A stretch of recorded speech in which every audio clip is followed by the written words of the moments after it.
Alrighty, welcome, ladies and gentlemen. We are back. I know it's been a few months, but we're back. We're back to another episode of Turn 4 Sparks Controversy. This is episode 8 of this podcast station. As at the time of this recording, it is currently, again, as of this recording, as I'm recording this, it is Independence Day, July 4th. 2024. I am on with someone that has been on numerous of my video projects on my YouTube channel, as well as a few podcast episodes here, and someone completely new to this podcast series. I'll get to those guys in a minute, but starting with the one who I've been friends with for almost 10 years now, Bryce Warren. Bryce, how you doing? Doing pretty good. Pretty good. Also, along with Bryce and myself is Bryce's girlfriend, Saundra. Saundra, how you doing? Hello. I'm doing all right. Alrighty. I was planning on getting more people on here, a few others, but as of right now, they're currently unavailable, doing either family things or iRacing. But either way, two of my closest friends are on the podcast for this recording for the 8th episode. So, without further ado, let's get down to business. So, we all know what today is. Again, as of this recording, July 4th. Bryce, we literally just talked about this in the DMs on Instagram in the group chat that we're in regarding a certain NASCAR race that happened on this day. And it's not the 1984 Firecracker 400. It's not that. Fast forward, Bryce, you can just tell the audience. Yep. So, without further ado, we are recapping the 2009 Coke Zero 400 from the Daytona International Speedway. What do you remember from that race? Well, I will say I don't remember everything because it has been well over, I think, like 15 years 15 since years this ago. race. Literally, And I on also this haven't day, actually 15 years ago. And I also haven't actually sat down and like watched the full race itself in that time span either. So it's been a long time since I've actually sat down and actually watched that race since the day it started. Other than that, though, I do think probably what everybody remembers is the chaotic finish that this race ended up producing. It is definitely one of TNT's biggest highlights that they've had in the last number of years. And obviously, I think everybody remembers how it ended up. Kyle Busch goes to block Tony Stewart several times, and the second time was just one time too many. He gets dumped by Stewart and wrecks. Stewart takes the victory and proceeds to have one of the biggest crashes after the checkered flag take place, just after they all cross the start-finish line. And then there also were some very infamous quotes from Kyle Busch in the media center not too long after the fact. So we'll get to that there in a minute, though. Well, regarding the crash, you said we're going to get to the what Kyle Busch said in the press conference room. So pushing that to the side as of right now. Regarding the crash, that's the one that I remember the most from that race as far as that is concerned. There was also one of the big crashes that, unfortunately, my favorite driver at that time, Dale Earnhardt Jr., was involved in, and he ranked 39th as a result. Yikes. Not one of the shining moments on Earnhardt Jr.'s part, but again, regarding the finish, again, it's most memorable when discussing this race. Though, Bryce, can you elaborate a little more on how the crash happened and how many drivers were involved in that huge carnage? Okay, so I guess what I definitely can do. All right, so I guess, yeah. Tell you what, you know what? Yeah, I'll take a look at it as I'm talking about it for a minute here. So basically, at the end of this race, what I can remember I can recall, I think Tony Stewart was leading around like with 3 to go. And Kyle Busch eventually, I think, did get around him, I think, with a good 2 laps to go, or at least around the white flag portion. And just as they were coming off of turn 4, Kyle Busch goes to block Stewart, obviously, not only made it to the position, obviously, to try and make sure he can win the race. And he blocked Stewart once. That was fine. But then he goes to block a second time, blocks just a little bit too late, and just gets absolutely sent by Tony into the inside wall. One to the outside wall, rather, excuse me, and then proceeds to then just have, oh my lord, probably one of the wildest crashes I think I've ever seen. He gets absolutely spun by Stewart, and literally, not only does he smack the outside wall hard, the car actually kind of gets up off the ground just a little bit, and then from what I can remember, I think he got hit from behind. I think it was by Casey Kane, I think. Yes, it was. And then as it he was was spinning, Casey Kane. I think he also got hit in the door too at one point as well, as they were still wrecking by his teammate. And I remember, I think more than half of the field was caught up in this wreck. From what I can concur, I think there was definitely a lot of people were caught up in this one. From what I can concur, it was half the field. I have it up actually right now. Yeah, let's see here. Yeah, Busch gets the lead on the white flag lap. So literally the 4 cars that are leading this pack right now as they go into turns 3 and 4 right now is Busch, Tony Stewart, Jimmy Johnson, and Denny Hamlin. They also have Carl Edwards, Matt Kenseth, it looks like, in a yellow car, and Juan Montoya all hanging behind in case something happens. They come all off of turn 4. Yep, watching it here. Yep. Off of turn 4 here. Busch trying to maintain his position. Blocks once. And then, that's the problem right here. Because Busch got a little bit loose as he was trying to block Stewart. And that sends him down to the bottom a little bit. But I guess he didn't realize that Stewart was still there or whatever, because he completely just comes right across his nose, and that just sends him around. And he gets hit in the back by Casey Kane. It's the big one. And then, more than half of the field's caught up in that one. I would say at least probably about 10 cars probably caught up in this one, maybe. From what I can recall, it was around that number or a bit more than 10. But at the end of it all, your favorite driver, Jimmy Johnson, got P2 that night. Without a shadow of a doubt. It's funny because literally, I do remember vividly as a 9-year-old, obviously, because at this time, being not only as young as I was, but at this point in time, I absolutely despised both of the Busch brothers. I could not stand either one of them. I hated Kurt Busch, though, more than I hated Kyle, obviously, because of the fact that he and Jimmy obviously had a little rivalry going. And so that basically, of course, anytime your favorite driver is feuding with another driver, especially when you're a kid, obviously you're going to be very, very prone to hating the guy that, is feuding with your favorite driver. So I disliked Kurt at the time a lot, much more than I hated Kyle.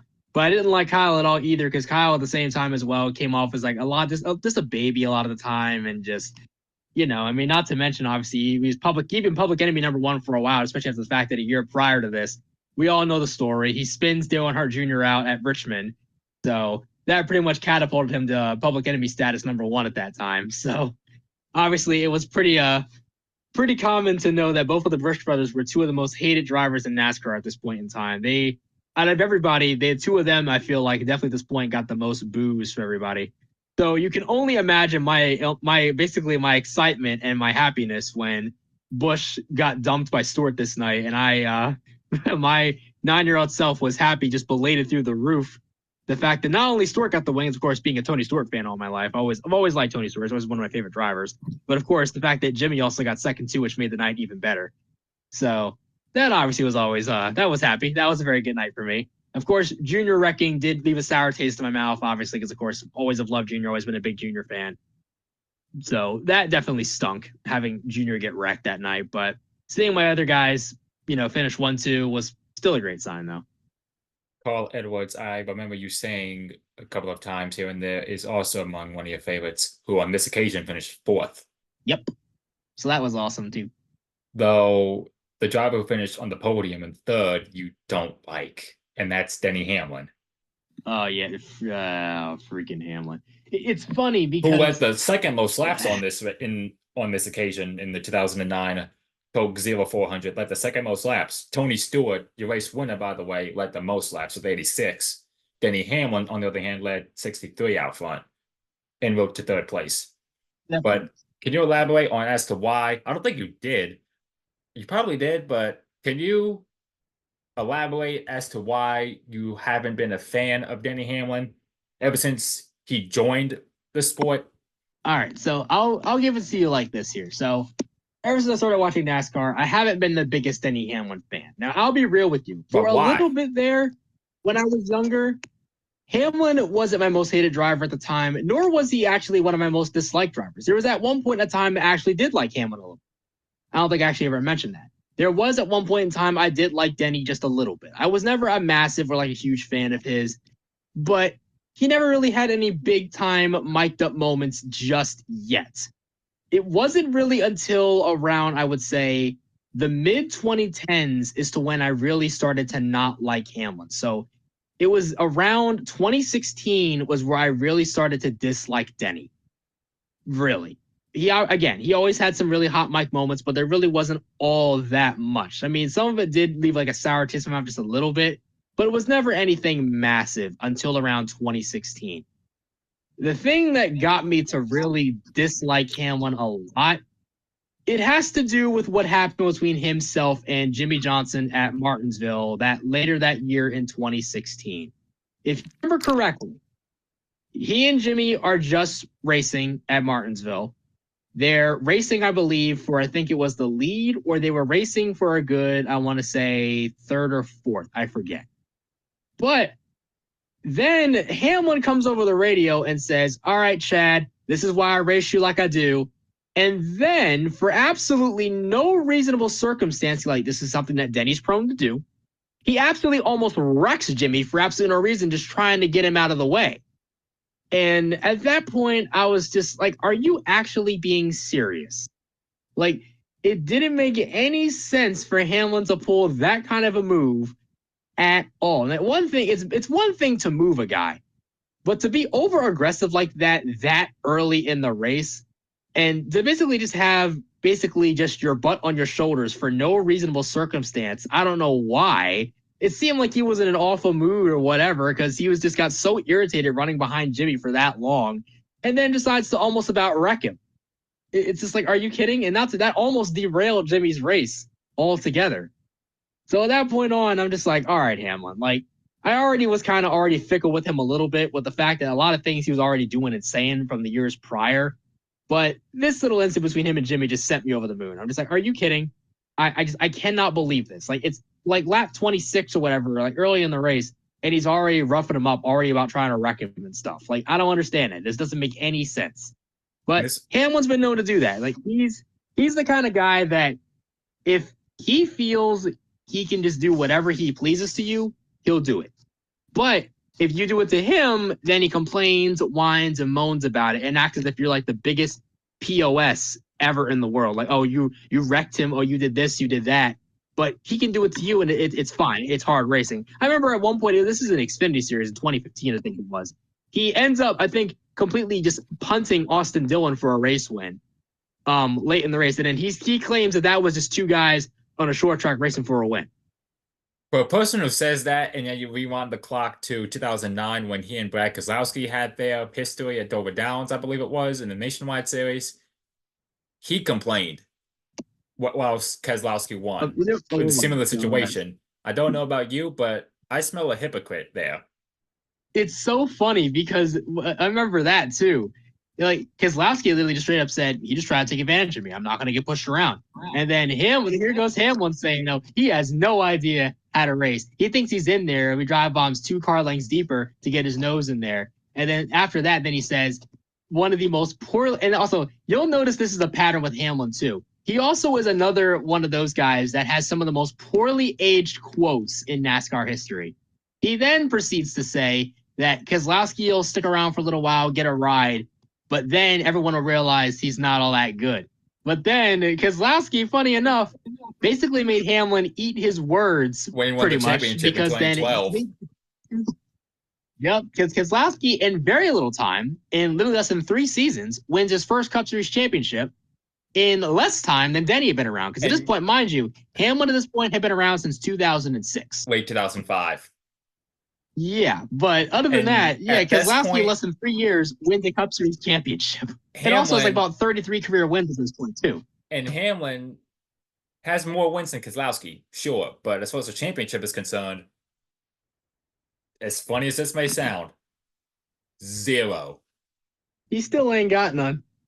I think it was 2022 where he said, "This is our year," and it wasn't. I can't even say how many times that he has said, "Oh, it's our year, it's our year," only to fall short every single time that he says that. Dude, he keeps fumbling the ball in that sense. Like this guy is he is a literal choker. Like he literally has fumbled the bag. And the thing is too, it ain't even just him. If it's not him fumbling the bag, it's also his entire team that'll fumble the bag too. So it ain't even just him. It's the whole everybody. Like, there's several examples. Obviously, 2010, that was all on him. He fumbled the bag hard in 2010, obviously. That was all on him. He sideswiped, I believe it was Greg Biffle, on lap 24 at Homestead in 2010, which derailed his championship chance right then and there. And since that contact had handling woes, so that gave Jimmy Johnson the advantage, ran off for the 5th straight championship. But carry on. Yep. So that's number one. The next one, now the other ones are a little bit different. 2012, he was around 5th in points at one point. And in Martinsville, I mean, we'll tell you what, it actually does play into it a little bit. Because at first, Hamlin puts himself, he wasn't doing too bad in the chase in 2012. He was doing all right. But at Martinsville, he speeds on pit road twice in the same section, in section 5. He speeds twice, and then later on has electrical issues, a faulty power switch. And that's what takes him out of the race and out of the championship hunt for good, basically. 2013, obviously, everybody remembers he and Logano got into it at Bristol. And then they had a very, very hard battle at Auto Club, which then, unfortunately, they ended up wrecking each other, going for the race win, which ended up injuring Hamlin as he ended up hitting a very hard inside wall, didn't have a safer barrier, ended up having a compression fracture in his back that ended up derailing the rest of his 2013 season. His 2014 season, though, he only won one time, but made it to the Final Four somehow on, I guess, pure consistency. Talladega in the spring, he won. But as far as points are concerned, kind of he let it go. But then 2014, in that one, he didn't win the championship there. He choked it there, so there was that.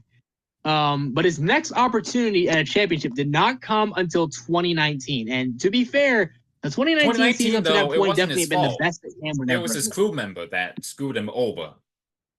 I'm telling you, man, if his crew member does not put that big slab of tape on that grill, Hamlin, I think, if I can remember, had the lead right then and there. He would have.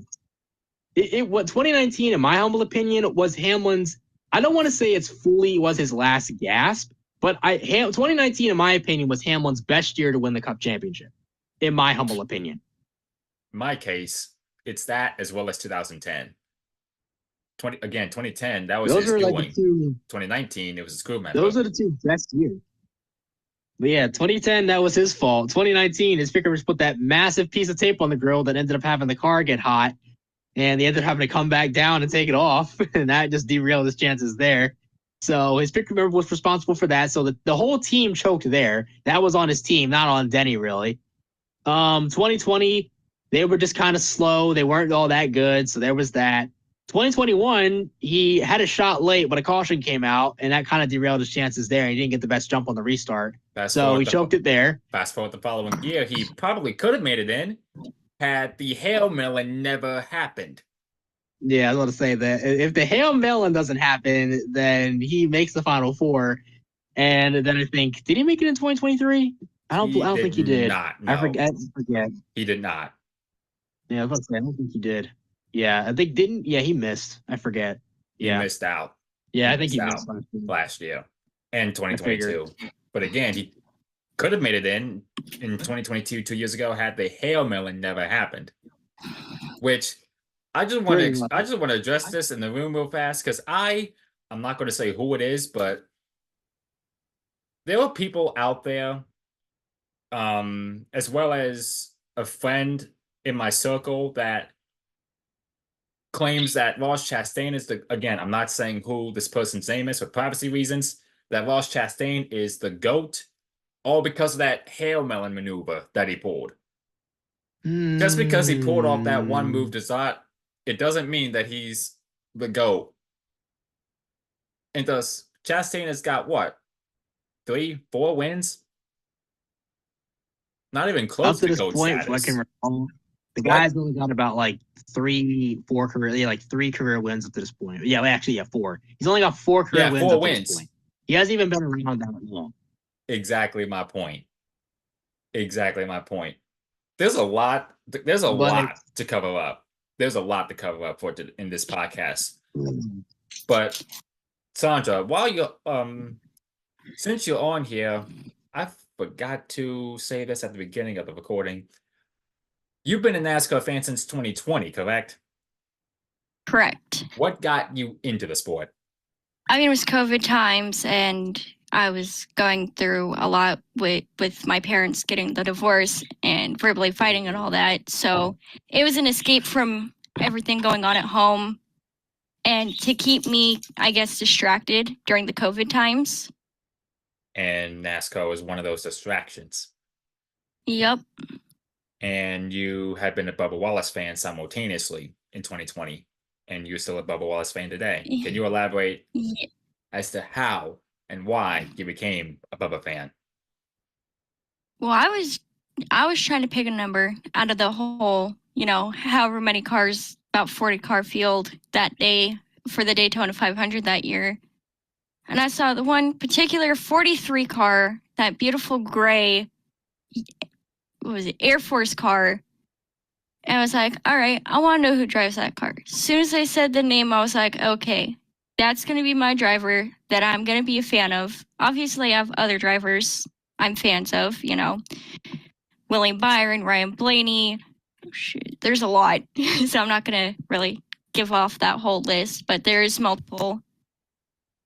And the same thing applies to Formula One, but we'll get to that in a minute. Bryce, touching back onto the 2009 Coke 0400, you also mentioned simultaneously as you were analyzing the wreck that happened on the last lap coming to the checkered flag, you also mentioned what Kyle Busch said in the press conference room. Okay, so if anyone is unfamiliar with what ended up happening at the end of this race, after everything was all said and done, of course, this is a young Kyle Busch, by the way. This is a very young Kyle. But the thing at this point, when I remember, I think Kyle Busch was like 24, 23 years old at this point. He was around that age, yes. He was in his early 20s. But still, this is a young Kyle Busch. And young Kyle Busch had a very big tendency, a lot of the time, to always blame pretty much every little incident on everybody but himself. So what young little Kyle does is goes into the media center after the fact and was asked about what transpired, I guess, at the end of the race, and I guess his thoughts on it. I don't know. And what Kyle ends up saying is, because obviously he was leading the race at the time he got wrecked. So to quote Kyle Busch specifically, he says if the driver dumps the leader at the start-finish line or just in general, black flag his ass. He doesn't get the win. If he gets to him and moves him out the way, that's fine. But if you just straight up dump him, black flag him. He doesn't get the win. Yeah, Tony Stewart's win still stands. Tony's win still stands 15 years later. And I think it's pretty obvious as to why it does stand. Because if Kyle actually watched the replay before he said what it is he said, he would actually realize that, yes, he did get a little bit loose, but Stewart was literally already there by the time that he made the second block. The first block was whatever, that's fine. But the second block, he literally cuts across his nose and wrecks himself. There's a saying that goes, not even just in NASCAR, but in racing in general. Block me once, okay. That's fine. Block me twice. You're going to spin around. You're getting spun around, or you're getting into the wall. Yeah, it's like, look, block me once, okay, fine. Block me twice, you're getting sent. And if you've been around racing long enough, like you and I have, you and I both know that Tony Stewart is not someone that you would mess with, nor was Tony Stewart someone you blocked a lot either. Because if you blocked Stewart a bunch of times, he had no qualms with wrecking you or sending you. He had no qualms doing it. He'll be quick to wreck you or do something to retaliate. Stewart literally had no issue sending anybody that blocked him more than once. I mean, he literally said after he had wrecked Brian Vickers in 2011, if anyone wants to block all year, that's what he's going to keep doing. So he literally said it himself, if you want to block, you're going to get dumped every time for the rest of my career.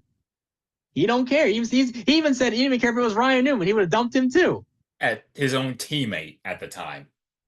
I mean, Jesus, this is the same guy that even said he'd wreck his mom to win a freaking championship, man. Savage. That's all I got to say about that. So, Tony Stewart was a guy you did not mess with. That's all I can tell you. If there's one thing you can take away from this is that Tony Stewart was a guy you did not mess with. Just going to put it that way. You know who else? There is definitely a few. So I'll tell you what. Here's a rundown. I'll tell you the truth. Especially as far as growing up in the 2000s, there's a good long list of guys from the 2000s that you did not mess around with. There's a couple I can name on the top of my head right now. Tony Stewart, Kevin Harvick, Kurt Busch, I would say to a little bit of a degree. I would even go as far to even say Ryan Newman. Newman was another one. He's not one to mess with either. I'll tell you, let me see. Good God. Jeff Gordon. I'm trying to think off the top of my head here. Yeah, Gordon. That was definitely another one. Let's see. God, I would even say Dale Jr. to a certain degree. To a certain degree, Jr. a little bit. Robbie Gordon. Even Jr. had his moments just a teeny bit. Well, Robbie Gordon was just a loose cannon. Let's be real. Robbie Gordon wasn't someone you mess with. He was a loose cannon. You think? Especially driving for a back team. Pretty much. And tell you what, this is another one. It's an underrated one, but I'll tell you that even Juan Montoya a little bit was someone you didn't really mess with that much either. Him to as be well. Honest. Even Same Montoya. on the Formula One spectrum, but on the NASCAR spectrum, him too. And even Matt Kenseth a little bit to a small degree. Even Kenseth had his moments sometimes a little bit. Particularly just with a little bit, though. Jeff Gordon, more so Bristol in the Food City 500 in 2006. But what's up, Brandon? Oh, was you also remember Joey Logano? Say what?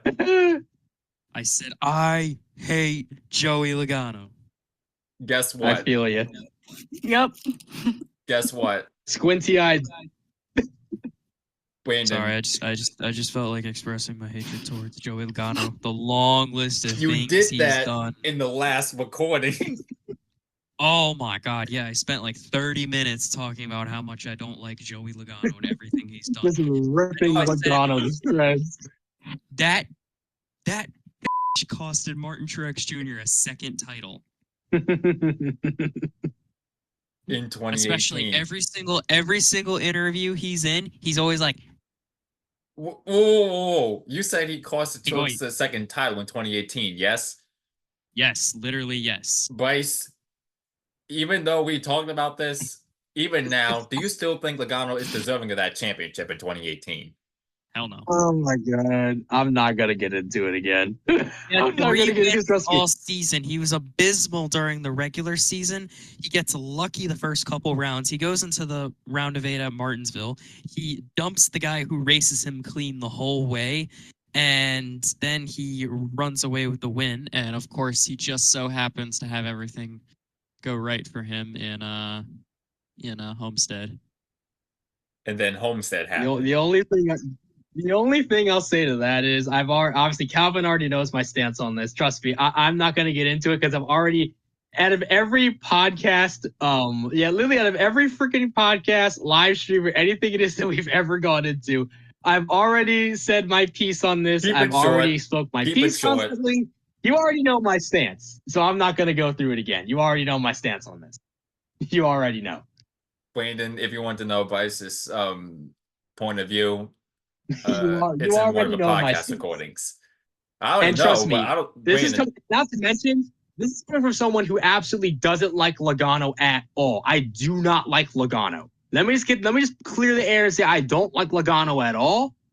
But my stance is the way that it is. But this is, again, it's coming from someone who does not like Joey whatsoever. I don't like Logano. How is that a deserving championship in any shape or form? Wait, what? I'm not going to Said, get how into is it. 2018 a deserving championship for Logano in any shape or form? Now, it's not even like he was like one of the top 4 fastest cars all season, because, you know, there's people that like to say the Chase Elliott championship is Mickey Mouse, but at the same time, he was the 3rd fastest car all season. You know, it's a shame what happened to the other 2, but at the end of the day, still the 3rd fastest car. You're saying 2020. Kevin Harvick was one of the Yes. fastest, The if only not the thing I'll bring up fastest. with that is just, even though Logano did, yes, only win 1 race throughout the regular season, everybody forgets, because the thing is, we were all so focused on the big 3, we forgot how consistent he was. Not just through the regular season, but even through the playoffs too. He was extremely consistent. He hung around there, yeah, under the radar, sure, but he hung in there, and not to mention, he made his presence known. And not to mention, here's the thing too, let me also point this out as well.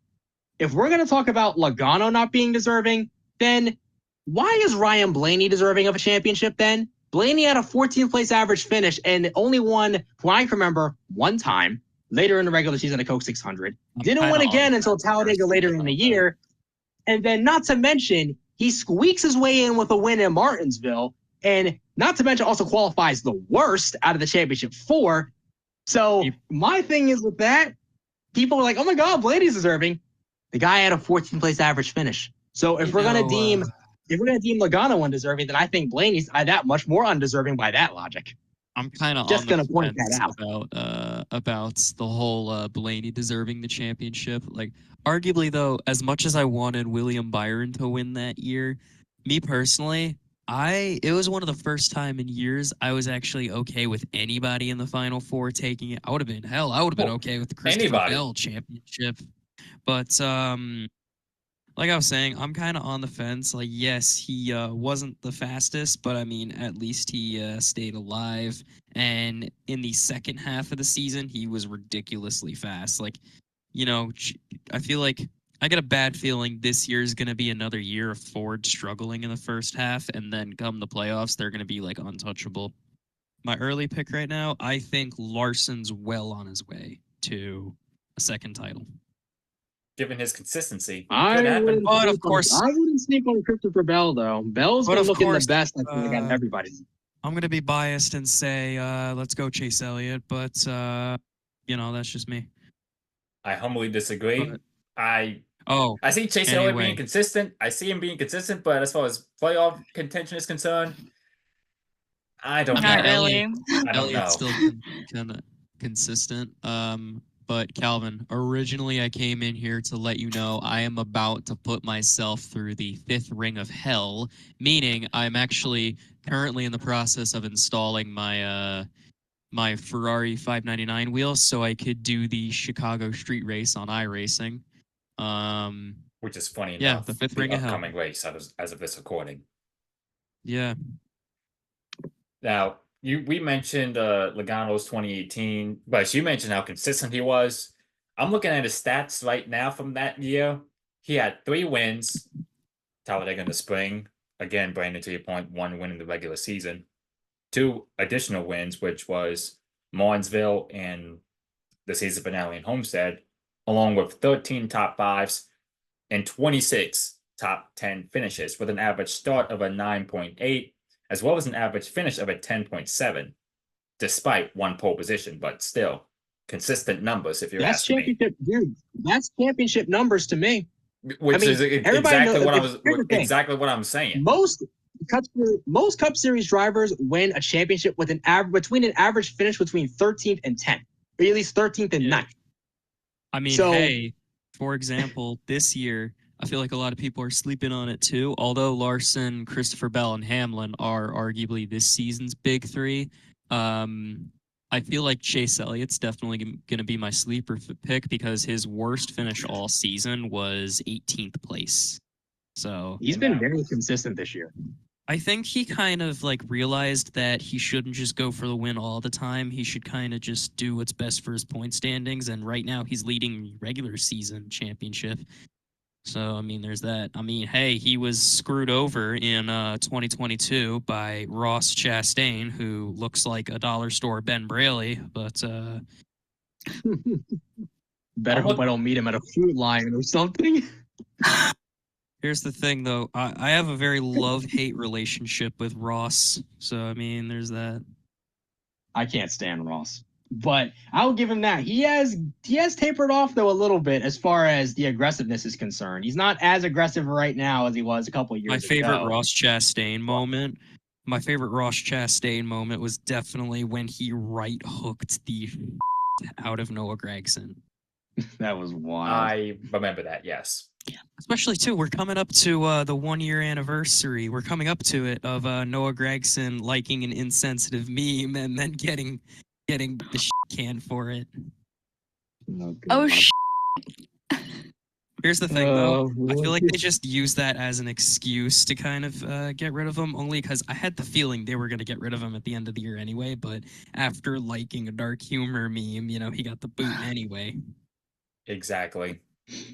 They just That wanted was I will wild. say, it opened the door for it to be on a much better team. Well, for the most part, because they are shutting down. Well, they For are those- shutting down. For those of so- you that don't know, Noah Gragson liked a meme of George Floyd's face on a crab, and he said, under the knee, now I can't breathe. Sorry.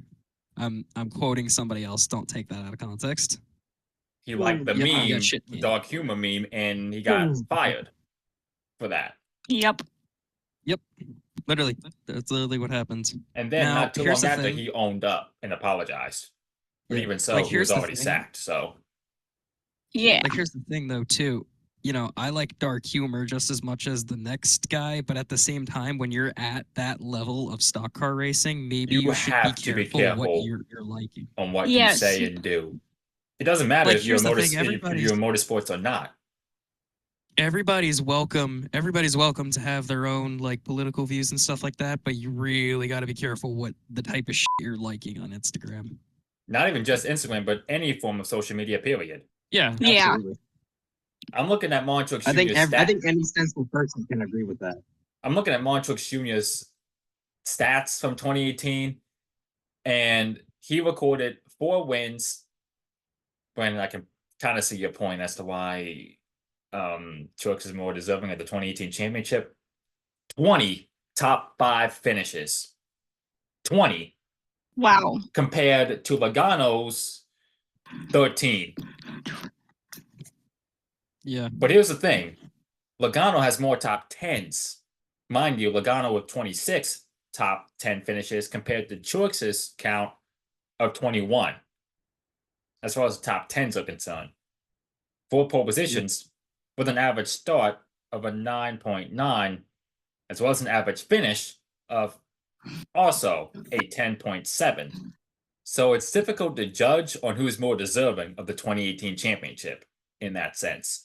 Though, Brandon, I already know who is You more also can't deserving leave in out your Kevin eyes. Harvick and Kyle Busch either, because even Harvick and Busch, especially, were two of the I mean, Harvick and Busch were the ones who struck first. I mean, like Jesus, like we all remember Harvick literally had 3 straight wins, and then Busch did the same thing around like the next few weeks. The following weeks after that. By the way, Like guys, Harvick put himself first. the elephant in the room. What's the elephant in the room? Do you think Haley Deegan's a bust? Oh. Well, I wouldn't go there just yet, but I do feel, to tell you the truth, the way especially this also comes from a Haley Deegan fan, by the way, before I say anything. She has absolutely underperformed, unfortunately. She has completely underperformed, and it's sad to say. And that's a fact. It's just a fact at this point. I mean, at this point, I think it's safe to say and safe to consider, I don't think Haley Deegan is cut out for NASCAR at this point.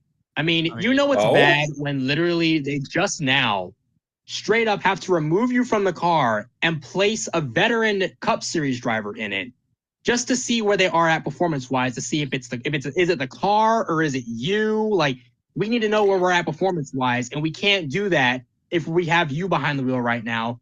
So I think that pretty much sums up the entire deal right now. I mean, it isn't all completely on her, but a lot of it also is. I feel like I it's have 3 another issues. case of somebody coming in from another form of racing and doing horribly in the Cup Series, because Deegan started out in trophy trucks and stuff like that. Mhm. It's a bit similar to the whole Travis Pastrana case, and I'm not saying that to be rude to Travis Pastrana. I saw him in New York City. Shout out to Travis Pastrana. I hope you saw me. Sorry. But it's kind of a situation where it's nice that you tried other motorsports, but you're kind of better off sticking to what you're used to. Kind of like how when Danica Patrick came in from IndyCar, no stock car experience at all, and she was in like less than 3 years, she was in a Cup Series ride in one of the top teams at the time. In Stuart Haas. Yeah. In 2012, it's a toss-up between that as well as which team she was driving for on a part-time basis in Cup in 2012 regarding Stuart Haas or Tommy Baldwin. It's a toss-up between which of those two she was driving for at the time. Again, part-time in 2012 in the Cup level. Now, Bryce, I remember seeing one of your videos a few years ago saying that what if Danica Patrick was given just a little bit more time in the Nationwide Series? I still do stand by that because it's like, I mean, we even saw a little bit of progression. 2012, after even 2011, did show a little bit of improvement. I mean, there were even a few times on some of the road courses, like, for example, I think it was, I want to say, was it Montreal? She was competing for a race until she derailed everything. That was the same race where Jacques Villeneuve was being an absolute menace, because I actually watched that race during COVID when there was absolutely nothing better to do. So I thought, hey, why not? Let's rewatch a full-length Nationwide Series race. Obviously, you guys are familiar with Jacques Villeneuve, 1997 F1 champion, but he was an absolute menace in NASCAR. Even the guys that came over from road course racing to compete in that series couldn't stand him too. Like, oh yeah, he was menace. For those of you that don't know, in that same race where Danica led 32 laps but got nerfed by a shoe, Jacques Villeneuve was leading coming to the white flag, but Justin Allgaier actually ended up moving him out of the way, winning the race. And if you see during Justin Allgaier's celebrations, Villeneuve pulls up next to him, throws down the window net, and there's some dialogue exchange. It turns out Villeneuve called Justin Allgaier, and I quote, a sucker. I'm not surprised. So, yeah, little fun fact of the day, but Villeneuve being Villeneuve at the end of the day. Yeah. The guy was an absolute moron. Villeneuve saying and doing Villeneuve things. That's my response to that. Just the head case. Just a complete head case. I think the pressure was getting to him, especially because that was at his home track. So that's probably why he was behaving that way. Yeah. And not to mention, that's a possibility. His luck in Formula One in the Canadian Grand Prix is nothing but bad. I mean, hey, in the 1997 season when he had that championship battle with Schumacher, sorry to jump over to F1. I know you guys were talking about NASCAR, but can we just point out how they failed in their own home races, but they won each other's home race? So Villeneuve ended up winning the German Grand Prix at Nürburgring, Luxembourg, and Schumacher won in Canada. That's a big flip-flop. Exactly the point. Although Schumacher came second in Nürburgring, Villeneuve DNF'd in his home race. So, yeah. When he crashed at the Quebec wall. I'm going to screen share something real quick if you guys want to see that. Sorry. But, that's crazy. Yeah, that's pretty much how it goes. Yep. Oh, wow. I don't know who just joined, but you're about to see how bad this is. I think they had the stream thing was up there. Yeah. Yeah, I'm screen sharing. Sorry. Oh, all good. Hey, it could be worse. You could be finishing up a league race and ignore that. Oh damn! So I didn't see that. My bad.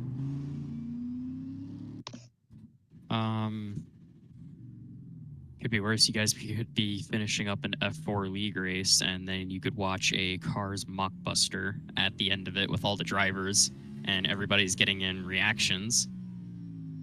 Yeah, it was that bad. I believe it. But like I said, so Gen 7 Cup car, it's a bit of a boat here in iRacing, and that's coming from somebody that mostly does Indy. Here, let me... You ran wide again. Yeah, it and cracks up crashed. very easily. Ignore that. As you can tell, it's a bit of a stiff car. It doesn't really like to turn. And we're putting it right here for this weekend on the streets of Chicago. Yeah, I wasn't a big fan of the Chicago street course last year. Dude, this is putting NASCAR stock cars on a circuit that's literally designed for Formula E. That's how narrow this is. Mm-hmm.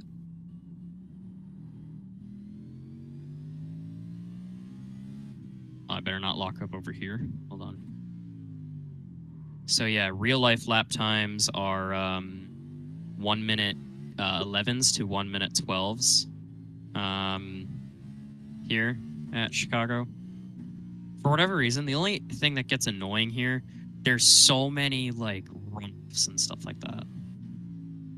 And the runoffs are really narrow. Ignore that. You crashed again. Especially too, braking points are non-existent. There's some corners where they want you to brake at the 5, and there's some where they want you to brake as late as humanly possible. Because especially, I took a F3 car here not too long ago, and it wasn't bad, but I just wouldn't know if I'd come here all the time for, you know, racing.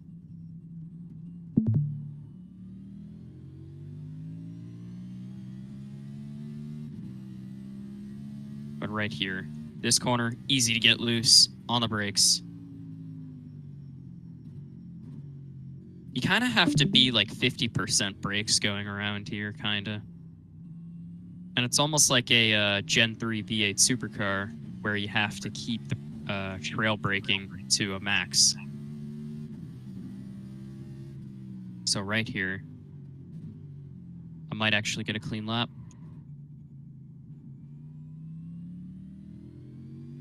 But I'm right now using my Ferrari 599 Evo wheel that I posted to Instagram. Normally, I use the 458 GT3 wheel on iRacing for everything else, but because I need something that's... I mean, the GT3 wheel does work for stock cars, but it's not ideal. It's just such an uncanny feeling.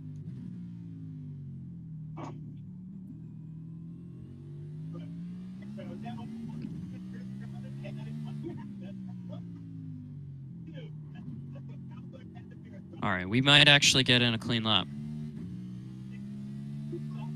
Don't jinx yourself. Right here.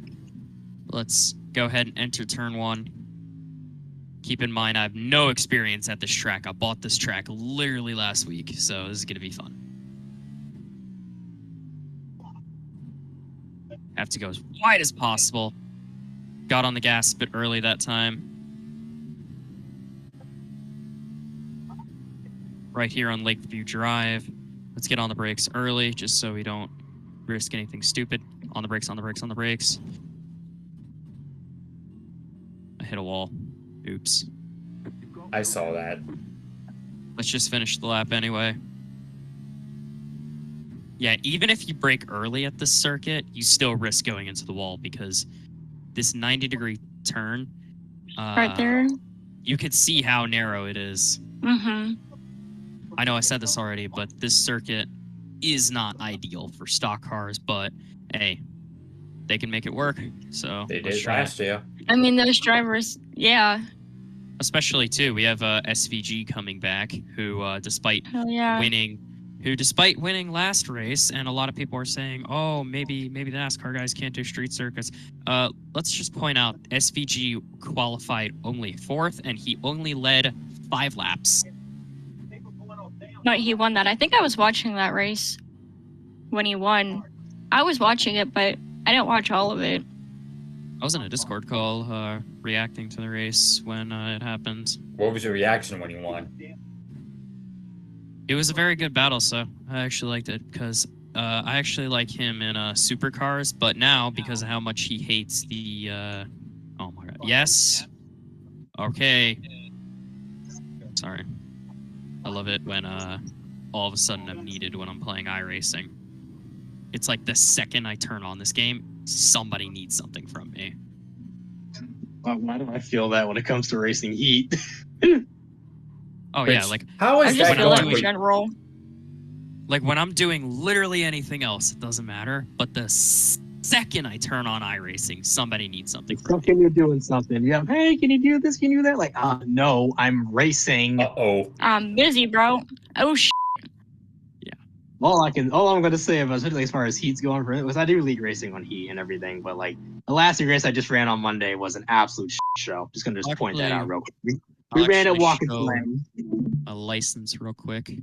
All right. So wait, why did my thing just? So, Let me Bryce, turn back you on this remember Kevin Harvick as well as Kyle Busch as far as their 2018 stats are concerned?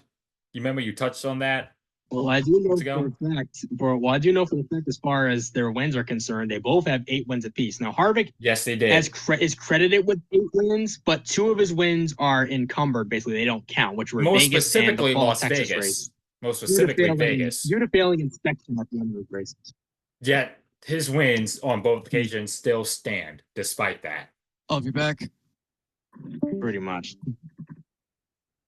As far as Kyle Busch is concerned, he has recorded 8 wins. Again, this is 2018 season speaking. 8 wins, 22 top 5s, 28 top 10 finishes with 4 pole positions, average start of a 7.4, average finish of an 8.3. Looking at Kevin Harvick, average start and average finish is 8.8 for both. Again, like we mentioned before, moments ago, 8 wins on Kevin Harvick's part, along with 23 top 5s, 29 top 10 finishes, as well as 4 pole positions. Again, difficult to judge out of the 4, Truex, Logano, Harvick, and Kyle Busch, who is more deserving of the 2018 championship. Though Bryce and myself, we've already gone through it numerous times. I forget what episode it was in this podcast station, but we touched on it. I think it was episode 3. Yeah. I could be wrong. We touched on it a ton. So it's like, I'm not getting into it again because you already know my stance on everything. I'm not going to beat it again like a dead horse. I'm sick and tired of debating it with people. I'm really over it because I feel like just people nowadays want to complain. Everybody needs to understand and realize at this point, we're all competing under the same format. So at this point, why in the hell does it matter? So just get over yourselves. It is what it is. We're all competing under the same format. Just shut your mouths. Like, it's so annoying. Which, there was another topic that I want to touch on, too. We've been touching on this for a while now that we wanted to get out of our chest and vent it out in a podcast recording. It's those people who say that motorsports, like NASCAR, for example, or Formula One or IndyCar, that those 3, or motorsports in general, is not a sport. Bryce, Saundra, I have you both to back me up on this. When motorsports is a sport. Again, I have Bryce and Saundra to back me up. Bryce, start with you. Everybody should know this. I mean, at this point, I think everybody in the world should know this. And I mean, the people that say, and everybody knows this, the people that say this are literally just plain ignorant. Like, everybody knows it. Everybody knows that motorsports in general is a real sport. Yes, the drivers are freaking athletes. Everybody should know this. It takes a very, very brave and daring person to jump into a moving machine that goes up to excess speeds of 199 to 200 plus miles an hour. And not only that, you also not only are jumping into these cars that go extremely fast and have a lot of G-forces to them, but at the same time, you need to also make sure you're physically fit enough to even drive these things, let alone also have cat-like reflexes, being able to put together your next move simultaneously while so much is happening around you, and this, that, and the third. So it's like, yeah, the drivers actually are athletes. And not to mention, these cars get extremely hot as well. Especially at this time of the year. The temperatures reach up to about 130, if not more. Especially even in the springtime, it doesn't matter when. These cars can reach to about 130 degrees, if not more, in these freaking cars. Because you have so much stuff that you're wearing inside of the car to protect you and to keep you safe. You're wearing a coolant suit. You're wearing a fire suit. You're wearing a helmet. You're wearing all these different things, all different padding, all this stuff to ensure that you're safe inside of the car And not to mention, it's just so hot in there. So, yeah, you do have to be fit to drive these things. But not only just that, And you know what's funny? This is a real sport. You know what's funny, though? I remember someone telling me a while back, I don't remember who it was, that with NASCAR drivers, they're not as preposterous as this may sound. I remember someone telling me, again, a few years ago, that NASCAR drivers don't make a lot of physical movements. Like, I don't understand people. It's like, I don't get people. Because all they're doing... The thing that makes it so infuriating is the fact that these people are like, oh, they don't do any physical movements. It's not there anything. They're not running around. It's like, these same people that say what they say are so ignorant and stupid. It's literally the simple fact that they make racing sound so basic. But guess what? You know what's so funny? I can make every other sport out there sound just as basic as they may try to make racing sound basic. Football, you're literally running a pigskin down the freaking field. Basketball, you're literally just shooting a ball into a hoop. Hockey, you're literally skating down an ice rink and literally hitting a puck with a stick. Baseball, you're hitting the ball with a bat. Soccer, you're running up and down a field kicking a ball into a net. You see how basic I just made those sports sound, knowing damn well that there's more to those sports than just the premise of it alone. There's way more to it than just the basic things. But guess what? You want to know the thing about it? It's because these people don't care about it. That's why they make it sound so basic. What these people don't understand is that baseball, football, basketball, hockey, etc. are not the only sports out there. They're the only sports that you care about. Know the difference. Exactly my point. I cannot tell you how many times over the years, both not even just like really throughout my entire life of being a NASCAR fan, that I really have had to keep it, especially throughout my elementary school and even like my middle school years. I kept that secret because I have fear of being bullied, of the fear of telling people something. And I mean, I'll tell you a story real quick. This was after the 2013 Bank of America 500. Literally after that race, and it was an amazing race that night. I absolutely loved that race. So it's one of my favorite races of all time. It's when that Charlotte race in October of 2013. I came into school the following days after this, that Saturday night. Literally 2 days later on that Monday, I actually ended up trying to spark a convo with my friends or whatever. Hey, did anybody watch the NASCAR race on Saturday? They all just looked at me. Like, they just straight up didn't even say anything. They just looked at me. They just looked at me like I was crazy. I had absolutely no idea what to say at all. I didn't even know what to say. To be completely honest with you, in that moment, I felt so stupid for even bringing it up because of the fact that obviously the two people I was talking to, they're very good friends of mine, but both of them really had never watched NASCAR in their life and didn't even care for it, didn't even like it, didn't even really know much of anything about what it really was about. So like they just looked at me, like they just stared at me, like they didn't even really say much of anything or whatever. But I think one of them had said, oh, NASCAR is a boring sport, or oh, NASCAR ain't a real sport, whatever they said. I don't remember. But again, this ain't me calling them out. They're very good people, by the way. These are good people, by the way. They're not bad people by any means. Still, they were obviously ignorant to the fact, though, that it's like they just stereotyped NASCAR and just looked at it. Oh, it's not a real sport or whatever. It's just some driving in circles for 4 hours. It's like, and that's the big stereotype that I've always absolutely. I mean, of course, if you're a NASCAR fan like the three of us are and so many others out there, you know you absolutely hate hearing it when people say, oh, what is it with NASCAR? It's a bunch of rednecks driving in circles for 4 hours. Where's the fun in that? Quote unquote it's circles. The most ignorant thing you could ever. It's the most ignorant thing you could possibly say about without any knowledge at all what the sport's even about, let alone the people that even make it what it is or made it what it even is now. The people say that it was circles. Exactly. It's ovals, actually, for your information. And not to mention, there also is definitely times even nowadays, too, where we actually do even turn right. Hell, we've been turning right more than we've been turning left more than we used to. Especially, we've been going on more road coasters these last couple of years. And not to mention, well, go ahead, Saundra. You go first. And we've got a street course this weekend, so obviously there's right turns there. And then not to mention, this is another thing, too, that also I think people forget about as well when it comes to even just, because people are like, oh, they're just sitting in a car and they're driving. No. Guess what? Not only do we go to a bunch of different tracks, a lot of the tracks on the schedule, yes, do involve turning left, but each track poses a much different physical challenge to the drivers at hand. Ever think about that? Every single track has its challenges. Every single track has its demands, meets, etc. Everything about racing is demanding in a way. And quite honestly, racing in general is the most dangerous sport you could ever even jump into. It's far more dangerous than it is in any other sport. That's not to say that other sports don't have their danger factor themselves, but the thing is, it's way different when you're jumping into, again, a moving machine that literally goes at the speeds of well over 200 plus, and anything can happen to you at any moment. Yes, we haven't had a death, obviously, thank God, since Dale Earnhardt in 2001, but it doesn't mean the drivers are overly fully safe every time they go behind the wheel of a car. We still do see injuries from time to time. We still do. Especially with the Gen 7. Bryce, we touched on this in episode 3 with Alex Bowman getting injured, Noah Gragson getting injured. And then even just recently, Eric Jones had a compression fracture in his back after Talladega earlier this year. That too.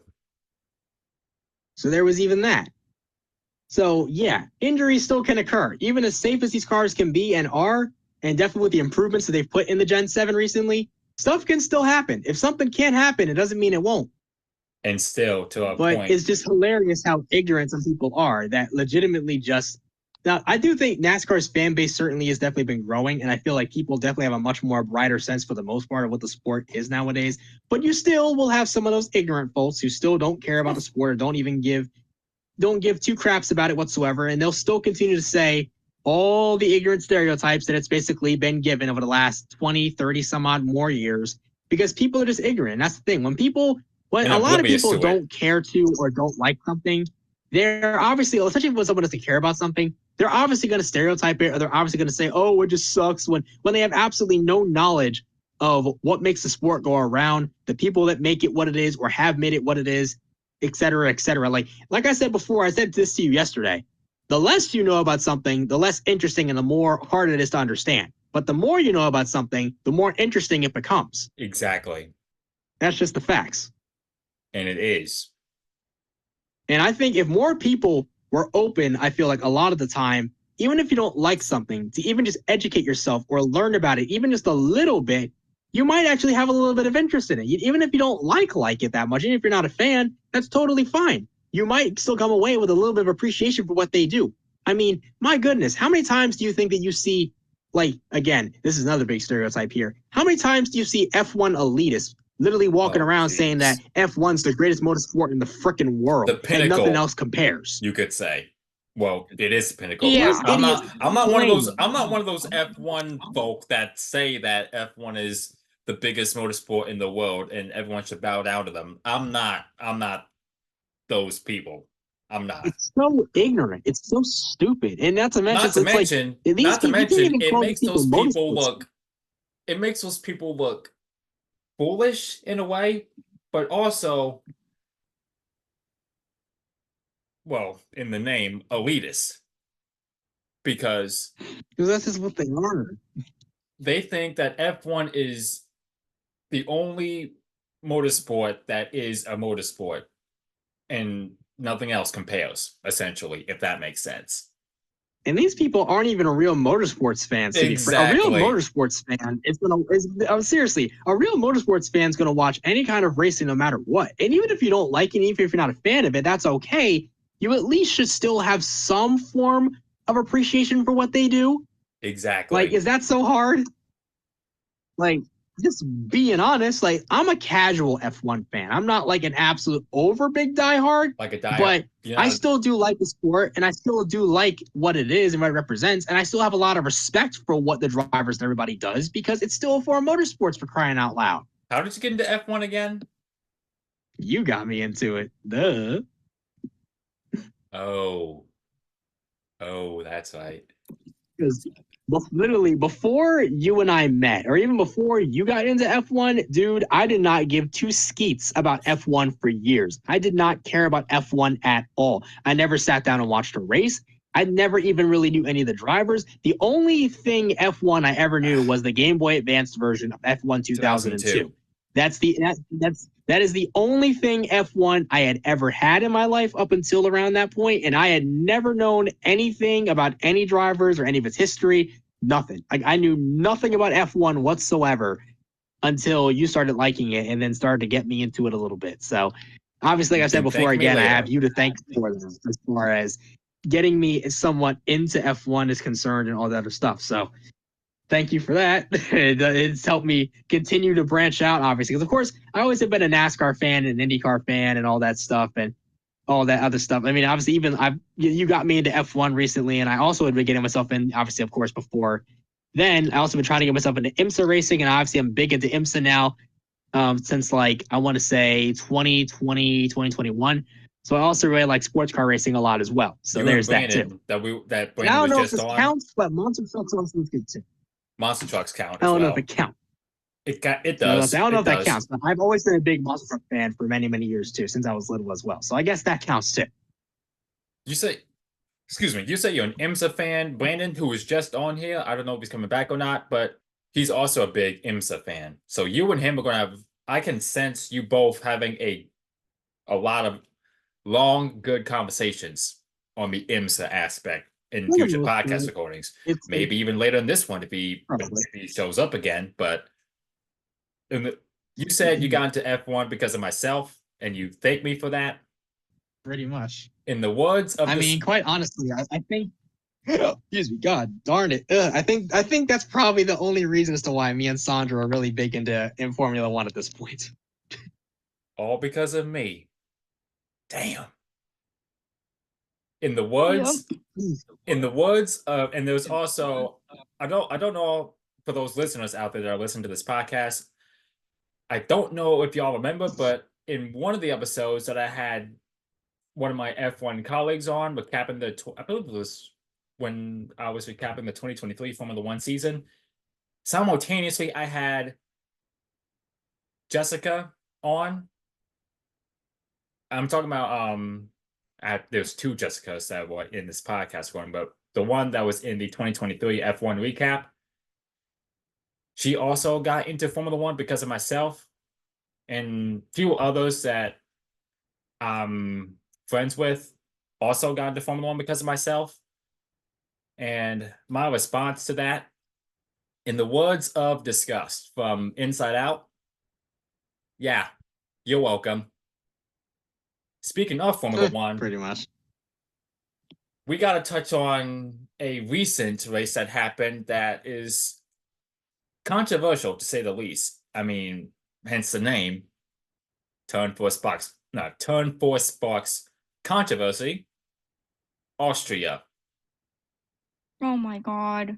I want to hear you both. That I want to hear you both stances on mainly the finish in the closing stages. Saundra, starting with you. Ladies first. Well, obviously, the race, it was a good race for sure. Definitely more interesting than just Max Verstappen constantly dominating. With, obviously Max on pole, Lando starting second. Good race and all. Different leaders throughout the race. Even Oscar Piastri became a leader at one point. But the whole race in general, it was pretty good. And then when it came to the Max Verstappen and Lando Norris incident, I just wanted to yell at Max Verstappen. I was pissed because Lando was in contention for his second win of the season, and Max ruined that. And obviously Max ruined his own day, finished 5th. So there's that. Lando was out because the car was too damaged to continue the race. He went from first to last, just like that. Yes, because of Max. At the same time, you love for George Russell with his second career win. Yes. At the same time. Yes, I'm happy for Mercedes. However, it's gut-wrenching for McLaren and Lando Norris, though. Oscar P2, though, at the end of the race. There was that with McLaren's Oscar Piastri with the podium, second place in that occasion, and Carlos Sainz with Ferrari, P3. No, I didn't get a chance to actually watch the race because I slept through the entire thing. I didn't get a chance to actually sit down and watch it because I was still asleep by the time everything was going on.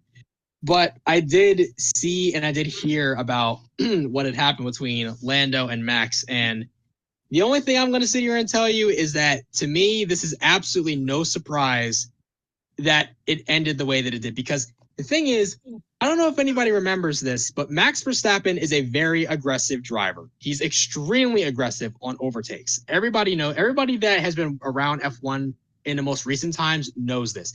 We just hadn't seen it in a while because he hasn't had this much pressure on him as far as a race win is concerned or anything like that in a good little bit in a few years. So I think we all forgot how aggressive Verstappen actually is because he hasn't been in an actual battle for a race win like that since like 2021. So he hasn't had anybody to oppose him as of recently. So of course, obviously he goes into the corner, obviously, and because Lando obviously chose not to also like, I think it was how Aldez put it. He made a really good video on the entire incident between Verstappen and Lando because he didn't comply or whatever, because he wasn't going to, because Lando was going to race him as hard as Verstappen was going to race him.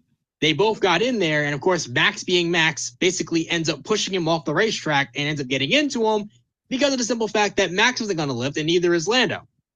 But as you've seen it in other battles before, like what I think it was like with Charles Leclerc and even like with Hamilton, they give Max like so much space because they already know for a simple fact that he's going to get in there a lot much more aggressive than anyone else is going to. So they try to give him as much space as possible, knowing how aggressive he is.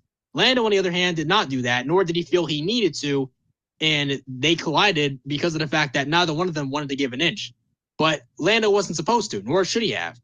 Max just went in there willy-nilly trying to get the spot with zero regard for Lando in a sense, and basically cost him for absolutely no reason. He even cost himself in the process. Exactly. Max has been known to do that. And not to mention, the main reason why Max even does this in the first place is because the FIA and the stewards, they don't call it out. They don't. This is legitimate. They don't. This is literally behavior that Max has been doing for so freaking long. Max has been known to do this for so long, and it's never been called out, not one time, not once. But everybody else that does it, they've called it out every time. But Max, he's been able to be aggressive like this, and it's never been called out, ever. And there were so many penalties, too, with track limits. And then, there was another. And then when Lewis crossed the line, that white line for pit entry, there was a lot of track limits and contact and the Lewis situation for penalties. Like, it's almost as if they completely favor Verstappen for some reason. Because it's just, how in the world are you going to penalize everyone else for certain infractions or small little things? But Verstappen can race on the razor's edge and be taking people out or take himself out in the process. And he gets nothing for it? It just goes to show that Exactly. Max Verstappen is F1's golden boy, you could say. Yeah. Pretty much. I mean, the guy literally races like so aggressive, like all the time. Like, and more often than not, doesn't get held accountable for it. Nope. No, never. And he should. He shouldn't be favored for any reason. All the drivers should be treated the same. Exactly. Don't tell the Verstappen fans that. And regarding the collision with Max and Lando, Max, I don't believe, got a time penalty, but Lando did. Max actually accumulated a 10-second penalty. Okay, so he did get a time penalty then. Yeah. I watched the whole race start to end. I was like, ooh, it's race day. I'm watching that shit. Now, the sprint race Saturday morning, it started... No. Wait a minute. The sprint race Saturday morning was supposed to be 24 laps. Something went wrong on the formation lap, so they had to do another formation lap, which cut the sprint race from 24 laps to 23 laps. And they didn't even say why they had to do another formation lap. All they did was say something went wrong and there's going to be another formation lap, which is going to cut down a lap from the sprint race. Regarding the verdict on the Max and Lando collision, with you two, I think I know who's to blame. I think it's pretty blatantly obvious. It's Verstappen. Yeah. Oh, but don't tell the Max Verstappen fans that, though, because they'll get pissed. From what I've gathered, Max in his post-race interview said it was a racing deal. At least that's what I've gathered. It's like, Lando, on the other hand, he says that it was Max's fault and he did nothing wrong. That's what Lando was pointing. He didn't do anything wrong. That's what Lando was. It wasn't Lando's fault. Like, you ain't wrong. It's like Lando literally did nothing wrong there. He held his line, was exactly right as he needed to be. Verstappen just pushed the issue a little too much, like he's known to do, and it cost them both. In short, two drivers going for the same real estate, going for the race win. Max defending for all his life. Lando going for it. In the final laps, you got to go and you got to defend as much as you can. In the end, for both, it did not work out. Max finishes 5th. Lando, dead last. Out. Unfortunately. But it did shine some light. But that's just the reality of it. With George Russell winning at the end of it all. Second career win, too. The first time he's won since Brazil 2022. Mercedes' latest win before that race, before the Austrian Grand Prix that happened recently. So I guess it was a blessing in disguise for Mercedes. But as far as Lando and McLaren are concerned, what could have been a race win immediately was thrown out the window. Yep. Just like Dale Jr.'s 2009 season. Which I had that in the list of topics to touch on. Again, this is something that we've touched on in the DMs, Bryce, regarding Dale Earnhardt Jr.'s slump. We mentioned in the 2009 Coke 0400, he was among those that were in a big crash, ranking in 39th place. A 39th place result, again, because of a crash that he was in that race. It pretty much sums up Dale Jr.'s results from his entire season. Actually, no. Even 2007, in his final year of DEI. From 07 up until what? 2011? Well, 2011, he was kind of consistent, but he still didn't win a race. Pretty much. Bryce, can you explain the Dale Jr. slump from 07 to 2011? So definitely to put it, you can't even put it lightly, to be frank. So definitely Dale Earnhardt Jr.'s massive slump. And tell you what, if you really even want to go back a little even further, you kind of even have to go back to 2005, because 2005, obviously, that point was the worst season that DEI had ever experienced. I mean, Junior only won one time. Michael Waltrip went winless. It was definitely 2005 was the worst season for DEI at that point. They did bounce back in 2006, what I can remember. But then Also obviously, Jr., everybody remembers in 2007, if you've been around long enough, Dale Earnhardt Jr. announced, this was all over the place. Jr. would then announce that he was leaving his father's team at the end of 2007 and was signing with Hendrick Motorsports for 2008 and forward. But yeah, his 2007 season was pretty bad. It was not very good. It was not a very good last outing, unfortunately, for Junior and Junior Nation. But to be honest, it was also kind of like a fitting end for what was like an excruciating couple of years to watch Dale Earnhardt Jr., kind of just suffer through trying to continue to pick up the pieces from what was left of his father's team, and just how bad they were just deteriorating as the years went forward, without obviously Senior there to help them and to continue his vision. They held on for a while, but they just continued to plummet as the years went on. But after Junior left in 2007, then he goes to Hendrick Motorsports for 2008. And his 2008 season wasn't actually that bad to start off. For the most part, he was a little good for the most part. And not to mention, of course, he obviously would have won Richmond had it not been for Kyle Busch later in that race in the spring. So yeah, there was that. That was the same night that Kyle Busch became public enemy number 1 after Richmond. But then later on in the year, he's able to get one win. It was a fuel mileage win, yes, but it was still a win at Michigan later in the year. But the rest of his 2008 season wasn't really that much to write home about. It was just okay. Could have been better.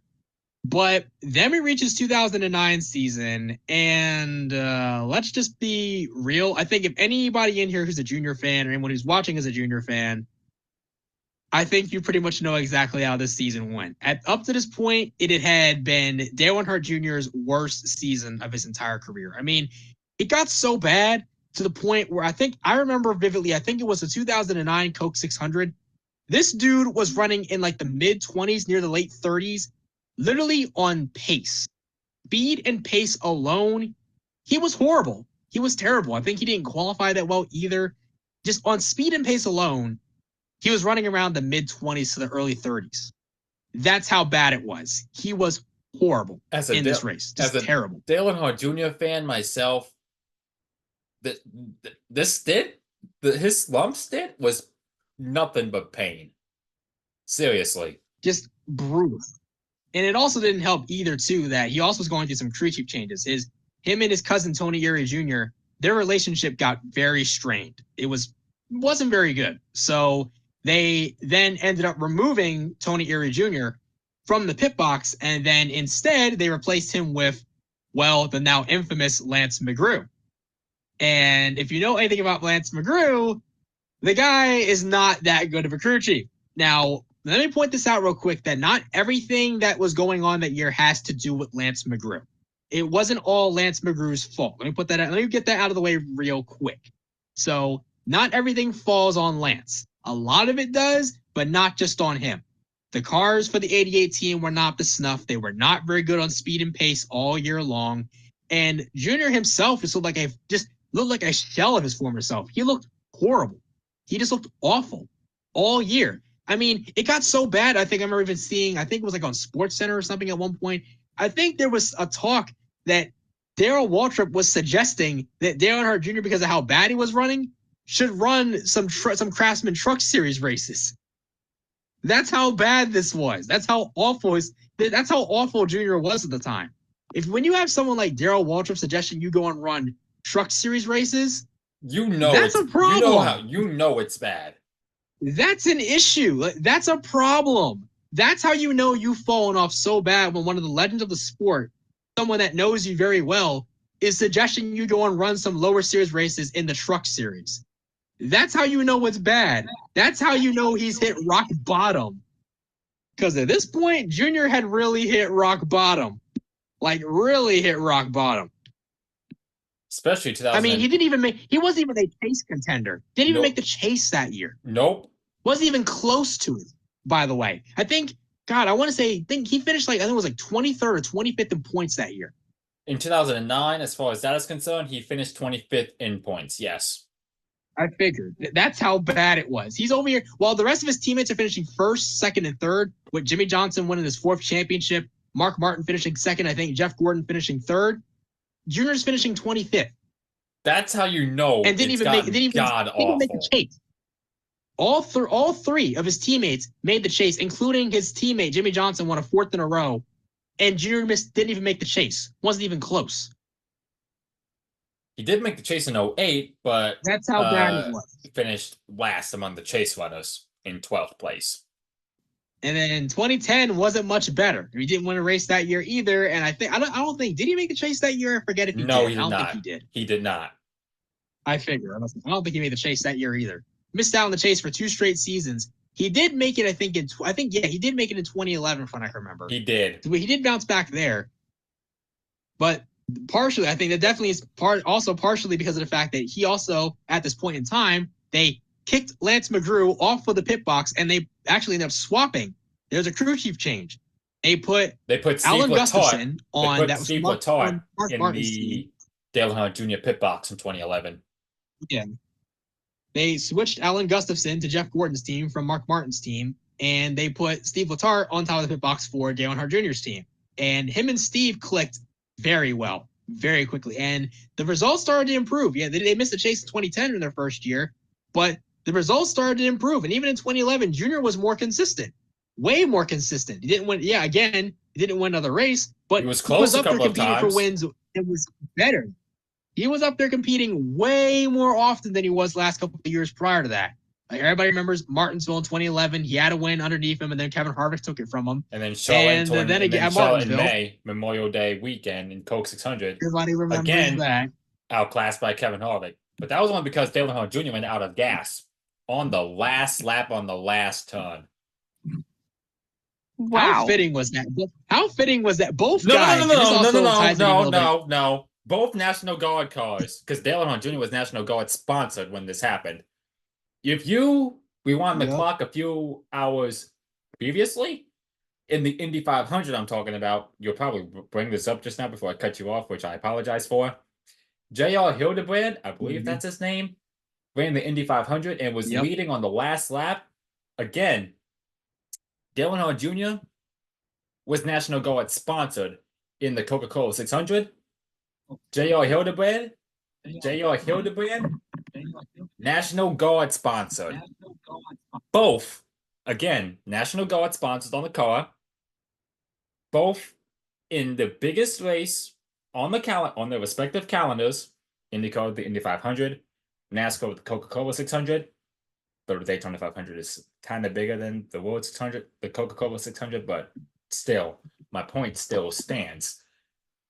Both drivers led the last lap. Both drivers did not win the race. Both drivers had something going wrong on the last lap on the last corner. J.R. Hildebrand with a puncture. Dale Earnhardt Jr. ran out of gas. In the Indy 500, Dan Weldon picked up the scraps and won his second Indy 500 win, 2005-2011. Kevin Harvick picked up the scraps, won the Coca-Cola 600 for the first time. It was his third win of the 2011 season up to that point. But Bryce, what were you saying? Yep, that's basically what I was about to say. That's pretty much how it went. Like J.R. Hildebrand loses out on the Indy 500, getting a tire puncture and hitting the wall, and then Junior, same thing, runs out of gas on the very last lap on the last corner and loses that one. So yeah, Junior Nation was going through some really struggling times during this time period. But the good news is for Junior Nation, though, a year later, though, they would finally break, I think it was a 104 or 130 some odd race winless streak at, well, you guessed it, the same track he won previous to in 2008, Michigan. Funny enough, the first Michigan race. Yep, pretty much the same exact race that he won back in 2008, which is pretty crazy. You want to know something funny? So that was pretty much a coincidence. 1 win, 10 top fives. 2012, 1 win, 10 top fives. How pretty poetic. Interesting. How poetic, right? Very. But of course, the only other thing is, though, even though Junior made the chase that year, it wasn't a good chase for Junior 12th. and for his fans. That's 12 the only in the thing. points. 12 in the points, and he also ended up sitting out a race due to concussions. Talladega. God, that sucks. It was mainly because of the fact that he first got, well, obviously, if you know Dale Earnhardt, if you know anything about Dale Earnhardt Jr. at all, the guy had been struggling with concussions for a very, very long time. This dates back to 2002, in 2012, when he had that vicious shunt in turn 4 California. If not even further than that. I think he actually recalled his first concussion was a flip in the Busch Series in 1998. Daytona. So that was like one of his first few concussions. His next one obviously came at Auto Club in 2002. Which is what his next mentioned. one wouldn't come obviously again until many years later. It was at a Goodyear tire test at Kansas in 2012. There's no footage of the crash, but I think he had said, I think a tire went down and he had hit the wall really, really hard. And if you actually have read, I actually have a book of it actually, where Junior talks about all of his concussion problems, his racing history, and this, that, and the other. But he goes into very, very extensive detail about what he was feeling, what he was dealing with, everything he was dealing with during this time period with all the concussions that he had. And he literally even said after the Kansas wreck, he felt a little off, but didn't really worry too much about it. But it wasn't until after the fact, I think he was going out to dinner or whatnot with Amy and a few others, that's when he really started to feel nauseous. He really started to feel the symptoms of the concussions and everything, and it wasn't feeling too good. And at Talladega, not too long after this, his concussion symptoms flared up again. And then everybody remembers that last lap massive wreck where Tony Stewart made a late block on Michael Waltrip, and it caused pretty much everybody in the field to wreck. Junior would get caught up in this wreck as well. and he was like, for the most part, okay. He was fine until I think it was Bobby Labonte or someone had hit him like in the rear, and I think his head moved around in the car a little bit. And Junior at this point recalls he literally said to himself that he was scared shitless at this point, because then he started to feel the concussion flare-ups yet again. And literally, not to mention after the fact, I think one thing you also want to know when it comes to head injuries, head injuries are nothing to mess around with at all. And when you have multiple head injuries like Dale Earnhardt Jr. has, it can really affect your mood. Like, yes, it can. bad. Like, if you have multiple injuries, it can really affect like the frontal lobe of your brain and everything else. So it also, you can have some really bad mood swings. And Junior was actually interviewed after the fact, and the guy he did not look all there, and he was upset, like really upset. He literally said, this is the stupidest racing he had ever seen. It's bloodthirsty. And like, he was mainly saying a lot of things that did not sound like him, like at all. So he's basically, and he even said it himself, like, that does not sound like me. He was basically sounding out of character. Way out of character. Like, literally his intrusive thoughts in the moment, like literally just he had no way of like controlling himself in that moment. So he basically just said what he was thinking at the time, but not exactly what he was thinking, if you get my drift. Like, he mainly was saying just how he was feeling, but not exactly how he was feeling. He was mainly just saying what his concussions were making him feel at that point. So there's that. So then he ended up sitting out a race at Charlotte for 2012. Regan Smith, funny enough, was the one who took over for the car for him at Charlotte. He did return afterwards and race the rest of the season and all that. But then again, 2013, another season where it was just a complete tease for Junior Nation. They didn't win any races, but the good news is he did finish fifth in points at the end of the year. Yes, he did finish fifth, though. The sad part is that is the last season that he actually was, well, I won't say really was, but that's the last season that you ever got to see Junior finish that well in points again. Because 2014, he had a really good resurgence year, won the 500 that year, and also won 3 other races, including swept Pocono that year. And Martinsville, which was awesome to see. Though it was already too late, as he was already out of the chase. Yep. But also the concussion symptoms did start to flare up yet again Texas in 2014. I think race. Texas. Yeah. With that really hard crash where he clipped the grass and ended up hitting the wall pretty hard. The symptoms started coming back again. A year after having any, chip with the grass, it just sent his car going straight. And next thing you know, pretty much slam, bang, wallop into the wall. Yep. 2015, there wasn't that much from what I can remember, but 2016, the year before he announced his retirement, that was the year that his concussions really took like a turn for the worse, basically. Michigan, Daytona, a combination of those two. Michigan. Dover was another one too. He also was involved in a wreck at Dover as well when Johnson had the gear shift problem. And Talladega as well. The gear shift issue. And Talladega as well. So there was that. Those. Yeah. But yeah, literally it was around that. In Michigan was when his concussions really sent him over the edge. Because again, same thing. And let's just say, even after Michigan, especially even heading into Daytona, he actually even said it in like his book too when he wrote about it. Even when he went on vacation, like he just could not enjoy vacation at all. Like he just could not enjoy himself whatsoever because his concussions just the headaches and everything were just so bad, and his mood just was so awful too. But not to mention when they got to Daytona, his mood was at like an all-time low. Like, and mind you, the crazy part is this is all stuff at the time that us fans we knew nothing about. We were oblivious to it, any of this, essentially. And I remember listening to Junior's radio during the Daytona race. Like, I was like, this dude sounds a lot more angry than normal. Like, he's really saying, I can't get into the corner the way I want to because the car sucks. I'm like, oh my God, why does he sound so angry? Why does he sound so upset? Then it all came to fruition that before the race at Daytona, he actually was called in by his boss, obviously Mr. Rick Hendrick, because they were actually in talk. He was going to talk to Junior about signing again for 2017 and forward, a contract extension basically. And it was at this point, Junior had bottled up a lot of his emotions and bottled up everything. And unfortunately, he let everything out. He let everything loose, unfortunately, on Mr. H that night. didn't mean to, didn't want to, but just he bottled up all these pent up emotions, all this anger, just all this stuff he just kept all hidden for a while. And in that moment, he just let all of it out. He just literally let everything out in that moment.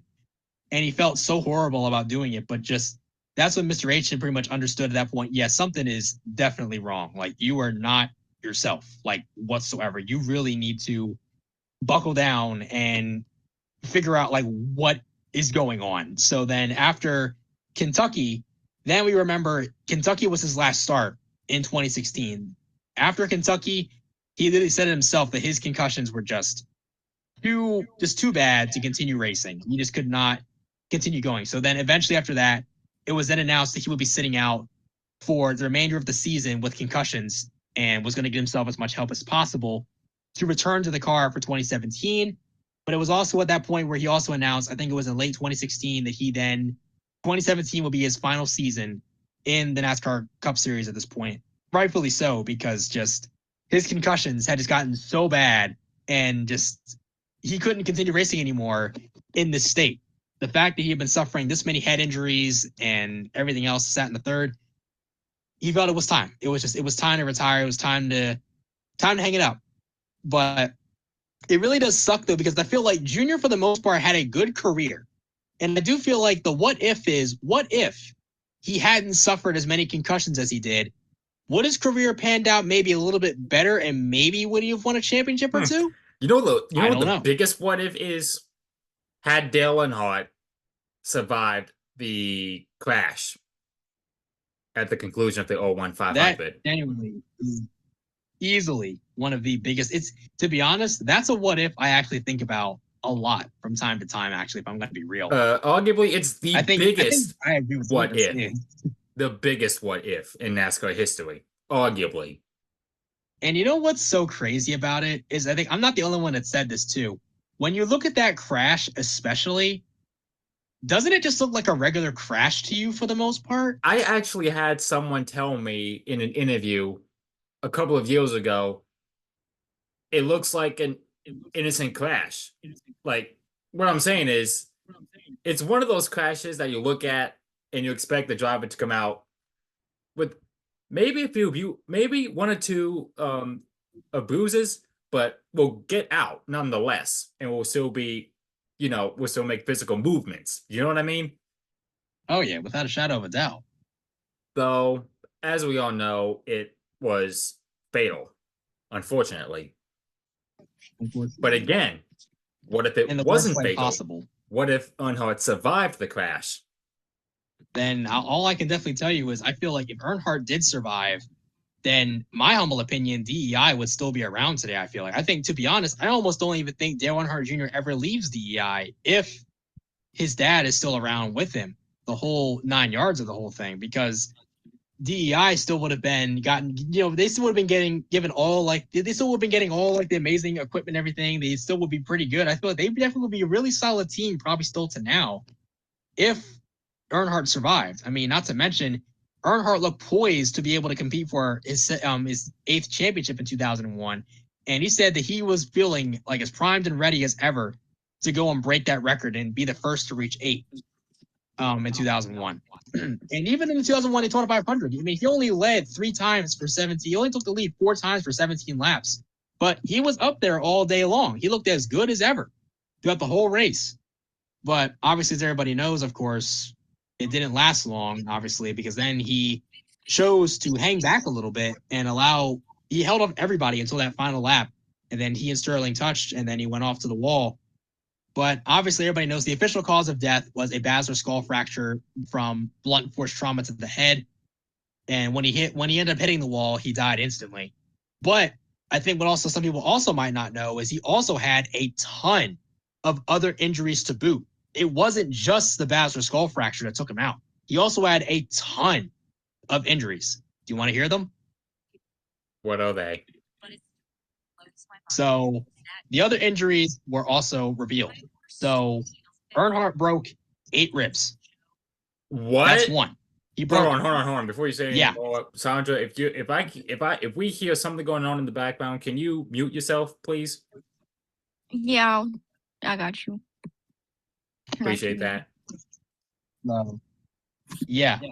So there's more than just that, though. So, 1, Earnhardt broke 8 ribs, his left ankle and his breastbone. Jesus Christ, dude. And he's okay after that? And there was also a few other ones, too. There was also cuts and scrapes as well across, like, his body, blood in his ears and chest. And while he also, again, like, obviously the one that took him out, obviously, was the fact that he didn't break a vertebrae, which was good, but the problem was obviously the fact that he had a skull fracture at the base of his head, which of course being a basilar skull fracture, which was NASCAR at the time, NASCAR's 4th in 9 months. And something that they ignored months before that race, recalling Adam Petty, Kenny Owen Jr., and Tony Roper's deaths in 2000. But yeah, he had that and all those other injuries to boot. And quite honestly, it's also because of the fact that there was, of course, also the fact that he wasn't wearing a Hans device, obviously. So the basilar skull fracture more than likely, the skull fracture more than likely is because of the fact that he more than likely flew forward in the car and his head probably bounced against the steering wheel probably. And more than likely his 8 broken ribs came from the fact that not only was he flung forward, but probably his entire chest area probably completely just bounced in front of the steering wheel, obviously, at that hard of an impact, obviously.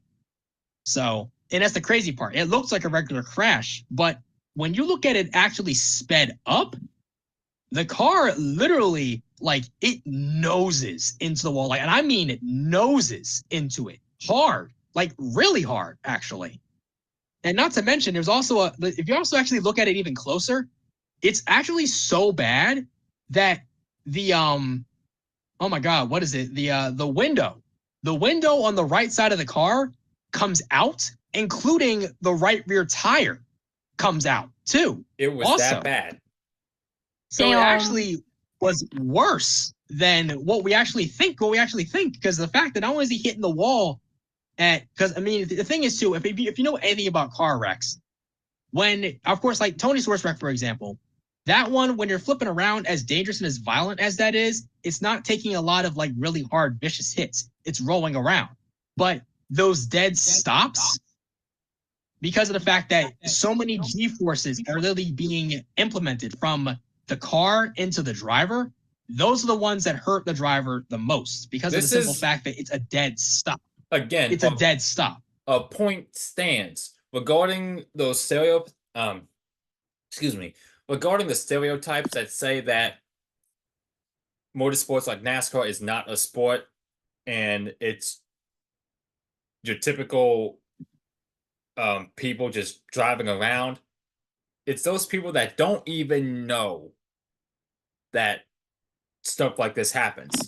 You know what I mean? They have no idea.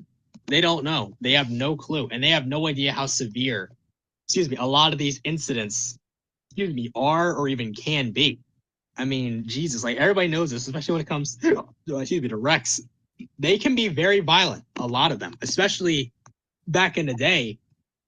They were so violent that a lot of the time, unfortunately, it did take a lot of drivers' lives, or it almost did in most cases. Like Ernie Irvan, for example, in 1994. And 99. If I can remember. Most notably 94. And also in Michigan. But in 94, especially, I mean, 99, obviously, it ended his career. But 94, it about almost took his life. Not to mention, he also lost an eye in the process. Oh. That's why he had that patch on one of his eyes. Yeah. But obviously, the good news is the story doesn't end there. While he almost did lose his life in that moment, I think it was like a year or two later. I think it was 95 or 96. He comes back to the same track that almost took his life and wins. It was 1997 that happened. I figured. His last win. It still stands. That's very remarkable. His last win in Winston Cup when he won Michigan, 1997. Of course, 99, unfortunately, had another bad wreck that unfortunately forced him to retire at that point. But still, that stuff is just crazy, though. But at that point in time, though, during the 90s, don't get me wrong, I'll be honest. As much as I would have loved to have grown up watching racing during the 90s, same. I don't think I would have been able to handle, though, watching a driver die in a race or die in a practice crash, or because that was very common, unfortunately, back in the day. every couple of years or so, every now and again, a driver would unexpectedly die in a race or a practice crash or whatever. But at the time, you kind of just accepted that as a dark reality and moved on. But back to Dale Earnhardt, though, Dale's death was very different, though. And it's funny, I think I've still heard from people that a lot of people still to this day, still have been able, like still to this day, are unable to move on. It was just so painful. You mentioned that in the documentary we did on the subject. I mean, I can only imagine it. I mean, of course, at the time, I was only 1 year old at the time when all that was going on. So I knew nothing about that, obviously, at the time. Because you were born. But I can only imagine for those that were not only Earnhardt fans, but even just everybody in general who was also at the track or even just watching on TV that day, no matter where you were, I can only imagine how much of a gut punch that was to witness the sport's biggest ambassador, the icon of the sport at that time, get killed, basically in the sport's biggest event. But to be frank, and what also was something that I think some people need to understand too, is that right there is a sobering reminder that it doesn't matter how anybody, who it is, no matter how revered or how transcendent they are ever invulnerable. And Dale wasn't the first. He was one of the many of the long list of drivers taken, some old, some young, and some in between. Yep. There was also Formula One. Same thing happens in that aspect. Every now and again, back in those days, a driver would get either injured or worse. You both know this. Ayrton Senna, 1994 in Imola, May 1st, 1994. Bryce, do you know about that too, regarding Senna's crash in Imola 30 years ago? I do remember it. I think I remember if you seeing do, footage of it. Can you elaborate and compare? I wouldn't say compare, so to say, but more so like contrast, I guess. Yes, essentially that's what I'm trying to say. Yeah, so I guess one of the things I do remember, I think his car like got loose, or I think he might have overcorrected. I'm not so sure. But I think he ended up hitting a wall or something, like at a very, very bad angle or something. I forget what it was. But it was a very bad wreck, though. That's for sure. That's what I do remember. 1 second he was leading. I do not remember. 1 second he was leading on lap 7, going through Tampa-Vella corner, and then the next, it just went straight.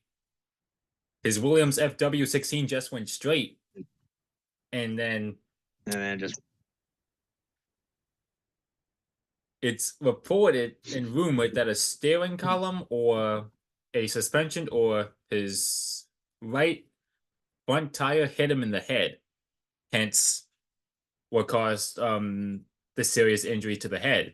Hence, why he's sounds not here, unfortunately.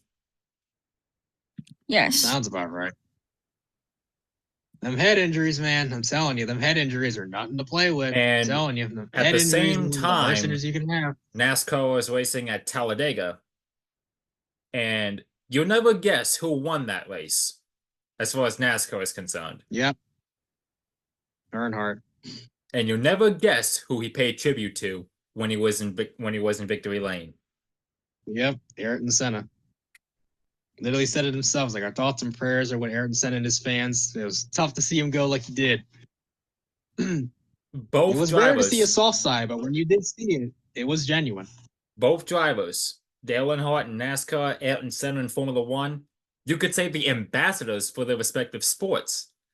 It's difficult to explain what happened. It really is. And it's crazy to think, too, that I also was doing even some research on this, too. It's crazy to think that NASCAR has over 82 drivers that have perished in sanctioned competition, but F1 has had less. I'm sorry, what? Yeah, F1 has had less drivers perish than NASCAR, which is wild. From what I can remember, I think I can concur. I think it was I want to say it's like 30-something drivers that have perished in F1 sanctioned competition, but in NASCAR, over 82 drivers have passed away in NASCAR sanctioned competition. That is crazy. And there's only in the NASCAR Hall of Fame, the only monument to the 82 drivers that literally is there for them to remember them by is literally a book that's basically titled off to one page. It's like a book that's opened up to the same page detailing the story that we already know of that February 18th day. The thing that honestly does kind of irk me a little bit, though, about Earnhardt's death a little bit is the fact that Earnhardt's death, though, is treated as if no one else has ever died at all. It's literally, it feels like it's separate from context, as if no one else has ever passed away in sanctioned competition. When that's not just true. Because of how big it is. Yes, don't get me wrong. This one of the sport's biggest icons dying in the sport's biggest event, yes, obviously was as tragic as it was, is one of the biggest tragedies to ever happen in American sports and ever happen in NASCAR history. Period. But it's treated as far from context as if it's like the only thing that ever was put together. I mean, you cannot gloss over the fact that literally over a year earlier, you had 3 sanctioned deaths go on in 1 year in all 3 series: a Cup driver, a Busch driver, and a truck driver. Tony Roper passing away in the Truck Series of Texas. And also, literally in both sanctioned competitions at Busch and in Cup, you had Kenny Irwin Jr. only in his early 30s pass away, and Adam Petty, who was at only age 19 years old. 19. Only 19 passed away, dude. 19. And NASCAR ignored. He wasn't even 20 yet. NASCAR didn't even acknowledge to improve the safety at that time. Dude. And like NASCAR was so stubborn for so long, and not to mention, it didn't even take Earnhardt. It wasn't even Earnhardt's death. I can't even fathom. Put everything into motion. I can't even fathom. It was Blaze Alexander's why it took NASCAR that long for them to put safety features down. They literally had to wait until Dale Earnhardt got killed. That's when it took extreme measures. Pardon my French here for a minute, but it's the most stupidest thing in the world that it took not even just Earnhardt's death. It literally took Blaze Alexander's death in ARCA, his death at Charlotte in 2001 in ARCA, to have NASCAR finally wake up and mandate. It was at that moment that the Hans device had a neck support. It was at that moment that the Hans device mandatory. Since that day, literally, or that night, it was Alexander got killed in an ARCA event, bro. In an ARCA series event. And that's the worst part. That's the worst part. And Alexander was only 25 years old. And that's the worst part about this. It was this one, this accident, and not the 4 before it, or the many others way before that, that finally made NASCAR wake up and finally mandate the Hans device. And every other safety implication they've put together since 2001. Why did it take this freaking long? Listeners, I think y'all can tell with this subject,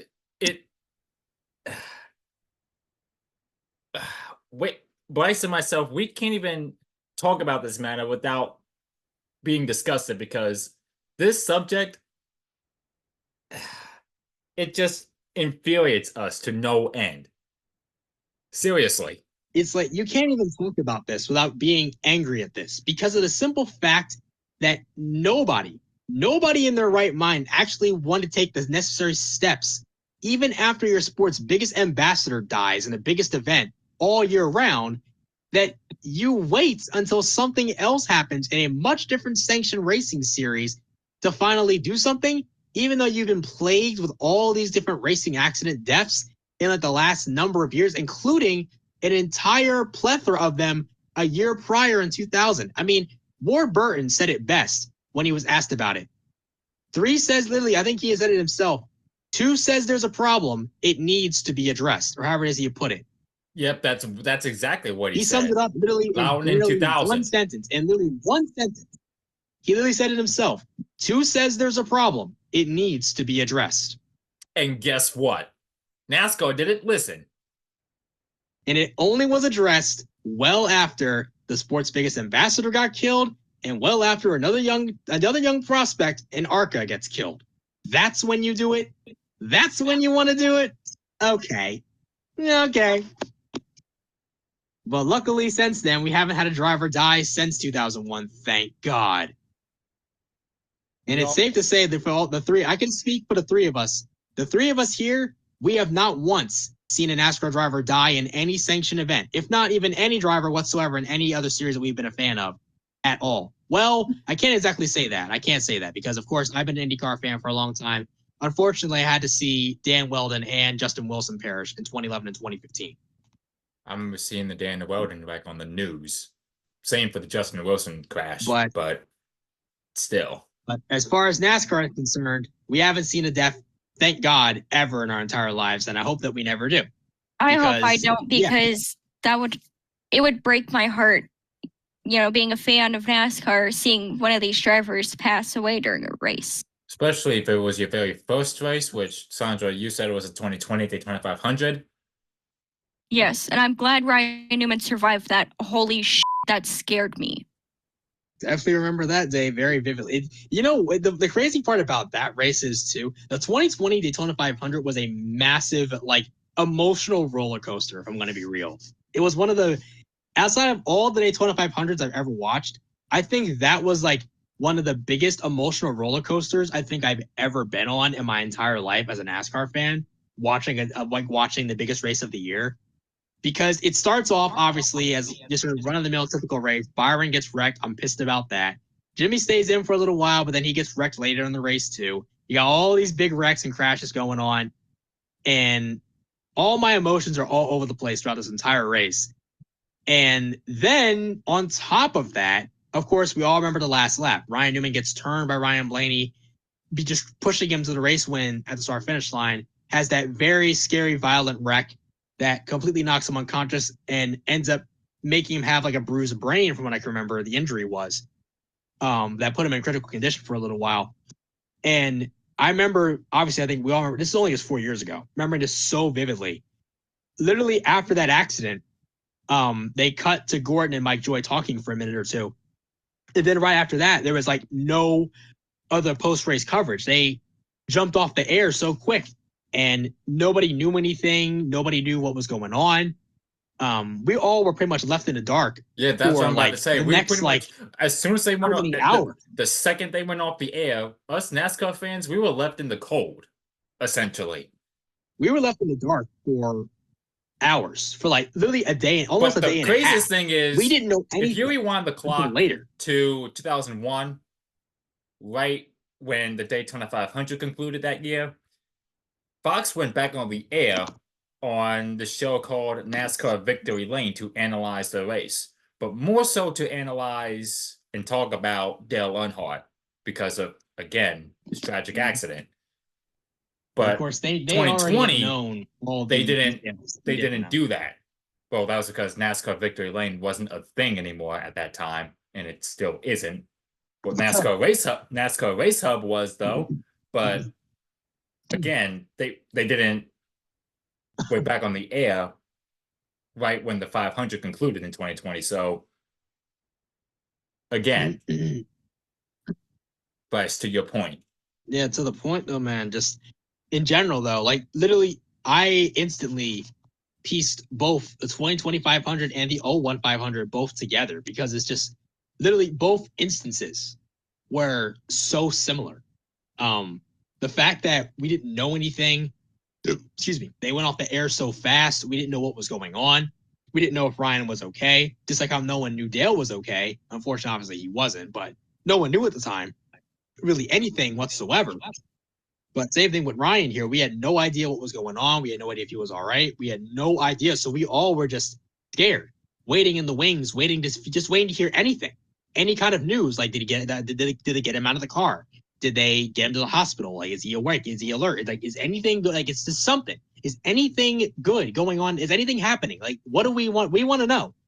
But we didn't know anything until many, many hours later. And then it was announced by Steve O'Donnell in a press conference that Ryan Newman was sent to the hospital. He was in critical condition, but was stable. His injuries were not life-threatening, though. No. Yeah, they weren't life-threatening whatsoever, which was good. But he still was in critical condition, which was still bad. Simultaneously, but it was a blessing, though, that he wasn't have life-threatening issues, though. But critical condition's nothing to play with, though. But luckily, yes, the injuries were not life-threatening, thank God. And then obviously, of course, we then got the confirmation later on that he was okay. And then, of course, everybody has seen the footage of him walking out of the hospital with his two daughters hand in hand. The absolute best video footage we could have ever seen at that point. And arguably the best video footage of the whole 2020 NASCAR season. Arguably. It's really funny because And then, we as NASCAR fans, we're very fickle about. We all know this. As NASCAR fans, we're very fickle about a lot of things, right? We are. We disagree, agree to disagree, or we can, really get fickle with each other a lot of the time. But everybody knows when it comes to a crash like Ryan Newman's or Austin Dillon's in 2015, or just any scary wreck at all, doesn't matter what it is, we all come together in that moment as a community. Exactly. And we pray together, come together as a family in that moment, because that's all that matters. I'm back and I feel 20 pounds heavier. Oh.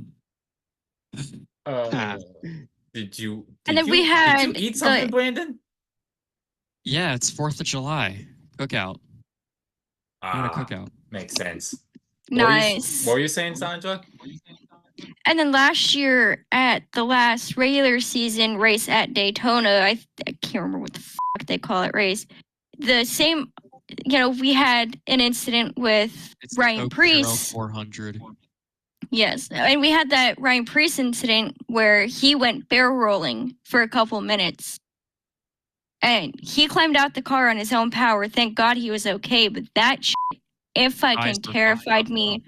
Yeah, I was praying that he was going to be okay. Luckily, he was. But with some bruises, some minor injuries, and he was okay. And watching that shit happen. Red eyes. Reminiscent of Davey Allison after his slip at Pocono in 92. Very good remnants of Davey Allison there, dude. That was some Ryan, I'll tell you, Ryan Preece is one tough son of a bitch. I'll tell you that much. Oh my God. Dude, when that car went barrel, I think that's the most terrifying barrel roll I think I've seen plenty of flips and crashes, but I think that's the most terrifying barrel roll I think I've ever seen. Wowzers. The most horrifying barrel roll I've ever seen ever. My God. Like, you see how high the car, not to mention, the car got air so quick, and that car just flipped in the air for what felt like forever. Yeah. And, my God. Kind of reminded me of Rusty Wallace's flip in the 93 500. Yeah. Yeah, I coincidentally enough, 30 years apart, if I did the math correctly, 30 years apart on the backstretch. Just horrifying, man. Oh my God. I could not believe what I was watching. I was like, oh my God, please tell me he gets out of that car. Thank God he got out of that car. For the most part, kind of quick. Jesus. You guys want to know a hot take of mine? Shoot. Sure. Here's my hot take. I think Dale Jr. could have been a multiple-time Cup champion if he wasn't plagued by injuries his entire career. Bryce, we literally just talked about this. Mm-hmm. Yep, without a shadow of a doubt, dude. Without question, he would have been a multi-time champion. I think he would have been at least maybe a 2-time champion, maybe even a 3-time champion. I don't know. 2004, by especially. The way, quick question: What's a line of commentary in NASCAR that will forever either haunt you or live in your head? Because I was just recapping pretty recently. I got bored. I decided to watch the 2016 Ford EcoBoost 400. And the line that I've just been thinking about lately was, Joey Logano drives Carl Edwards to the inside wall. There's that quote, but there was also another one when Jimmy Johnson crossed the line and won not only the race itself, but record equaling 7th championship. Calvin, did I ever tell you the reasoning behind Carl Edwards' retirement? Like because the actual reason? Because Daniel Suarez won the championship and was promoted to the Cup Series too quickly. It's actually at least that's my stances on how I see it. I found out the real reason not too long ago. After all these years, I finally found it out.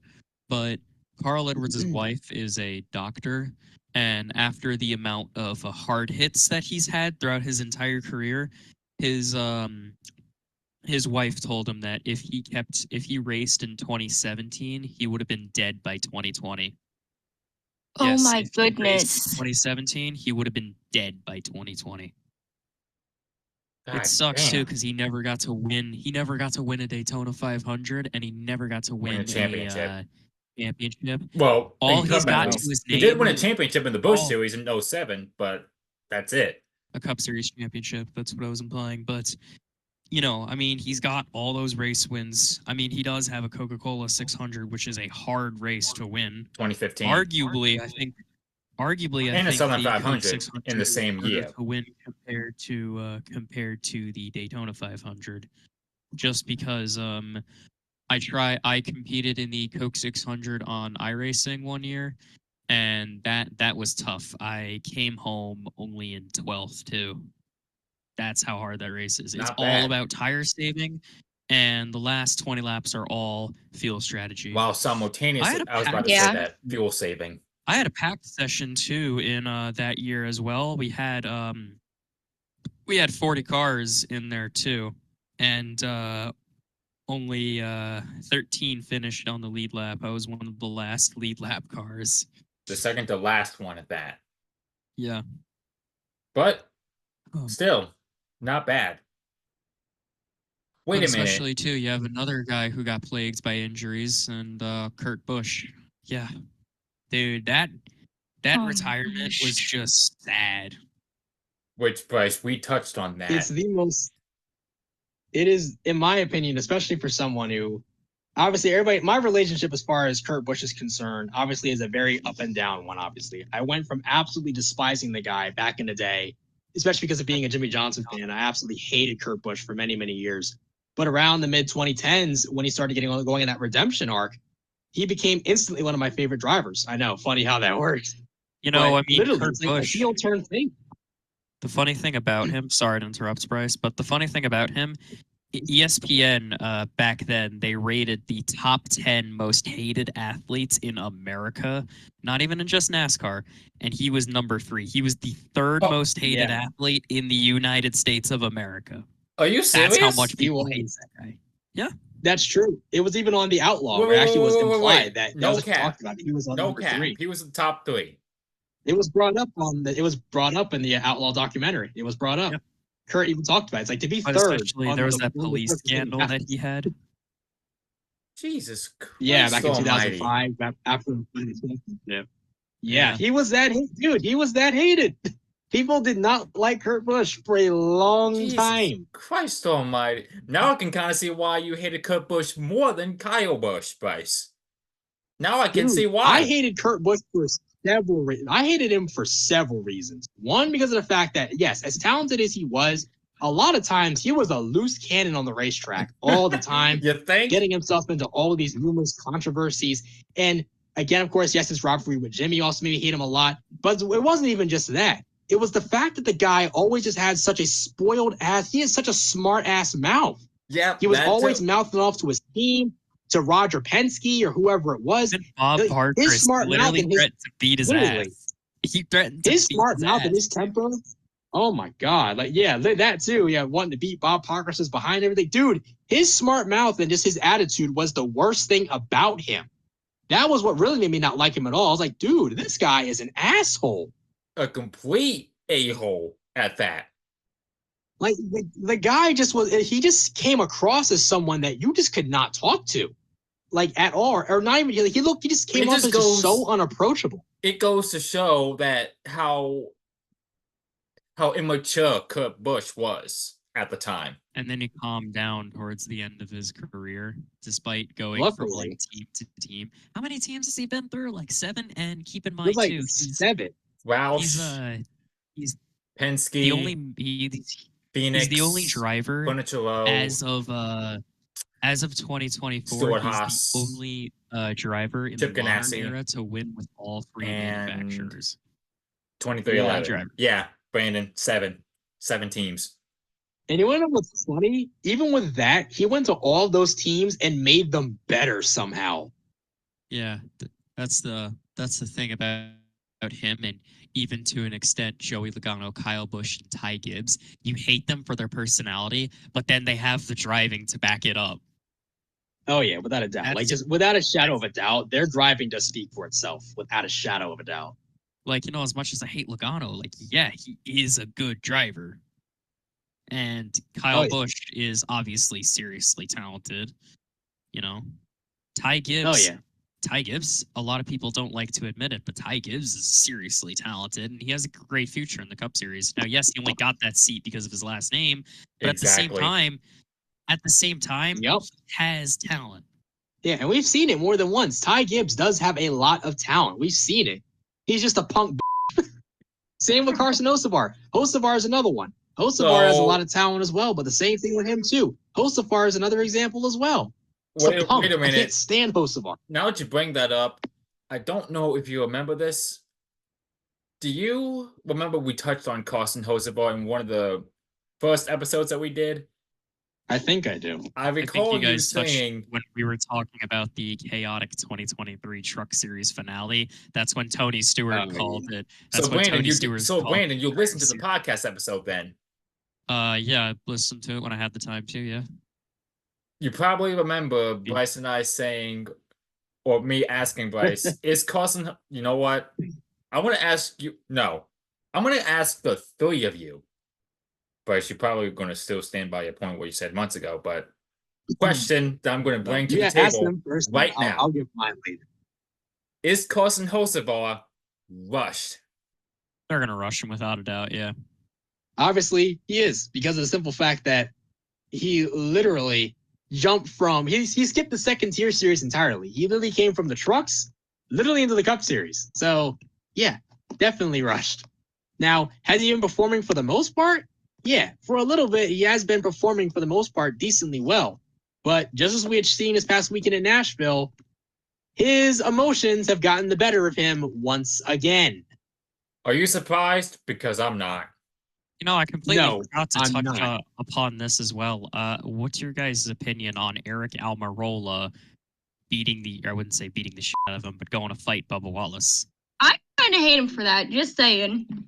I'm I'm unfamiliar not with at all that. surprised. It Because sucks Bubba too. and Eric, they've had some incidents for a little. They don't. It's clear to me they don't like each other, and You know they've what's had funny, incidents too? for as far back as 2018. Dude, Yeah. I met Eric Almirola too. It's so funny because the thing is, though, Eric looks like the type of guy where it takes effort to piss him off. And that's coming from That's somebody what that it got to seems. meet him. I have a picture I've of met him. Bubba, and Bubba, from how I've met him, he seems like a nice guy. The only thing is, though, Bubba Wallace is a shit talker. Yeah, he kind of. He's more than anything. He's a very emotional guy. That's Yes. the one thing about Bubba that a lot of people don't like is the fact that he is a very emotional guy. Now, obviously, there are definitely times, even coming from a guy who is a big Bubba Wallace fan, there are times where it is warranted, and then there's other times where it's not. Not There was warranted. that So he incident definitely at Las Vegas can where be a Kyle hothead. Larson, He can be very emotional. dude, he went For after example, when he Kyle wrecked Larson. Kyle Larson in Vegas. Dude, especially like Larson has raced him with respect for so long. You guys really think Larson would be the type of person to do that on purpose?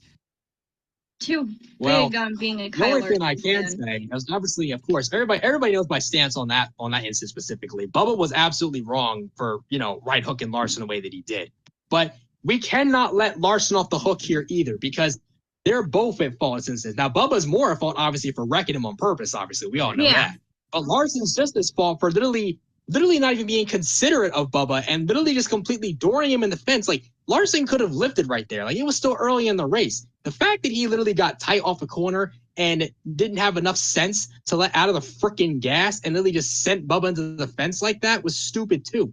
You cannot excuse the fact So that you you're have another saying- person who literally on the other end just doesn't even just choose it. I mean, we all know how aggressive Larson is. When he's in a situation, he's not going to lift. We all know that. So you're I mean, saying he not openly only apologized. so you're saying, Bryce, not only is Bubba in the wrong, but Kyle Larson as well.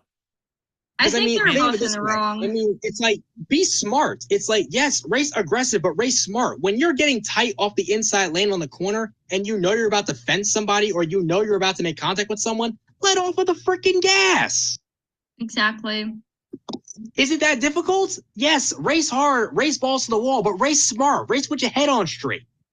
It doesn't take a rocket scientist to understand that when you're getting tight on the inside lane, literally underneath somebody, and you're about to wreck this person, or the both of you are about to get wrecked, let off of the gas. At least he has the consideration to openly admit, hey, I fucked up, I made a mistake. I mean, hey, look at Tyler Reddick literally last month. If you watch the confrontation, you can literally hear Tyler Reddick saying to Chris Buescher, because look, let's be real. Tyler Reddick, he's like my size, dude. And Chris Buescher is like what, Bush 6'2"? is a big dude. Oh yeah, he's a big dude, and he said, "Look, I could give less of a fuck about my car." And he said to him, "Look, I fucked up, dude. I'm sorry." Yeah, I was like, I messed And- up. And I was looking like, no shit. And you could see how that threw off Chris Buescher too, because he rolls his eyes and he says, "We've raced each other so clean for so long, and that happens." Yeah. I can understand his frustration, God. especially because of the fact that he also was coming off the fact that he has, lost out in a photo finish the week before to Larson, and then he gets fenced here by Reddick, even though Reddick wasn't trying to do it on purpose, obviously, but just And the Yeah, whole it cost him Ricky both. Stenhouse Jr. and Kyle Busch at what was it? The North All-Star Wilkesboro, race. the All-Star my Challenge. God. You hit the fence, and then you hit me. Go back and watch it. I seriously love when Kyle Busch got told. So Stenhouse said to him, "I'll wreck you at Charlotte. What do you think about that?" Kyle He's like, responded, bring it. I don't give a He said, f- "I Bring suck just as bad as you, dude. Bring it." He's like, bring it. I don't give a fuck. I suck just as bad as you. Let's go. Why did And then you that actually fight, sound like oh that my when you said that? You see, the only That's thing my that got best Kyle annoying, Busch impression. the only thing that got annoying about that fight was when Stenhouse's dad joined in. Oh my That's- god. That's like I that's hate low. that.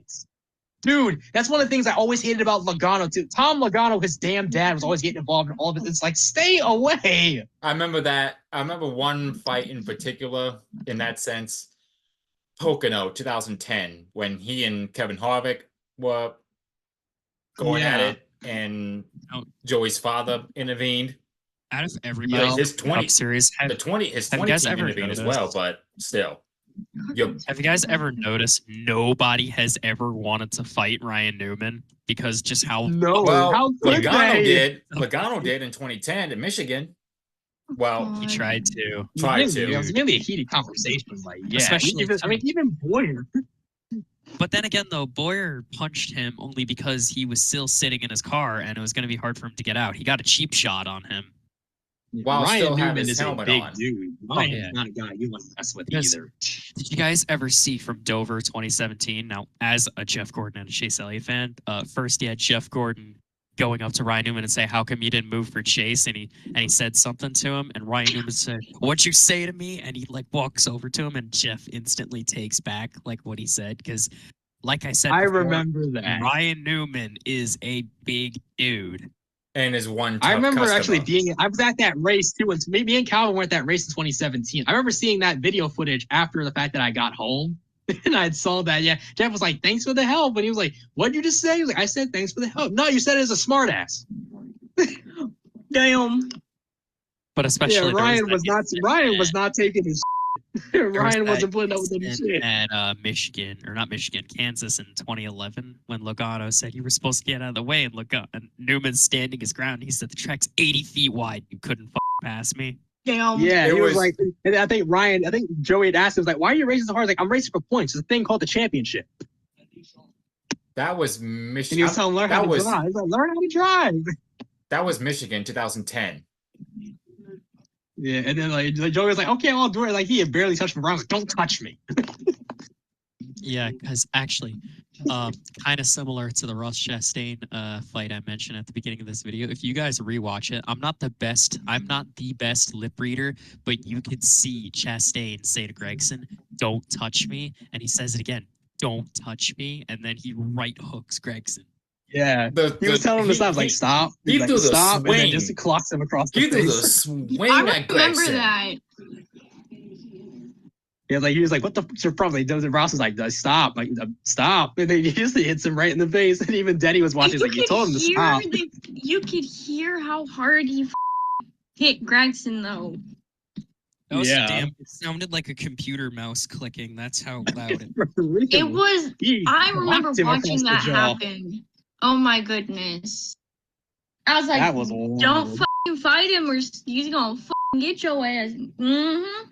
And look what happened. Like if I was You don't Gregson, should have fuck swung with first and no Chastain. question asked. If I was Gregson, he should have did what Kyle Busch did to Logano in 2017, where Busch didn't even say a word. He just walked right up to him and punched him square in the face. Oh my The only god. thing I saving remember the only thing that. saving Logano was his entire crew jumping onto Kyle Busch. All of his crew members, because of course, like Tony Stewart said, tough guy. Soon to be all of his crew members get in the middle of it. Till then, scared little kid.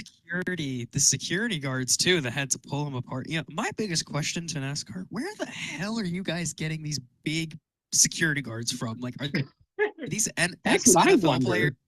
Yeah. I'm That's laughing what I'm because wondering. that's Where what did these I'm guys wondering come myself. from?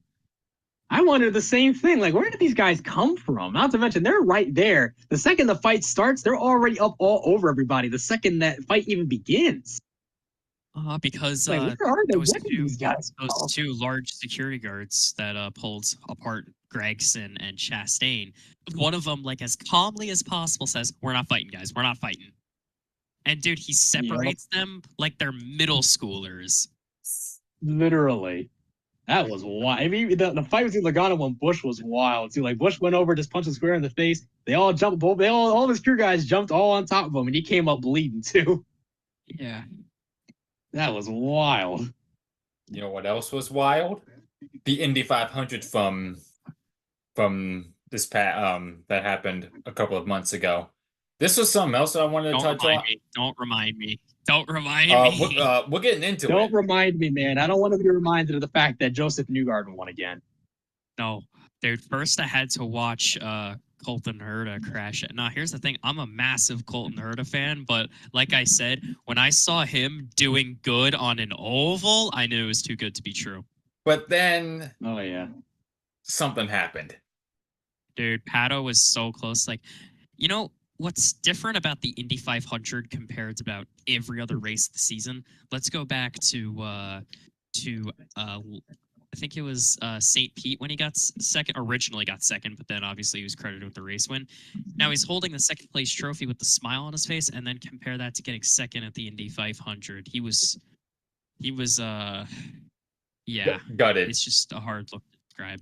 Gutted, basically. Sounds like he wasn't very happy. Oh my god, dude, the way that he got out of his car and he just face planted on the halo, that was painful to watch. oh yeah, without a doubt.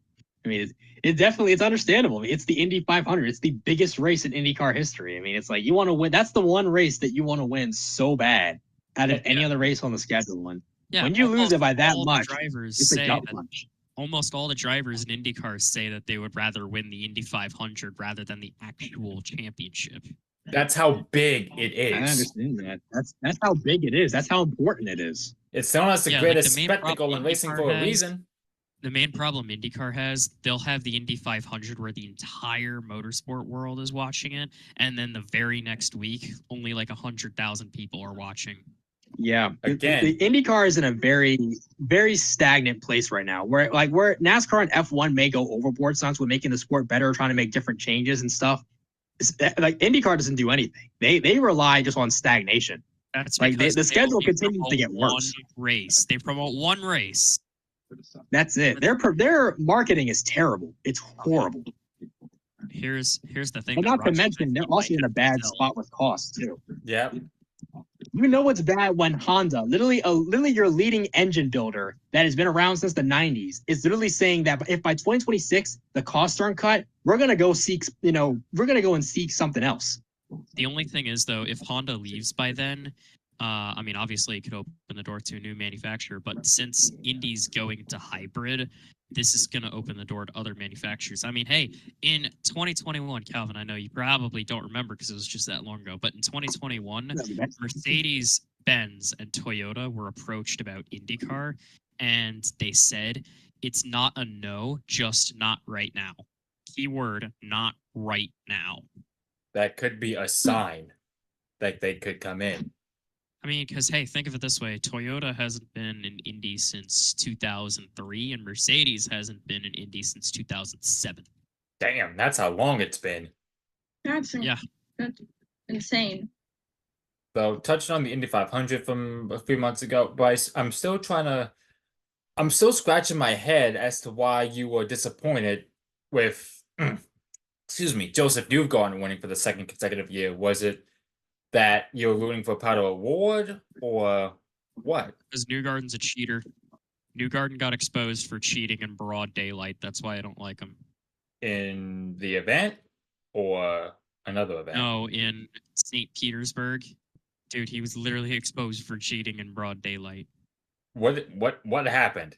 I'm still scratching my head Push over to pass scandal. what? The push to pass scandal. Brandon, All right, so back at St. Petersburg, which was the season opener, Newgarden was using push to pass under caution and on restarts, which is against the rules in IndyCar. You're only supposed to use them under green flag conditions. And it's not like he did it once or twice. No, he was doing it the entire race. They have him on film doing this. that's an even worse look. Oh, yeah. So now I can see why, to your point, as to why you say what you said about Newgarden. Yeah. He was exposed for cheating in broad daylight. Hence why I'm presuming you're not okay with him winning the Indy 500 that happened recently. No, and then you have last year where he got that win handed to him. But hey, I keep that to myself usually. You're talking about the Indy 500 from last year or another event? 2023 Indy, yeah. They didn't have enough time to finish the race. It was supposed to end under safety car with Marcus Ericsson winning, and instead they decided to do a one-lap shootout. Newgarden effectively won.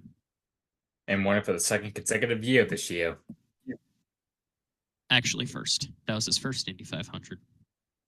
Well, with Newgarden, back-to-back, last year and this year, I mean, there's a few others topics I want to touch. I don't know what happened to Bryce, but Saundra, you can still hear me, right? I can still hear you. Good. Ugh, I'm back. Sorry, I just had to. Where the hell have you been? I'm sorry. I had to do something. I'm sorry. I thought I lost connection with you, dude. No, I just had to let out some fluids. I'm good. I just needed to do something real quick. I mean, not that long ago, I muted myself and walked away to get food. And then again, I was hungry and I fucking wanted ravioli, so I warmed up a can of ravioli and ate it. Yeah, well, we're having a ravioli. Give me July. the formula. Now, Bryce, since you're back, we're going to the Indy 500 from this year. I'm scratching my head as to why, excuse me, as to why you were upset with the finish. Is because you don't like Newgarden or what?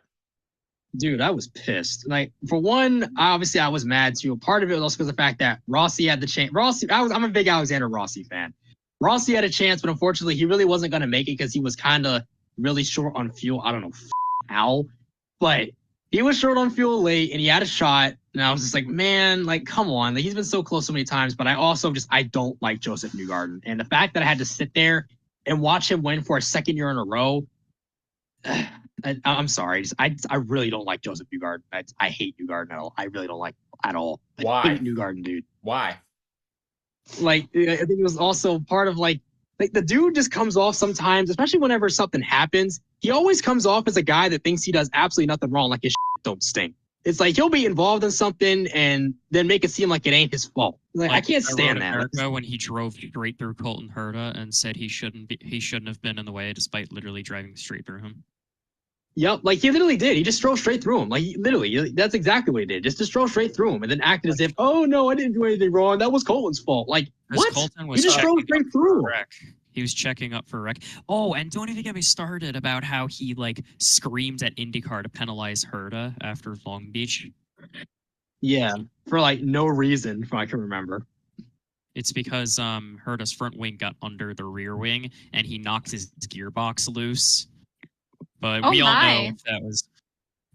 know if that was Newgarden, he would have been saying like, "Oh, that's just hard race." That's just how these Penske guys function, dude. The Penske guys, I swear to God, like, oh my God, man, especially over here, it's like, why? They function only on just one brain. Let me just blame everybody else for every shortcoming. Let me always complain and cry about every little other thing. But the second something something happens to them, they cry about it. But if it's something else, no, it's not my fault. It wasn't my fault. I didn't do anything wrong. Like, it's so stupid. Yep. It doesn't help that I have a friend of mine who's a massive, and I mean a massive, Joseph Newgarden fan. He calls him Joseph Newgoat. And Newgarden is not the GOAT. I'm sorry. But especially you have New Garden fans on top of the world saying, "Oh, we won the Daytona 24 and the Indy 500 in the same year. Who's done that before?" Like, bro, shut the up. You guys have won the Indy 500 that you guys got handed to you. And then you have the Daytona 24, which is actually the Daytona 23 hours and 58 minutes. And then especially that one from last year, he literally went literally about almost completely underneath the pit line just to be able to make the pass. God, I can't with New Garden. I can't with him. I can't with half of his fans. And it makes it even worse that, don't get me wrong, I love the guy to death. Absolutely, I love him to death. But my God, sometimes with Justin New Garden, he can be a little insufferable. Another one. We got to keep talking shit about New Garden because my lap times are getting better as we speak. That's awesome. Dude, I'm in the Xfinity car right now around Chicago. I'll screenshot this in a minute, but yo, the Xfinity car, this is perfect to drive around. I can't believe I'm saying this, but this car is actually really fun to drive around the Chicago street circuit. Next gen, it's like they let Patrick Starr give me the setup from SpongeBob. So, oh no, oh goodness, yeah, oh boy. It's like they task him to build the setup, and the Xfinity car. This is a lot of fun, actually. I might actually consider doing an official race in this car. There's another thing I want to touch on, and that's the recent events that happened we already did, but more so one event in particular that Bryce and myself went to in person, and that's Dover Downs. Yes. What a day that was. Especially in your case, given when that one, sorry to bring it up, but that one crash in particular that happened, that caught my attention. Don't remind me. What, Brandon? Did you say something? Crash. What? I said, which crash?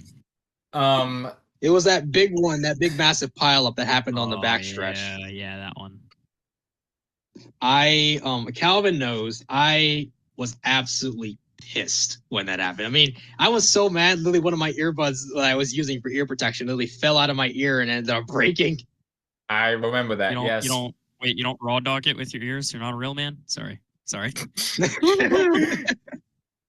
Don't get me wrong. Trust me, there are some times during the race where I will take it out and I will listen to it a little bit. I'm like, oh my God, this is a little too much. I will admit though. Ask Calvin. He said his ears were ringing after the race. That's the best feeling, man. True story. I mean, when I went to Sonoma last year, I went the first 8 laps of that race without earplugs, and luckily I had some. I was like, I can't do this, and I'll put them in because it's way too loud. Oh yeah, no, I don't know what it is. Now, every single Cup and Xfinity race, and actually IndyCar race that I went to, I never wore ear protection. My hearing's perfectly fine. But here's what I never understood about myself: I could do perfectly fine standing right next to a V8, but if I'm in a crowd with loud people and there's a lot of talking and music, aka a party, oh no, I just go in the corner and go on my phone. Damn. Hide away. Yeah, I'm not a very Hell, the post-race concert last year at Sonoma was really freaking loud, and it was shaking the ground. God damn. I mean, Shaquille O'Neal was there, which was cool. Yeah, that sounds more like a social thing. I guess it's when you're in your element, yeah, everything's great. But when you're, I guess just socially, when you're around just a lot of people, a lot of really loud noises, I guess that's a little different. I don't know. Calvin saw me at OVRP bouncing off the walls, and then I tell him when I get to any sort of party or even family function, I shut down and I go into the corner. Yeah, Calvin, you thought I was gonna blow up with the amount of Red Bull that I had. Oh Jesus! I kind of did. Yeah, no, I literally remember Calvin saying, "Are you okay to do the first practice session? Because you look like you're gonna blow up." I asked you that. Damn. Yeah, you don't remember? I do not remember that. I literally feel that. That's me, especially. Same thing was I'm obviously, you already can tell, but I'm around you guys. I'm extremely talkative. I'm very, very extroverted. I just chat your ear off for hours on end. That's what we're talking about. Something we're interested in. Exactly. If you put me in a, especially we're talking about things we're really interested in, but if you put me in a room with like so many people, like just groups of people that I just do not know, I've never seen these people before, I don't know them, they don't know me, I'm very quiet. Like I'm extremely quiet. You and me I won't both. even say anything. Mood. Yeah, I kept I am doing that very, so very much they socially made me take an autism test. Wait, what? Yeah, they made me take an autism test. I thought you did Actually, that I on your didn't- own In my time. opinion, it's just like the social anxiety. Me, Being That's around too mainly many what people. it is. as super weird as this may sound, I'm antisocial, but Yeah, no, simultaneously, like I get it because in school, you know, I don't really like talking to most of those people, and every time I do, I feel like they're making fun of me behind my back, and you and me both. you know, I feel that Right. same thing. No. and especially whenever somebody tries to talk to me, they're always just so fucking dumb, dude. And loud. Like Well, in my case, at least. unbearably stupid. So I don't Yeah, know well, really no, how it got around back during high school, which was a month ago. I could say back during high school, despite it being a month ago. But throughout the entire 4 years, I don't know really who liked dropped the bomb, but at the time when I entered high school, you know, that's when my racing career started picking up, and eventually it started just going around, and I had people I'd never even seen before asking me how did the race go, how'd the race go, shit like that, and I've always thought, damn, who drops the bomb?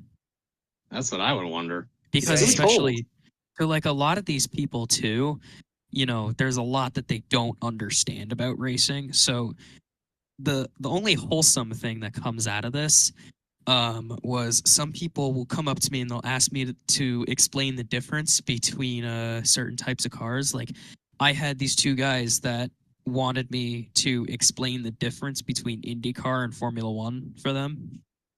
So I was nice enough to do that because they asked politely. My little Yeah. brother is an idiot because he thought that like Formula One and IndyCar were like the same thing. No, they're not. They're not the same cars. It's not the same anything between those. I like IndyCar because it's a mixture between Formula 2, Formula 1, and NASCAR. So basically, Yeah, all in it's a one. mixture of everything. Here, I'm gonna screen share something again too. You guys want to see how comfortable I am in the Xfinity car, and you saw it struggled. I struggled kind of in the next gen, but here we go. Let's rewind just a little bit. Let me know when you guys are here. Here, yeah, we'll do TV mixed. All right, so right here, perfectly around. This is on a lap that I'm pushing on at least. Down the front stretch. Here we go. All the way wide, because this is a very sharp corner. You got to be heavy on the brakes. I got a little bit sideways here, so that was kind of on me. Down into turn 2, close by that wall. Back on the gas, and right here, let's see if I could go into the gyro. Right there, here on a Lakeside Drive. I almost got a really good drift in there, almost, but I was able to save it right here. Let me actually go back too. This is arguably the second biggest pain in the ass on the circuit, because look, right here I'm at high speed and then I have to brake, and then going through here there's this giant uphill downhill. Almost got into the wall that time. Back onto the straightaway. Hold on, wait a minute. Can I just point out there's a DRS sign right here, if you guys see my mouse? Can I just point that out? Yeah, I kind of see it. Yeah, I see What it. is a DRS? What? What's a DRS? Why What is are that you there? Why is that there? Why is bro there? What are you doing? F1? What is it? Yeah, it says DRS. What's the DRS sign doing here? I guess in NASCAR it could stand for Dale Reductive Speeding. I don't know. I don't even know. So right there, all the way by the Geico sign. This is Interesting. this is where turn 6 and turn 1 meet, actually. So that's why right here it's the easiest part to go into the barrier. Ask Noah Gregson, because look how narrow it is. Look how narrow it is. Wow. And then right here, we actually get to go over the Chicago River really quickly. And then right there, So as soon as we come around the corner to the plaza, we go into Grant Park. This is where Jensen Button crashed last year. And then right here by the McDonald's sign, you guys remember there was that infamous traffic jam right here. Yes, Yep, I saw that. remember Oh that. my Back across gosh. the river. The traffic jam. And then That into was the kind left of funny, corner. but I felt bad for some of the drivers that couldn't move until other drivers moved. Yeah, that's the worst thing about street circuits because it's so narrow and It's just you so really tight gotta going in. be there. yeah, you I don't really remember, gotta be like, calculated. I don't remember Oh what God, Martinsville like, race you really it gotta be was. precise getting into the corners. If not, then it causes a massive pile up. There was a Martinsville That's what makes race. street courses so difficult. There was a Martinsville race where the whole backstretch was just traffic jam. And I gotta say it, this is also why your qualifying is so important, and especially tracks like these. On these kinds of tracks, your qualifying is extremely important. Oh yeah, without a doubt. Because on the harder tracks, you're gonna run into some stuff like that. Yeah. Actually, here's something fun to talk about. What are some interesting stereotypes from non-racing people that they make up about racing?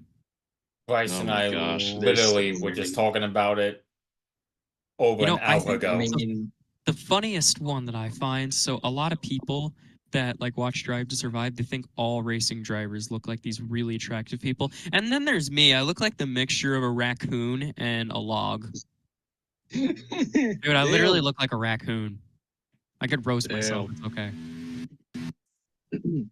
I know definitely the one that I've gotten the most, especially in my teen years, obviously, of course, because I kept it hidden for a long time that I was a NASCAR fan for like a lot of my friends and everything until like probably like late middle school into high school, I guess. That's when I kind of started to feel maybe just like a tad bit comfortable bringing it out.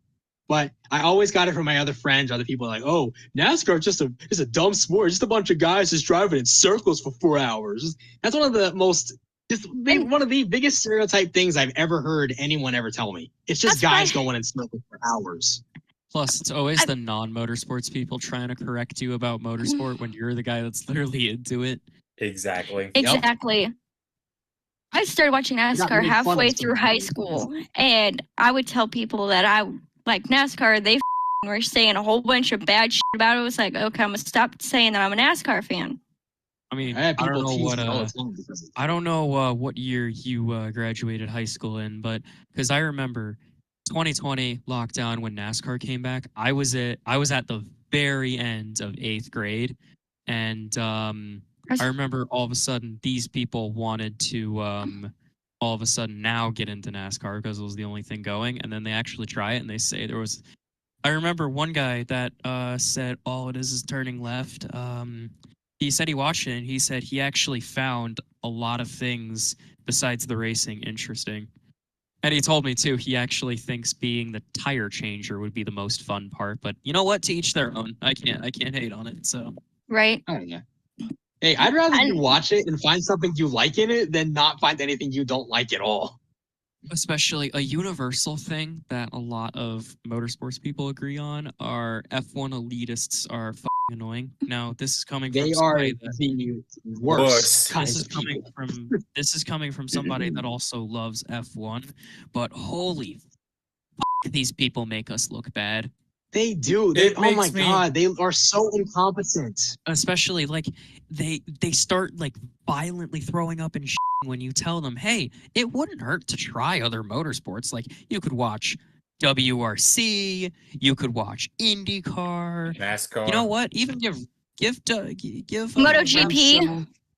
Yeah, MotoGP. It's something that I don't know a lot about, but you don't see me commenting on posts saying, "Oh, F1 cars are so much faster." Like, if I don't know a lot about a motorsport, I'm not going to jump into it. You know, as much as I want to, get more into MotoGP, you don't see me like jumping in trying to correct other people and shit. But Right? Or saying, "Oh, this motorsport sucks. Like nothing compares to this one." Like it's like, who are you?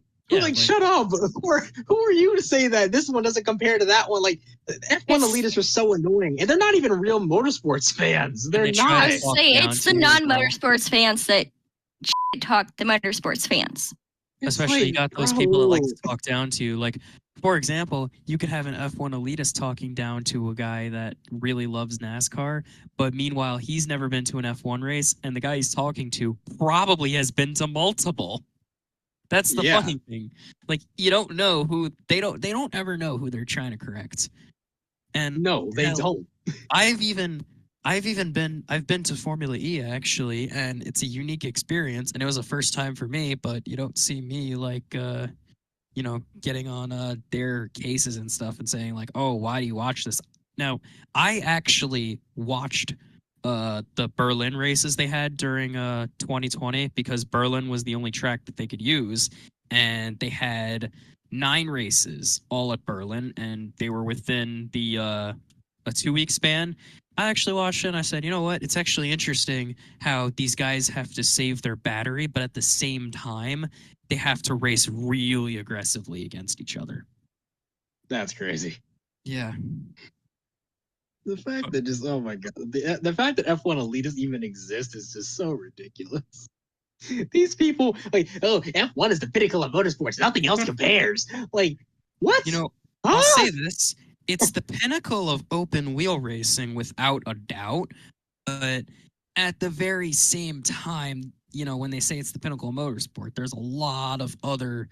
I could even argue that WRC is harder than F1.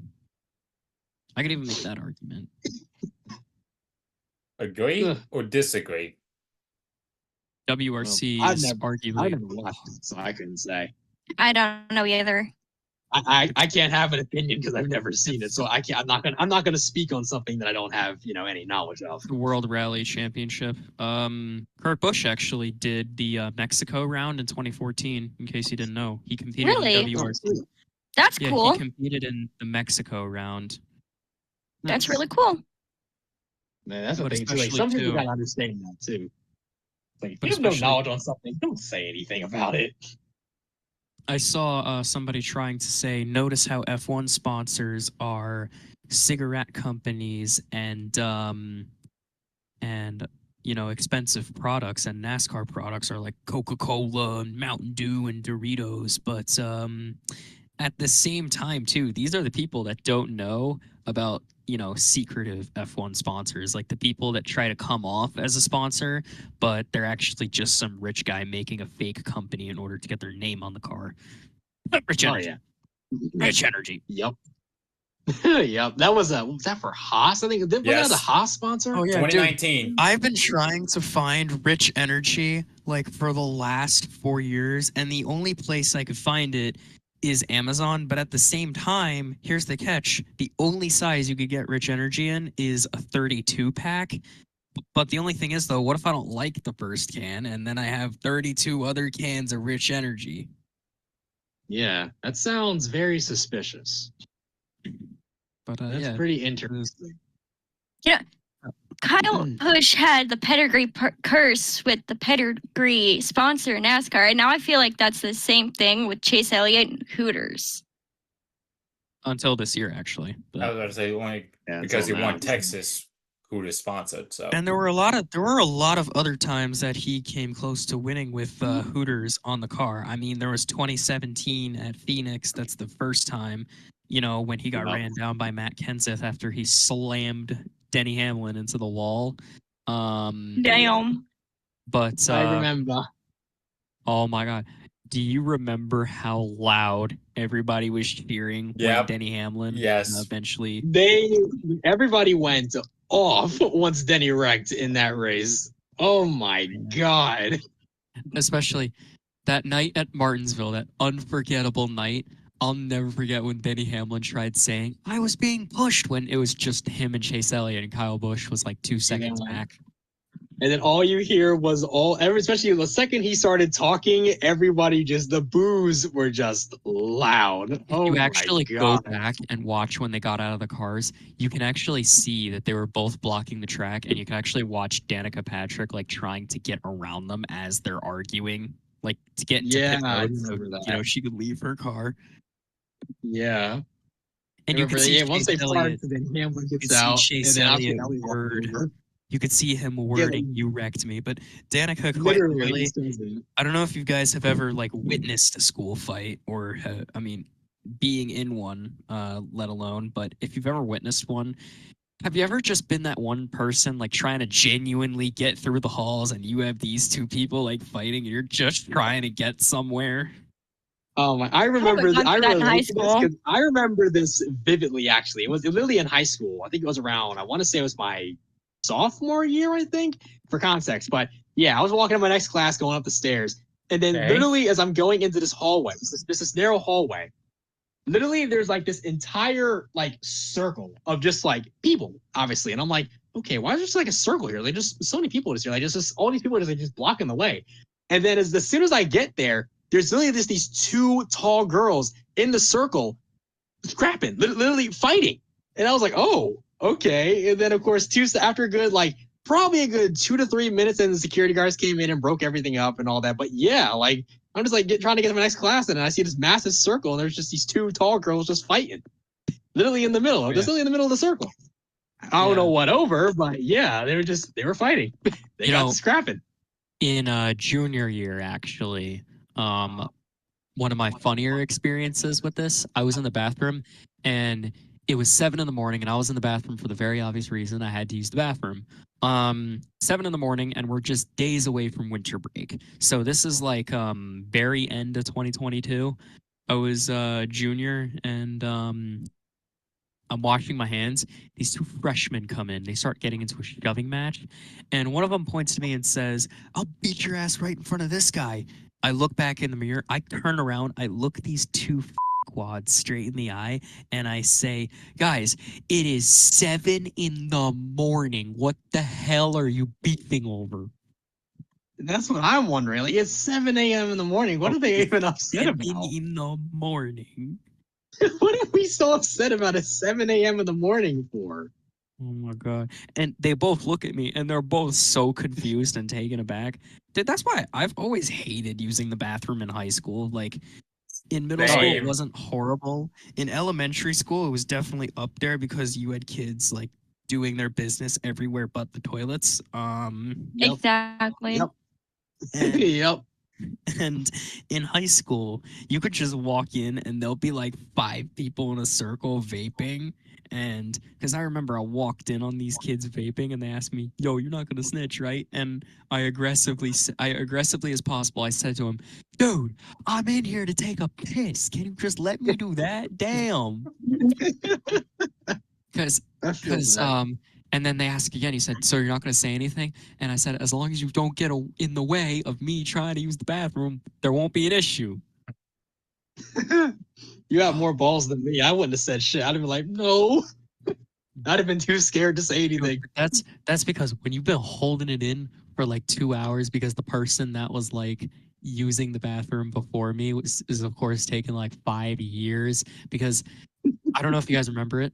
The devious lick trend on TikTok, it hit my school really, really hard. Calvin can attest because he's seen my Snapchat. Yep. Okay. Dude. Now, Dude, there was this one night. what you sent me in the I don't know how they So there do was this one night where one of the boys' bathrooms got trashed. These kids stole 5 sinks, 3 urinals, a stall door, and the entire rolls of toilet paper that they had in the spare Oh my!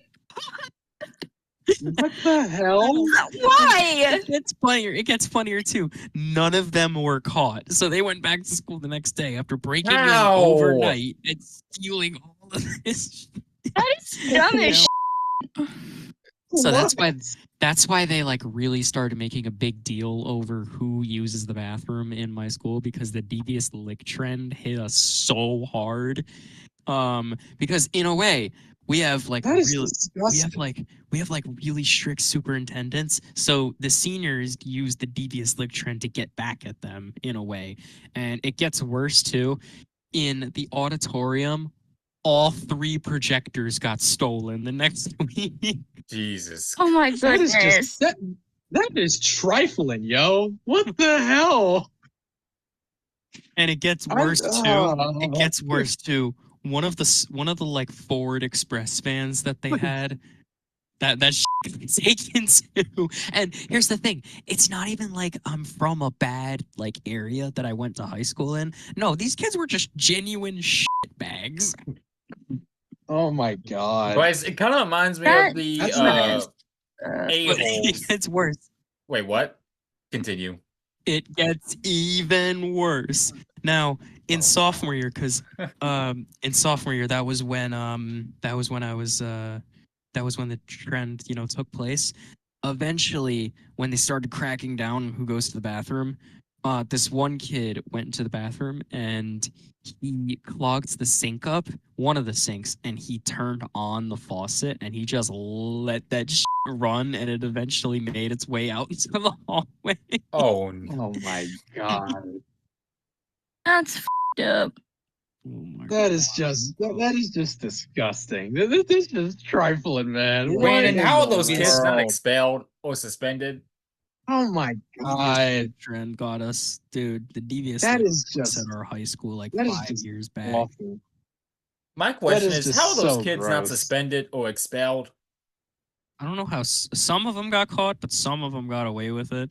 And especially this year too, last June when we were all graduating, this one kid that was sitting next to me, now he didn't speak much English, but when they called some of the people's names up while we were waiting, he said to me, "Man, they let anybody graduate here," because the people that they were calling were some of the dumber people. Like, they're really extroverted, but they're dumb as Damn. no, literally, they let anybody graduate at that school. Here's the thing. I feel like after sophomore year, they'll just graduate you to get rid of you, so they don't have to put up That's with what you. it sounds like. It sounds Oh, like it. Because in freshman year, getting held back was a threat, but after sophomore year, they were just ready to get rid of you. And the first chance I they would can't get, say I blame them. yeah, because especially after this one senior that we had for 3 years, he was supposed to graduate in 2018, and he didn't graduate until 2022. What? Yeah, we had a super I senior. believe it. So this I kid, believe it. dude, My whole bro ass was like, bro was 22. that would have been my whole ass he fucking high school career. Imagine that. Bro's 22 and graduating Wait, high hold school. on. Are you What years? serious? What years did you guys? What years did you guys graduate? 2022. 2018. So I've been out for 6 years, and 2018 is when I graduated. Oh, dude, you've been out for 6 years. I've been out for 32 days. I've been out Damn, for 2 just years. graduated. Congratulations. That's awesome. 32 Congrats. days. I've been out, bro. I'm on parole. Congrats, Hell man. yeah, dude. Fuck yeah, congrats, Dude. man. It gave me that diploma, and I was thinking, how the hell did I graduate? Because, I don't know how I did it, but in sophomore year, I passed geometry by half a point, and Easy. and at the start of junior year, when they made us do junior year algebra, I got my lowest test score ever. And it's not like I struggle like in general, because in, for example, history, I had a perfect A the entire year. Like the whole year, it was untouchable. But in math, it was the other way around. And I got my lowest test score ever. And are you ready for this? Nobody can possibly have a worse test score out of everybody in this call. My score was -1. How the hell is that possible? I got a Yeah, I've had -1. worse. I've had bad scores, but not that. I think the lowest test score I think I've ever gotten was probably like a 21. I think. I think the lowest I've gotten is like a but never 50 or anything worse than 60. that. Dude, I got in the negatives. That's how That's That's crazy. freaking That's possible. unheard of. it gets That's worse. absolutely unheard of. The kid next to me, he got a 12 on his, and the note on the side of it said, "How do you misspell your own name?" Oh, He that's misspelled wild. his own name. How do you misspell your own name, bro? algebra That is 2. impossible. So I was bullshitting the entire algebra thing because I thought it was in general some BS too.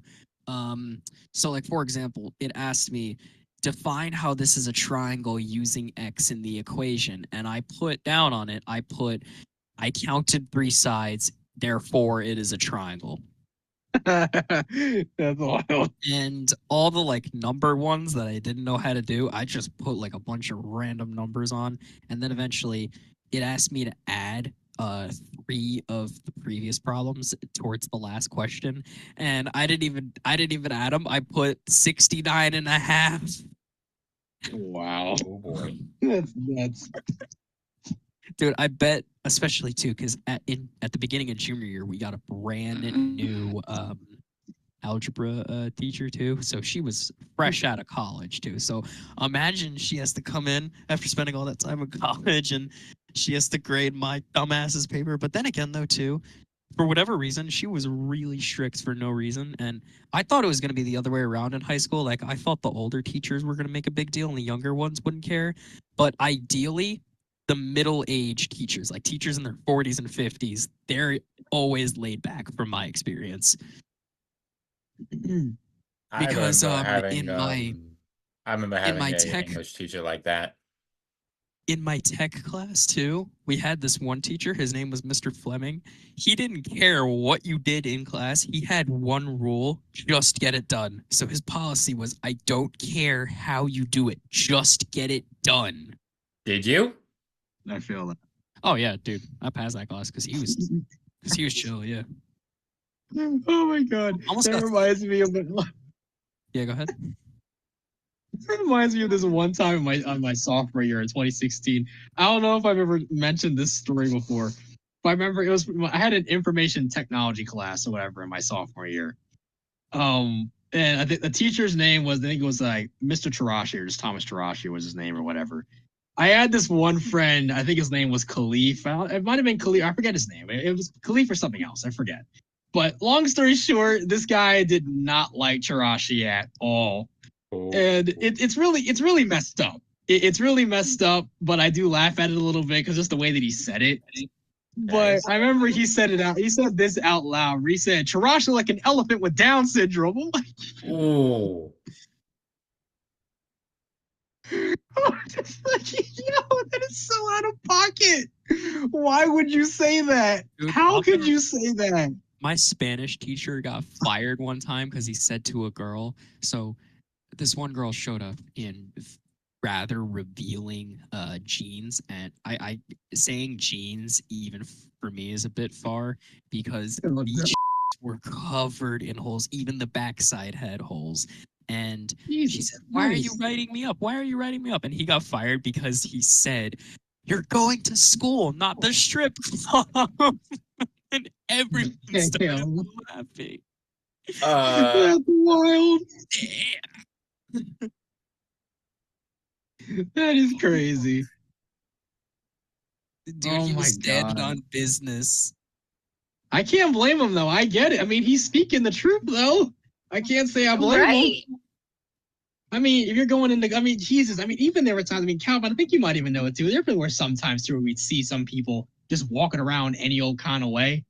Oh yeah, like the people that I wear like recall shoelaces. that for was an t-shirt. everyday thing, dude. That was an everyday thing. Literally every day, you got people walking around with like just the most fucked up ripped jeans in the world, or just walking around with like barely a shirt on or whatever, or walking around like in a because tank top, it's like in a white beater. ridiculous. It's like, And like crop tops and too. yeah, they're just Yeah, walking around like and in especially- like we got some guys that walk around like in sandals too, dude. I Sandals remember with that. socks on. Yeah, no, like Okay, I the sandals remember. and socks, that grosses me out. I literally had some friends that were walking around with sandals and socks on, dude. Same.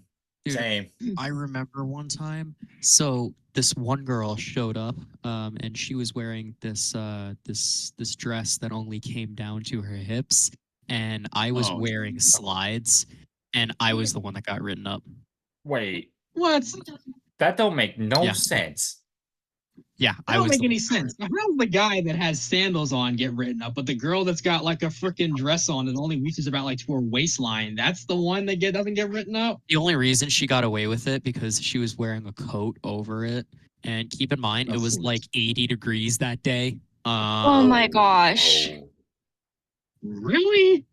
And me personally, I usually just wear hoodie and jeans year round, usually, unless like because some people ask like, "Oh, yo, it's 90 degrees out. Why are you wearing a hoodie and jeans?" Because these motherfuckers put the air conditioning at the max all year round.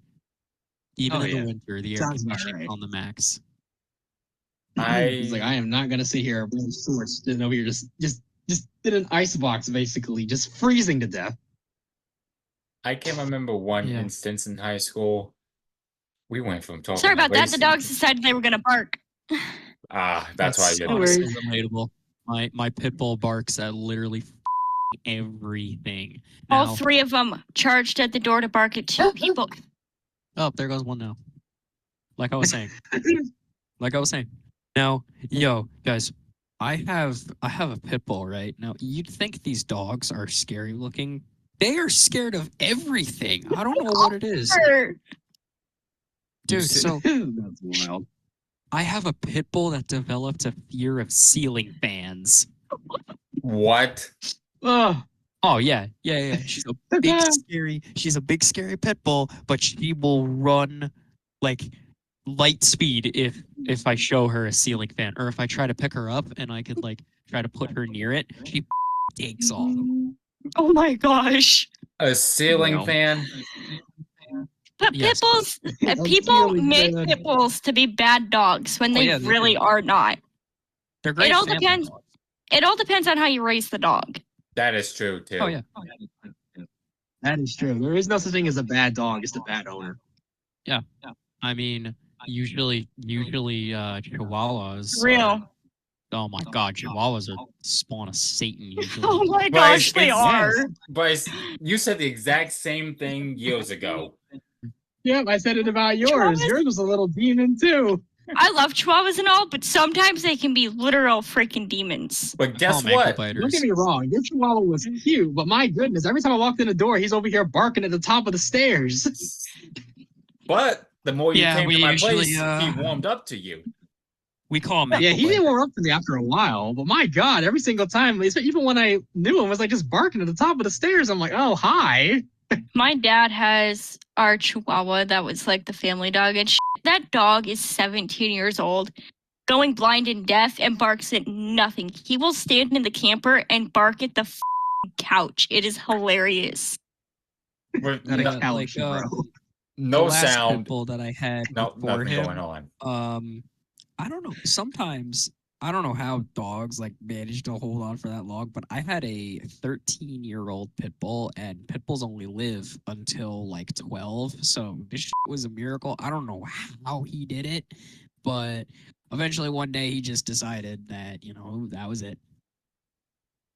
Especially two cats. Cats, on the other hand, are kind of the same way. You own the cat yourself. We've had 6 cats, and 4 of them have passed away in our home. Oh. We had a cat that was 17 years old and passed due to old age. Every single one we've had, though, they all made it to 17. I don't know what it is, but they all became 17. I met a cat one time that was 20, so that's kind of saying something. Yeah, as long as they live a long, healthy life. And happy too. Now, Saundra, do you want to tell the story of how you were chosen by the cat distribution system recently? Oh my gosh, I wanted to cry on Sunday. So Sunday, was it Sunday? It was. It might have been. It was definitely this past weekend. It was Sunday, and I love the cat distribution system. I literally got up because I've been sleeping on the couch this week since I'm the only one home, and I had the girls out with me all night.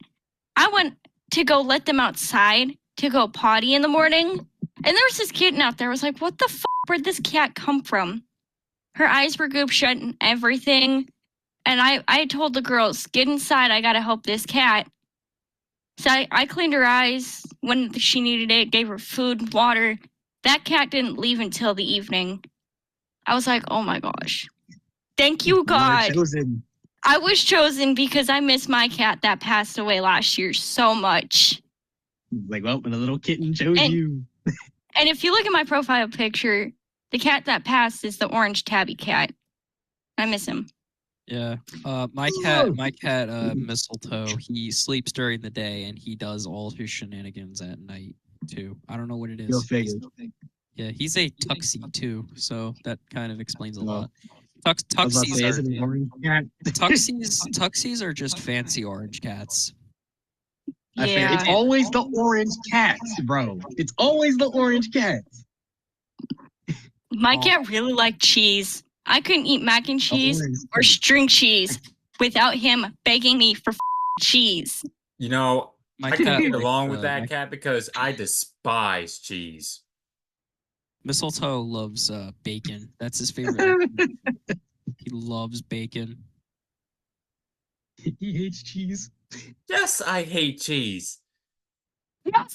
Calvin also does not like grapes. I hate He does not those. like grapes either. Hate Not those. even like grape soda. Not even like grape soda. Okay, I that's could- different. That's different. I'm talking about grapes, period. The fruit. I could make you hate me even more, Calvin. I've got grapes in the fridge. So do I.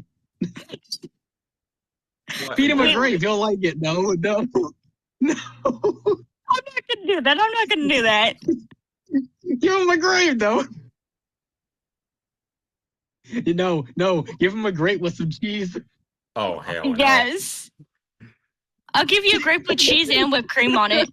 Oh, ew. That's so gross. Now, I don't know what your guys' experience with wildlife is. So, I live in an area of New Jersey where half of the woods is my backyard, but we get a lot of wildlife, and strangely, the ones that do the least amount of damage. Didn't a are the freaking black raccoon bears. showed up at your place? Oh yeah, dude, the raccoons do more damage than the bears, and that's saying something.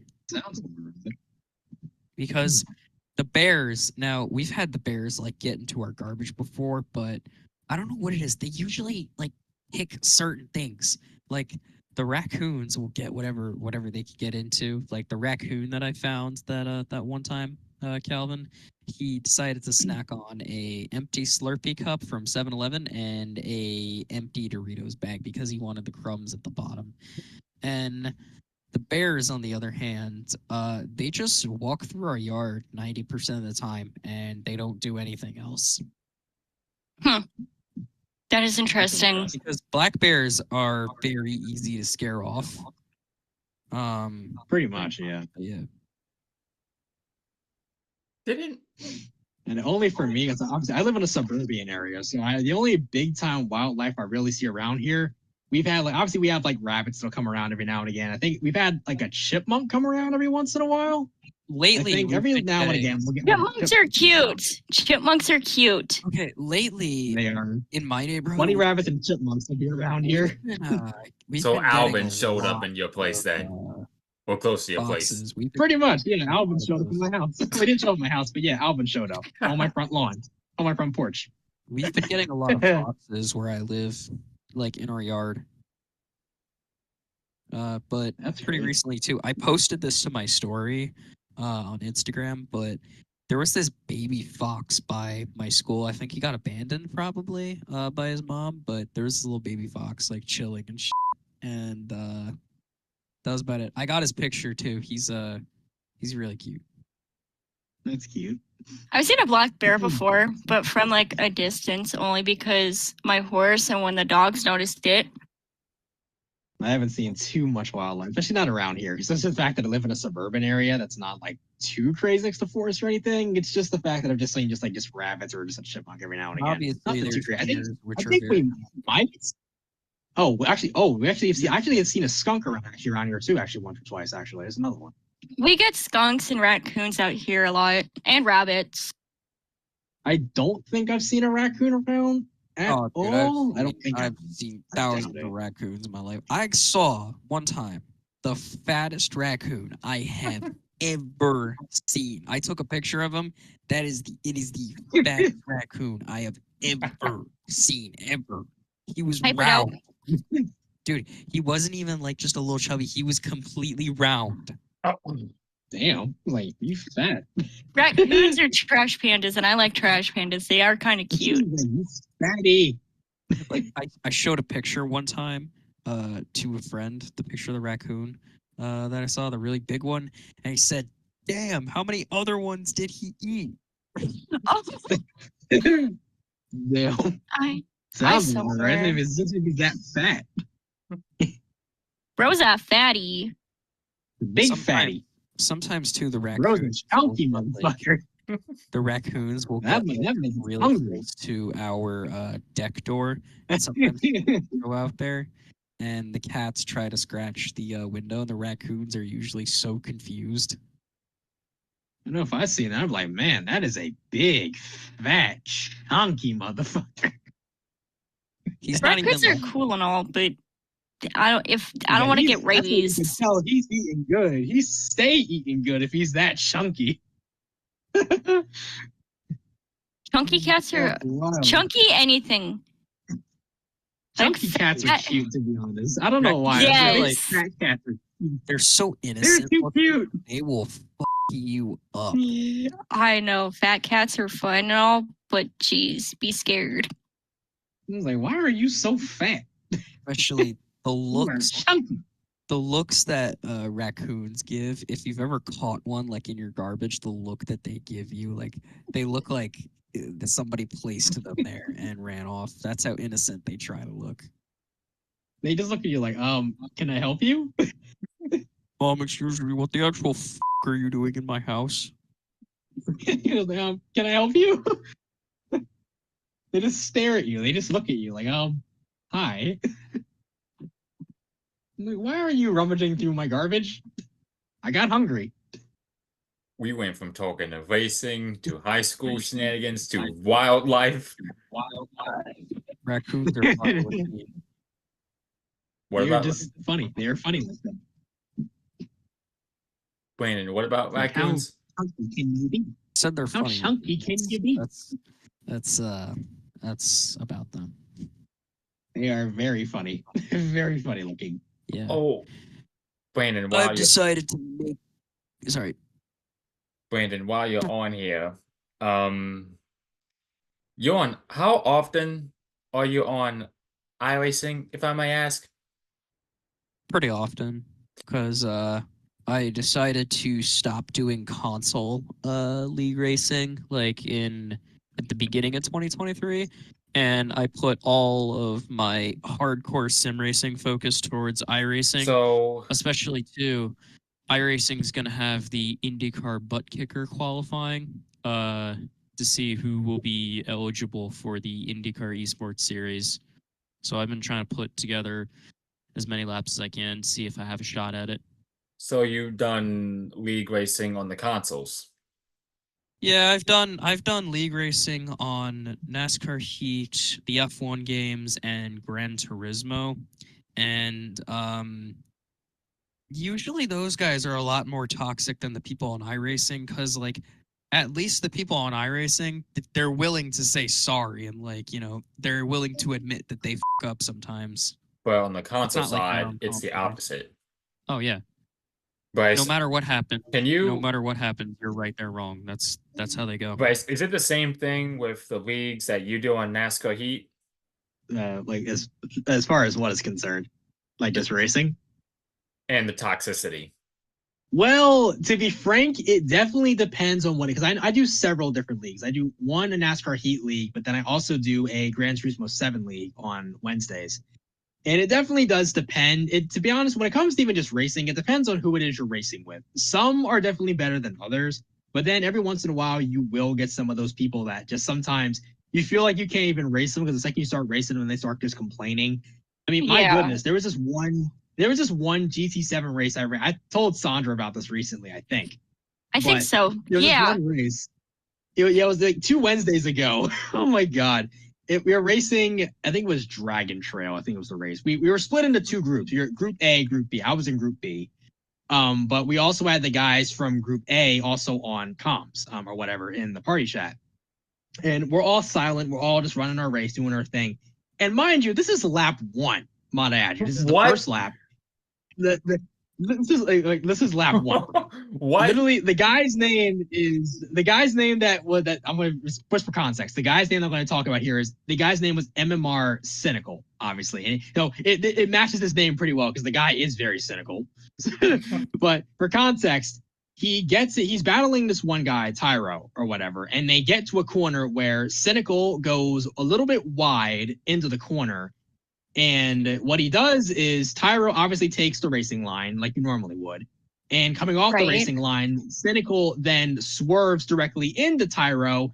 And then he starts cussing Tyro, saying, "Oh, you ran into me. I'm going to report you. You're getting reported for that," or whatever. And then Tyro's like, "Dude, I literally was just riding the racing line. That was not my fault. You came back up into me."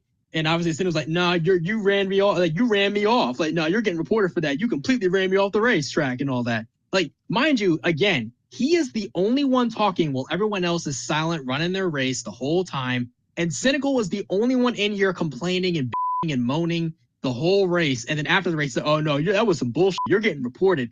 And to make matters worse, Cynical, before he left, I don't think he's back in the league now. I think he left, but he was one of the admins too, by the way. So of course, he has all the power in the world to do whatever because he's a freaking admin. So of course, there's that. But it's like I'm just listening to him complain. I'm just like, God, you are such a child.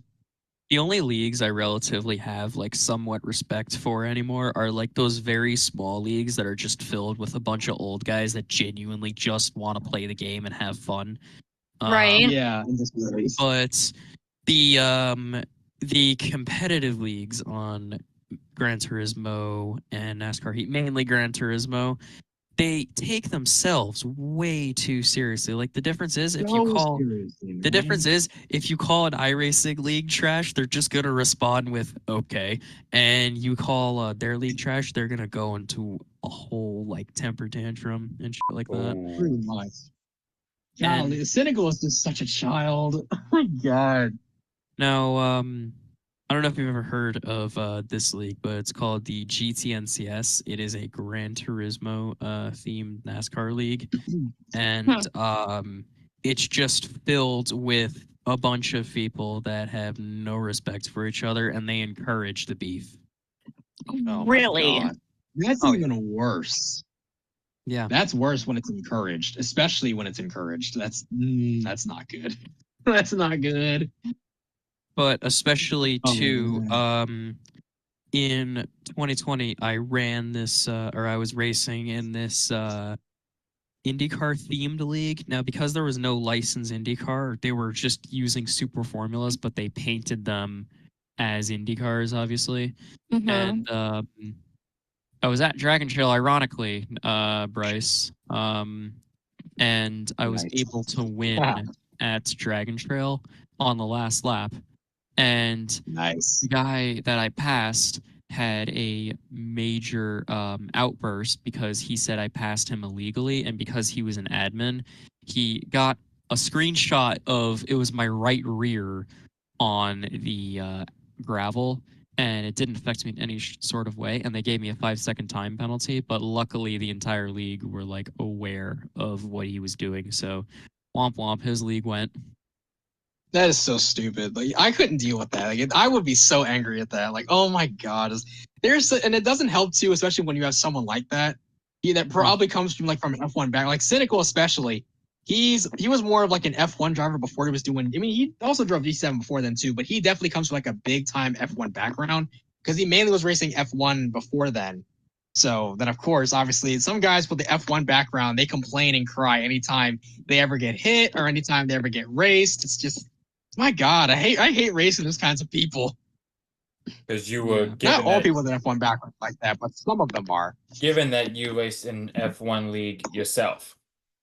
Where is? Oh my God, where's the instant report? Where is it? Good Lord, I'm trying to find it. Oh yeah, here it is. I think it's in here. No, hold on, let me go up. I think the conversation probably is still in here between those two. Is it? I don't remember what it is. God, where is it? Oh, here it is. Trying to find it. Good God. Oh yeah. this is how cynical. Well, of course, cynical is. They was like, at Tyra, I was a little deep. Does that give you a right to push me off? Nah, I was going for exit. Broke deep, turn late. Good luck. I was still on track and still in front. Only rule was broken by you. And Tyra was like, I'm really sorry you feel that way. You were You were way off the racing line, man. My intention was to be out there. I was in front. You ran me off. But, the guy always made it seem as if he never did anything wrong. When he even says here, oh yeah, Tyro called him out or whatever. Where is it? Good God. He's like, by the way, next time, please don't start talking during the race about the threatening and take away my first position away during the race and be the bigger person during the race. Thank you. And he's like, oh, drive better then. No, you need to calm down during the race. That's not right. You need to deal with after the race. An apology or any reaction would have gone a long way. Showtime Favre really smashed into me and said a report because he owned his shit that I did. I'm really sorry you don't see it as a pass. Okay, man. It wasn't a pass. The move was never done until after contact. You want to know something funny, actually? So in TKC Esports, we have this one guy who I don't even feel like saying his name because he's just genuinely not worth it at this point. So he got banned for intentional wrecking, and he said the league was trash because he got banned for intentional wrecking. I just thought I'd throw that out there. But he is currently the record holder for a record that I doubt any of you would want either, and that record is most pole positions without finishing a race.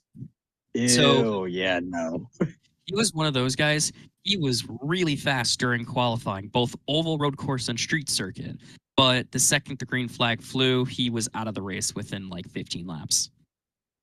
Sounds about right. It sounds like he could never keep his car underneath him, or he's probably just racing extremely aggressive and just couldn't keep his nose clean. Literally. And that's why I say qualifying is so much different compared to the race, because even if you qualify poorly, you could just say to yourself, whatever, it's the race that matters most, and, run your in the race. But, it's always the qualifying heroes that cause the most drama. Absolutely, because they're fast when it comes to putting like laps down by themselves or just putting really fast laps down. Once they get to the race, they just don't know how to finish right. They don't know how to run, or they don't know how to put a full race together. That's definitely a big problem. Unfortunately, I had one of those guys on my team for the 2023 Daytona 24 in iRacing, and he did 30 minutes perfectly okay, but he eventually ended up running into the back of a GT3. Damn. Yeah. Oof. That's wild. Some people, man, it's like we've seen it all. Especially when you're in that, we've seen it before. Especially if you're someone like me, Brand, or anybody else that does race, like whatever. You see a lot of different drivers. You'll see some that are fast, some that are very good, some that are better than others, and some that are still finding their footing. And then sometimes you'll come across those guys that are just uncomfortable. And especially, too, the most wholesome out of everybody are those guys that are 2 seconds off the pace, but they're just there to have a good time. Yeah, just there to have fun and just run the race. Like, even when they're not in anybody's way and they'll move over for you or whatever. Like, they're just generally there to have a good time. And especially when they achieve something, like, let's say they end up getting points or even a podium or at most a win, everybody's happy. Oh, yeah, they're all happy for them because, like, they're just genuinely just great guys. Like they're people you want to be around and everything. But then of course you do have those other people that are very cocky. They think that, and especially the one thing I also hate too, I mean, you can probably relate to this. Like when you have some people that you might race against sometimes that just don't know sometimes how to even run like 15th at times. They always expect to be winning. They always expect to be out front. Unfortunately, and anytime they are not running well. Anytime they're not running well, they get upset. They get upset really easily. Yeah, like unfortunately, I used to be one of those people, but I stopped doing that. And even if I'm in like a damaged car, I'll kind of be in the mindset of, okay, what's the highest I can possibly score? I don't care if it's 9th or 19th or even 29th. What's the highest I could possibly get with this bucket of shit? Oh yeah, for sure. Just to bring the car home, even if it's not fully in one piece, you still try to at least bring it home the best you can. Sometimes you just have to understand it. I've also gotten better with that too as well. Just sometimes you just have to understand that certain tracks, today you're gonna run here. Try to see if you can keep the car clean and finish there, because you'll still get some good points. Yeah. I try to do the exact same thing, especially as far as heat is concerned. The last couple of races, I've had 3 consecutive 7th place finishes in a row. 4th at Daytona, and then 7th after the first 2 other 3 races. Yeah, Iowa. God, what was the last race we've run? God, it was Daytona. Guys, I'm just gonna give a quick heads up now. We're going to have cake, so I'll get going. No worries. No worries. Enjoy it. Yep. Have a good 4th of July, everyone. Same to You you. Bud. And then there were 3. And they were 3. Yep. I was just better to say that. The 3 Musketeers, But yeah, you could say. going back to that. I cannot believe I've literally, dude. I've got like 3 straight 7th place finishes, like a 4th and 3 straight 7th place finishes, some way somehow.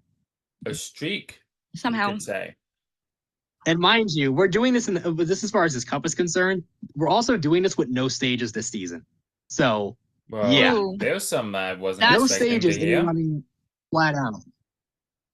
So you're running Dang. flat out from start to finish with no breaks in between. So the fact that I've been this consistent for this long is, especially after this past Monday's race at Watkins Glen. God, man. That says You were something. telling me about that one. Oh my God, I was pissed after this one. After this one, I don't think I've been that mad in a while after a race, because my God, was this race just a crapshoot. It was horrible. Well- There were some parts of the race that were good, but there were a lot that were bad, like really bad. Like, for example, pretty much, I told Saundra this too. Literally and I'm talking from the very start of the race to even the very end a lot of the time. Literally on the restarts, you had guys running each other over for whatever reason. Everyone's trying to go through like the first corner and even up through like the uphill S's. Everyone's trying to go 3, 4, even sometimes 5 wide, trying to get positions and stuff. And all that, trying to even outbrake people or trying to get a position on somebody. Like, everyone's moving each other up out of the groove and pushing each other, wrecking each other. It's just like no one knew to just mind their P's and Q's half the race and just settle in. And then you can start battling once we get about like at least a lap or 2 at a time in. It's like everyone was trying to go balls to the wall the second we dropped the green. It was like so stupid. And I got screwed countless times over and over again, caught up in like almost every wreck. Because I'm obviously, at this point, I didn't qualify that well. I qualified around like 12th or 13th. So, of course, I'm getting like the end of the stick because I'm literally back here trying to avoid everybody and everything. And even got guys that are running into me from behind because they're not slowing down. So it's like, it's just a mess. It was just a mess. Not to mention the guy that won the race ended up wrecking somebody. Like, now he didn't mean to do it, but he ended up getting to like one of the guys, Tyndall, like the guy that was leading the race at the end of it. But the guy in the 3 car got to that. I forget what car Tyndall was driving, but the guy in the 3 got to him and ended up punting him and ended up wrecking him for the race win. He felt remorseful though. Obviously, he didn't mean to do it. He said like, "Look, you have to penalize me. Do whatever you need to do. I did not mean to do that. I was not trying to do that intentionally, but whatever." So he felt bad after he did it, but it still wasn't a good look. Yeah, well, regardless, he owned up for what he did. So luckily, I'm glad that he owned up to it. I'm glad he wasn't one of those that just wrecked him and said, "Oh no, he braked," or "No, he slowed down in the middle of the corner. I didn't do nothing wrong." Like, thank God it wasn't one of those situations. Thank the Lord. Joy, I know you're in there. Oh my God. Inside Out too. Dude, have you seen that yet? Not yet. I need to see that. Sandra, I need to haven't see that watched the movie. movie yet. I want to see it so bad. I want to watch it. Sandra, I'm guessing you On the haven't seen 19th. No, I Sandra- haven't seen it yet. But on the 19th, there's this movie called Twisters coming out, and I really want to see it, even though I don't like tornadoes. I want to see Even that so- shit. I might go see it. I might. I don't know. Even so, I'm sticking with the OG Twister film that was released in 1996. That was a very good movie. Mm-hmm. But yet, I was watching it the other night. Twister? I don't know how far I'm into it. I was watching it. What, Twister? Yeah. I'm not big on tornadoes and shit, but I kind of want to see Twisters. Like, Are you sure you want to see that movie? as long as I don't watch it before I go to bed, okay? Yeah, I was gonna say because I don't think your fear of twisters would allow you to watch it at night. That's for sure. No. I can watch anything tornadoes from the time I get up till maybe like a few hours before I go to bed. And then, like, once I'm done watching any tornado shit, I put on something else so that I'm like fine afterwards. It's definitely a rational fear to have. I think the phrasing for it, I think it's called elapsophobia. It's a deep rooted fear of tornadoes. And I have my reasons. Rightfully so. Sandra, Twisters. didn't you live in an area where tornadoes were a common trend?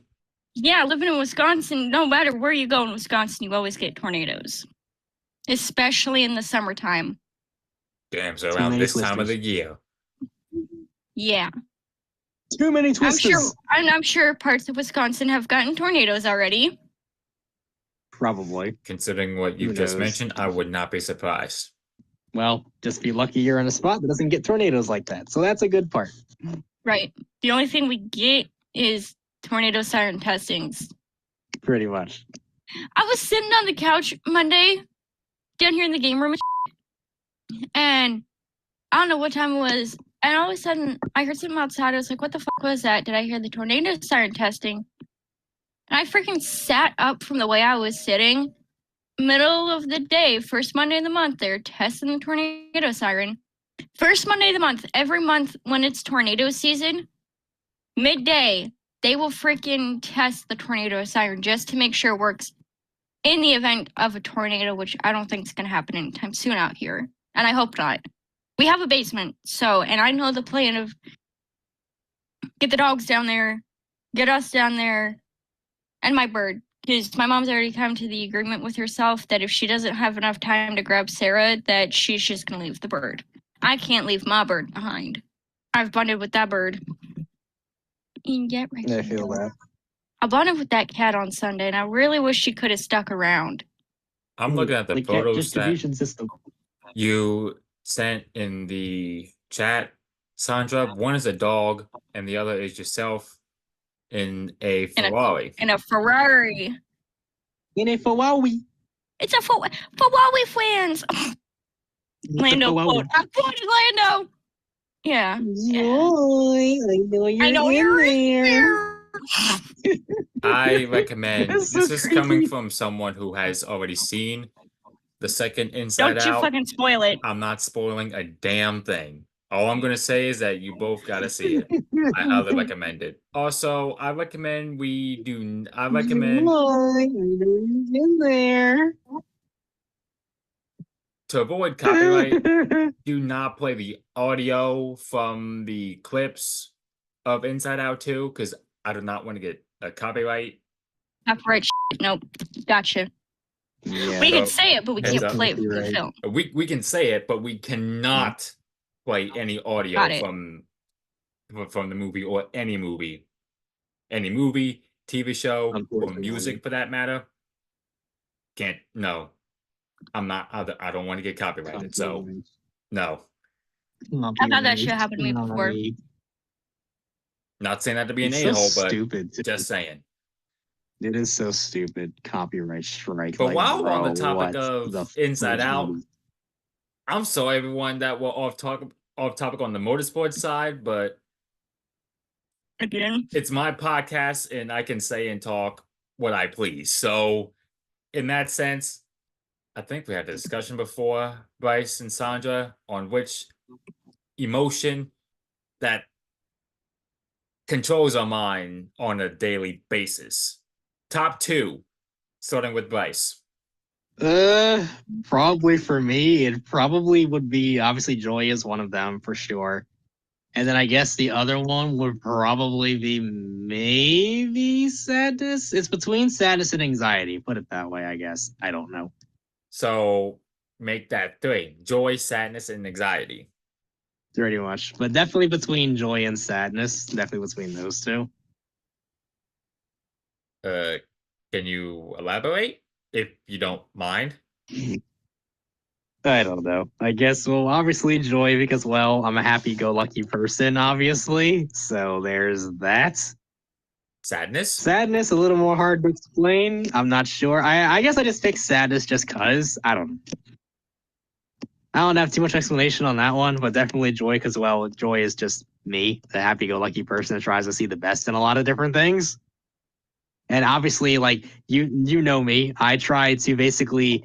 I know I shouldn't always do this, but I'm always putting everyone else's priorities always above my own constantly. And I'm like, I feel like I'm always putting everything about me on the back burner all the time for everyone else's, just for everybody else and their thoughts and feelings.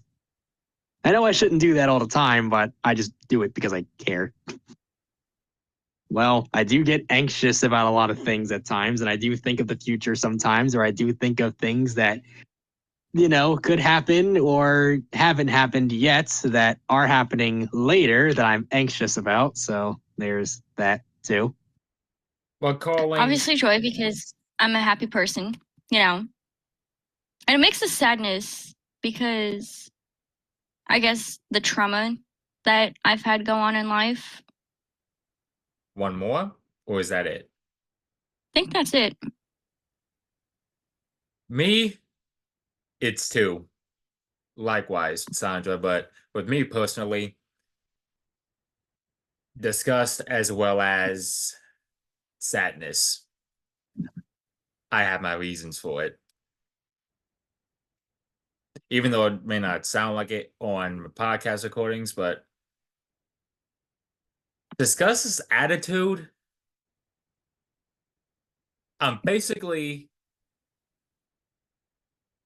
with my attitude, I can relate to disgust's attitude. So I'm basically disgust in a nutshell in that sense, as far as the attitude is concerned, as well as reacting in a disgusted way whenever something is mentioned that I do not like and strongly despise. There was that factor as well. Another one is sadness. Because of the simple fact, I don't know about you two, but there are moments where I do feel or get sad. So there was that. Bryce, do you remember we touched on the Cars franchise in the last recording? Yes, I do. Can we go a little bit more in detail? Starting with the first Cars movie, obviously the opening scene, obviously no explanation needed. We've all seen it. We all know how it goes down. We all know the song. We know everything about it at this point. Exactly. Pretty much. Exactly what I'm. You know how iconic it is. Saundra, have you seen all three Cars movies, by the way? Yes.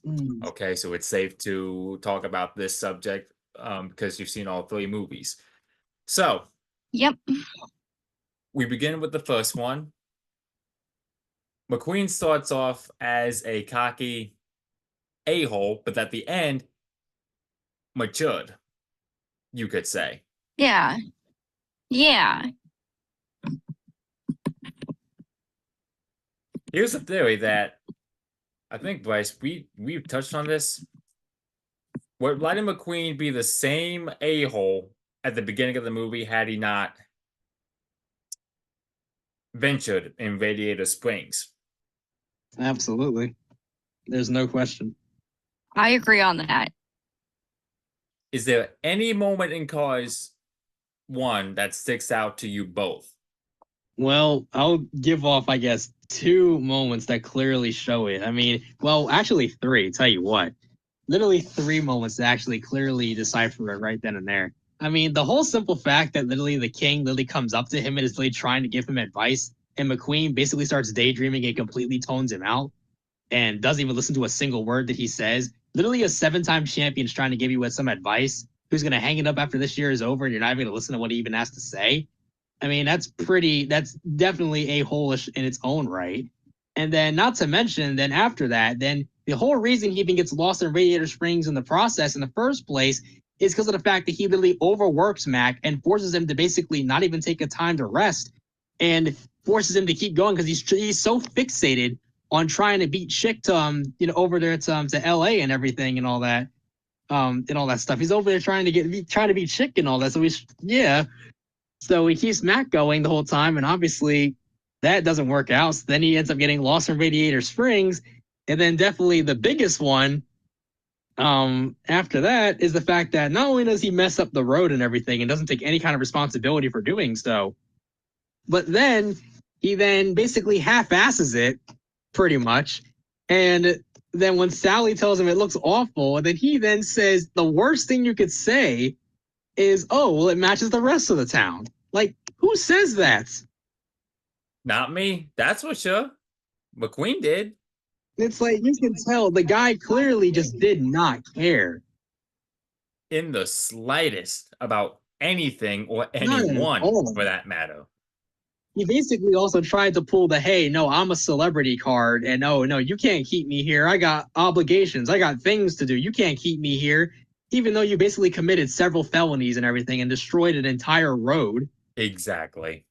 So it's like, no, it literally is your problem now because of the simple fact that you came into this town that has been basically kind of dormant for a while and has had a rich history, and you go in and you basically violate it, and then you act like it's not your problem. No, buddy, it is your problem. Exactly. Destroyed the whole road.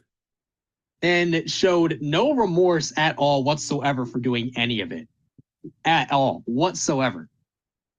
You could say him venturing in Radiator Springs was a blessing in disguise. And that's basically why I brought up that point in the last podcast, however, that basically Radiator Springs is literally what changed him.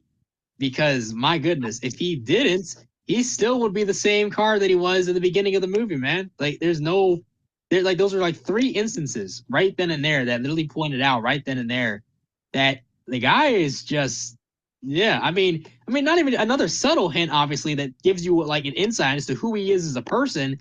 Literally, is the fact that he claims that he likes working alone. Like literally, Daryl Cartridge and Bob Cutlass talk about it. That like literally he had fired his crew chief, like the 3rd one this season or whatever. Like he likes working alone. Like he literally is. Do you know of anybody in the real racing world like that would go through 3 crew chief changes literally in an entire season and then literally be like, he doesn't even have a crew chief on the pit box when he's pitting. That one time he pits, he doesn't even have a crew chief on the pit box. He's basically calling all the shots for himself, pretty much. Yeah. That basically goes to show you how much he values himself. And that goes to show how much, literally just who he is as a person and as a driver, if you think about it. As a racer, you mean? Well, same thing, I mean, but he still. literally says it himself, like, he literally says it himself, I'm a one-man show. If that doesn't scream arrogance, I don't know what doesn't. Oh, it does. It does. Very cocky, very arrogant. But then we get to see his humble side later on in the movie as he grows in Radiator Springs, especially in the LA Championship Showdown with him pushing the King to the finish line. That speaks volumes on how much he's changed. Yep, and all it took was for him to be in a town called Radiator Springs. Saundra, thoughts on Cars 1? All around, it's a good movie. There's at least 2 scenes that really stuck out to me where McQueen was not being an a-hole. For example, during that final race between McQueen, Chick Hicks, and the King, like, he helped the King get across the finish line and back in the garage area out of the kindness of his own heart, because he knows what happened to Doc Hudson when Doc was racing in his time. So I guess he saw that and decided the King needs my help. I'm going to go help him, give him a bump grab, And then when he helped out Radiator Springs, like with all the lights and stuff, that same night before, all the, Mac and all those crazy reporters came around. Like he at first, yeah, he was an a-hole. But towards the second half of the movie, he started to mature and be nicer to everyone. And then when he and Sally fell in love, that was cute. And that's where their relationship pretty much started, as far as McQueen and Sally is concerned. Made it too. Because McQueen and Mater are best friends. I mean, yep. You mentioned the Doc Hudson wreck. Yes. I have a theory that I have in my mind. If he was to continue despite that crash, how many more race wins, let alone championships, could Doc would have been? How many more could Doc achieve had that crash either never happened or he still kept racing despite that crash? You probably could have won a lot more, maybe a few more championships too. Who knows? Yeah. But all in all, It's definitely up there for me. with Cars 1, on a scale of 1 to 20, ladies first, Saundra. I'd give it a 17. I will be frank, I am a little bit biased because, of course, it is one of my childhood favorite movies of all time. So I'm going to end up giving this one a 19 out of 20. It's not perfect, but it's definitely near it. So Oh, you say it's not 19 out of 20 perfect. for me. You say it's not perfect. Like, it's definitely not perfect by any means, but I genuinely, absolutely, obviously, I love this movie, like, to absolute death. Like, I absolutely love this movie. It's been one of my absolute childhood favorites, next to like other animated films that are Disney related, like Toy Story and stuff like that before. So, but yeah, it definitely isn't perfect though, because sometimes don't get me, because obviously I do wish we had a little bit more racing scenes in this movie, but the story they were trying to tell was a lot much more important than the racing aspect. So I can totally understand why they chose to only have mainly like 2 really big racing scenes, which of course was the first scene and obviously the very last racing scene in LA. So I could totally understand as to why it would be that way, especially because they wanted to give McQueen enough time to basically develop, a character arc and turn everything. And you basically just turn his personality and all that around. So I can totally understand. I mean, that's nothing too why like a lot of people nitpick Cars and say that, oh, it spends way too much time in Radiator Springs, it spends way too much time, there instead of racing. But again, it does that for a reason, though. It's there so McQueen can actually grow and develop into the racer he becomes at the very end of the movie and all that. So there's a reason why it's as long as it is, and as to why you follow him on that journey in Raider Springs for as long as possible, just so he can actually have a character arc. I mean, I'll be honest, I'd rather it be that way and have them go in depth with it than not go in depth enough. So that's just my opinion on that. And I agree. Before we jump into Cars 2 and how much of a mess that was, oh my God, Cars 1, I'm talking about one deleted scene as far as, have y'all seen this deleted scene titled Lost? Oh my, yo. I think so. Dude, that scared I watched that deleted scene so many times, but my God, that scene gave me, especially as a kid, gave me nightmares. Yes, same here. You and me both. It was freaky.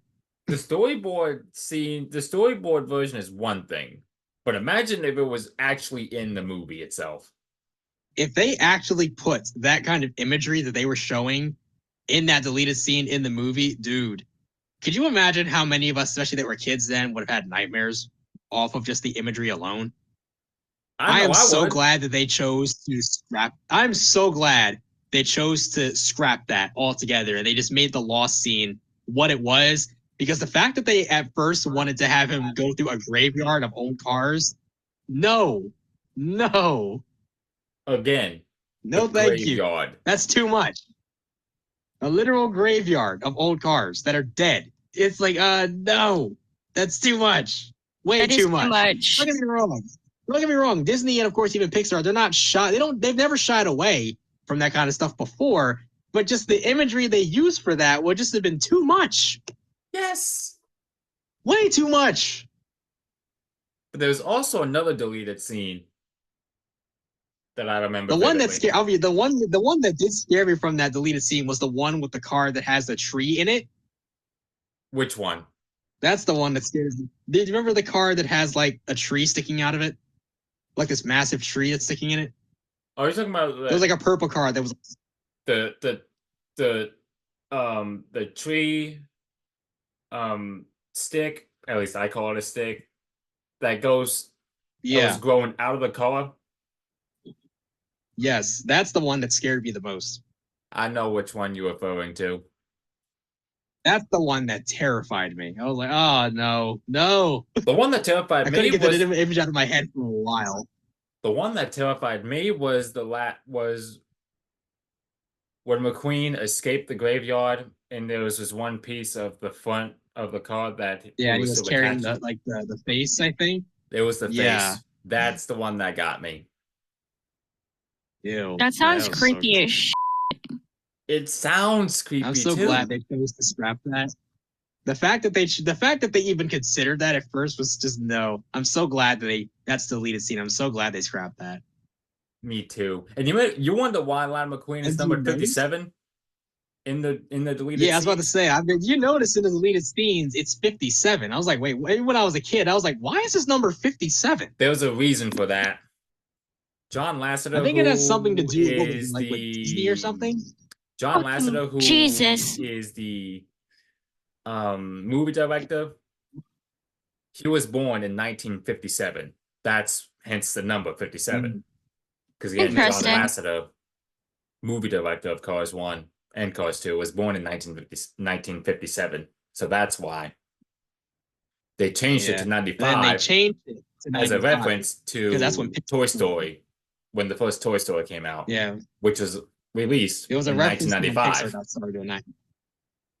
So it makes sense. They wanted to call back to when they first got started in 1995 with the original Toy Story.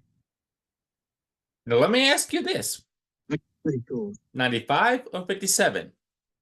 95. I mean, come on, it's iconic. I mean, Yes. you can't go wrong with 95. Yes. To me, 57 just looks weird. It looks really weird. It does. Mm-hmm. It does.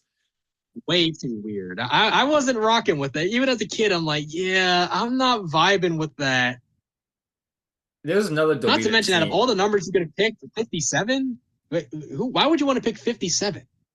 Again, because John Lasseter, that's the I mean, year, don't get me wrong, I get 1957, it. the year he was born. I get it. John wanted to throw back to himself, and I get it. It's understandable, but just 57 is not the best number to use, to be honest, especially when you're talking about someone as cool as McQueen is. Like, 57? Ew, no. I'm glad they chose 95. 95 makes more sense. Mm-hmm. Because of Toy Story, when Way more. that came out in 1995.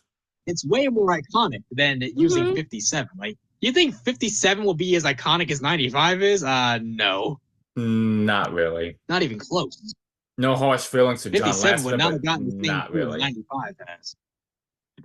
I'm telling you, man, that 57 number would not have gotten the same iconic pull that 95 has. There was another iconic deleted scene called Community Service, I believe. Oh no, You know what I'm talking about then. not that one. I just watched that on YouTube. Are you serious, Saundra? I remember Playing on the TV, honestly, but the TV's not super loud. I just watched that because I wanted to look up How you Cars feeling, deleted son? scenes. How you feeling, son? I feel kind of funny. You'll be feeling like yourself in no time. What have you done to me? You put my engine in a steam. You You asked about community service, dummy. Look, people are nuts. This place is crazy. I gotta get out of here. And then McQueen just screams his lungs out. Mm-hmm.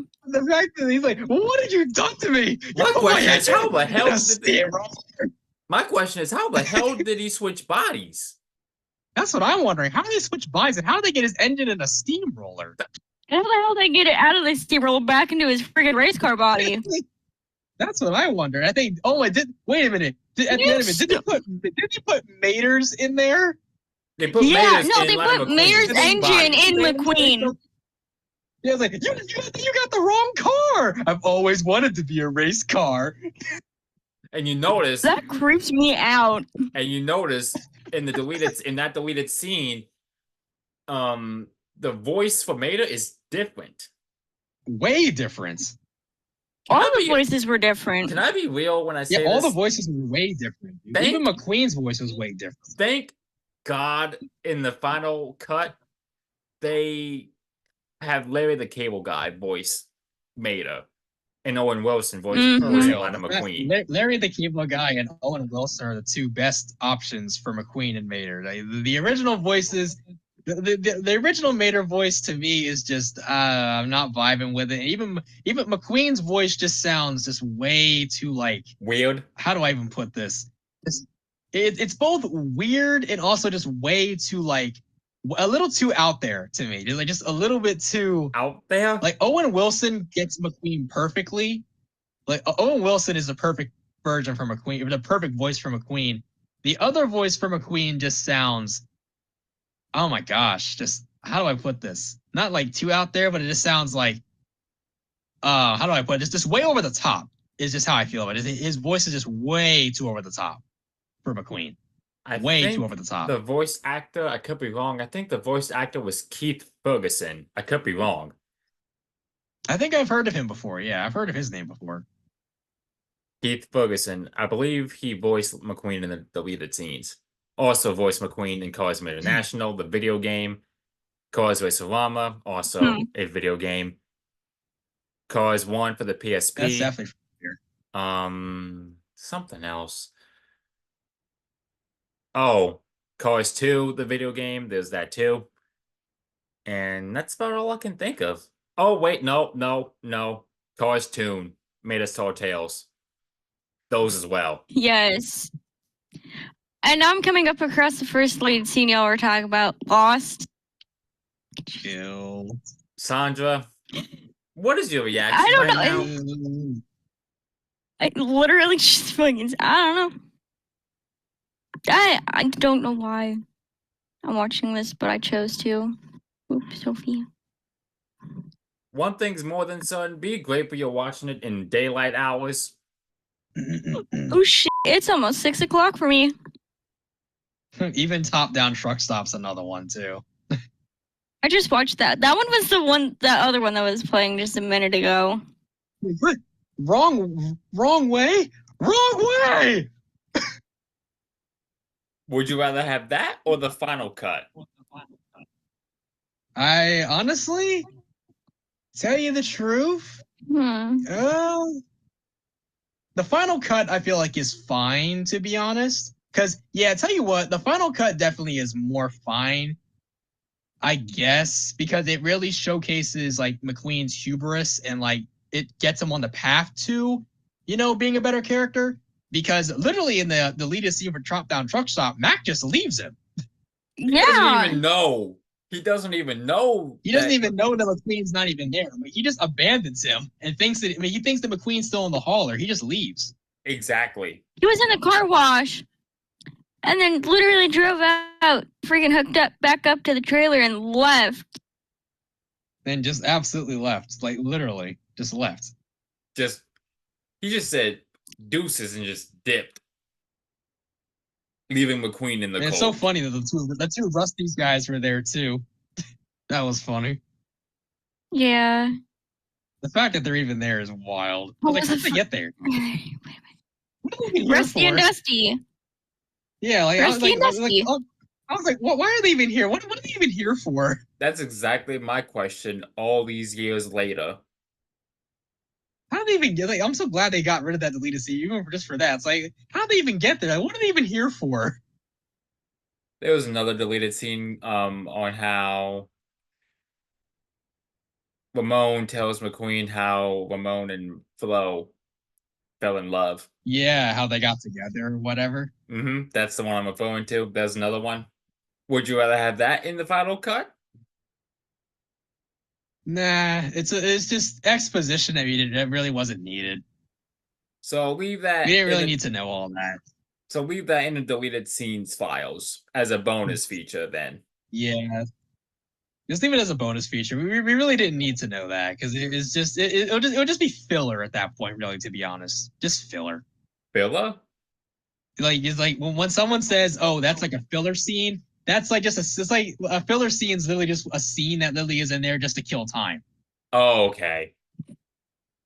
That's what when someone says, "Oh, this is just a filler scene." This scene is just nothing but filler. It's literally just a scene that's in there that doesn't even need to be there. Doesn't even advance the story. It's like we're not even advancing the story or anything. I remember it's just now. there just to kill time. I remember what what we're going to discuss now.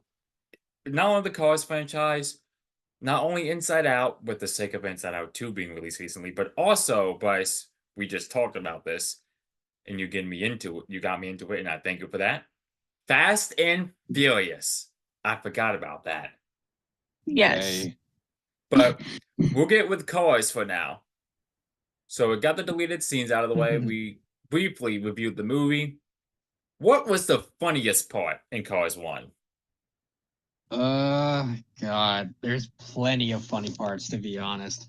I know as a little kid, I always loved the tractor tipping scene for some reason. Yes. I don't know why. For some reason, I always it's just Mater and McQueen obviously are my two favorite characters. So of course, just having them just doing, the funny haha stuff in the field was just hilarious to me. I don't know why. That was definitely a very funny scene. I feel like, let me see. I'm trying to figure out some other funny scenes I can remember on top of my head. Good lord. But yeah, that stuff always got me laughing as a kid for sure. Oh yeah, this other one. This other poorly aged quotes or whatever. This poorly aged one. Where McQueen was talking about Doc Ock being like amazing, winning 3 piston cups, and it made us like, he did what in this cup? Yes, that was hilarious. It's like, Mater, get your head out of the gutter. Oh, that gets me every time. And then of course another one that obviously and I'm sure this one flew over our heads as kids, but you watch it now and you're like, oh my god, they actually got away with that. What do you mean? You might know what I'm referring. to. I'm referring to the scene with Mia and Tia where they were flashing. Are you talking about at the end? God. Are you talking about at the beginning of the movie when the race concluded and they came up to Lightning McQueen? Yes. When they're about to be in Victory Lane? Yeah. No, say no more. Say no more. I know. Tia, we're like your biggest fans. Get out! Like, oh my god, they actually got away with that. They're both Miatas. Wait, what? Yeah, so basically, of course, them flashing their headlights is basically them flashing their boobies. Because they Miatas. And Saundra, no way they actually got away with that. And Saundra, you already know the car type. Yup. I didn't know back. But I was only like 2 when the first Cars movie came out. So I didn't know like the types of cars and everything back in the day because I wasn't even that old. I wasn't even 2 when the first Cars movie came out. But what Bryce just said when that Mia and Tia scene, that was such a dirty scene that none of us caught on to as kids, but now that we're adults, oh my god. Yeah, like they actually got away with that. Oh my gosh, what the frick was her name? I'm trying to go through characters in my mind right now. Oh god, what the fuck was her name? I remember watching an audio commentary when these guys were watching the Cars movie, and then one of them was like, what? When they did that. He was like, what? No way they got away with that. So you watched the commentary of the movie? Yeah. Well, because they were all in a Discord call watching the movie, and he was like, what? Wait, you in a Discord call? They got away with that. No, I was just like, it was on a YouTube video. Oh, okay. And it was a YouTube recording of them watching the movie. Because they watched all 3 Cars movies, obviously. But, yeah. Saundra, you said you were thinking of a character? Lizzie! I had to look up the freaking... The way she would just randomly flirt with freaking Lightning McQueen. Yes, or just randomly just say anything. I mean, the one that always got me was one where like McQueen just talking to himself. He was like, turn right to go left. Guess what? I tried it, but guess what? This crazy thing happened. I went right. You keep talking to yourself. People gonna think you crazy. Thanks for the tip. Well, I wasn't talking to you. Are you sure about that? Shifting I gears was to like, Cars. this woman. Cars 1, masterpiece. Soundtrack, masterpiece. Tie-in game, masterpiece. It was an everything absolute about it. masterpiece. You said yes. Everything about Cars 1 is a masterpiece. Both the video game and the movie. Yes. I played, dude. I remember getting, I think I got the PS, I still have the same copy of the PS2 game I've had all these years. I think I got that for Christmas, I think it was in 06, the year that everything came out. I played that game non-stop. I always played that game, no matter what.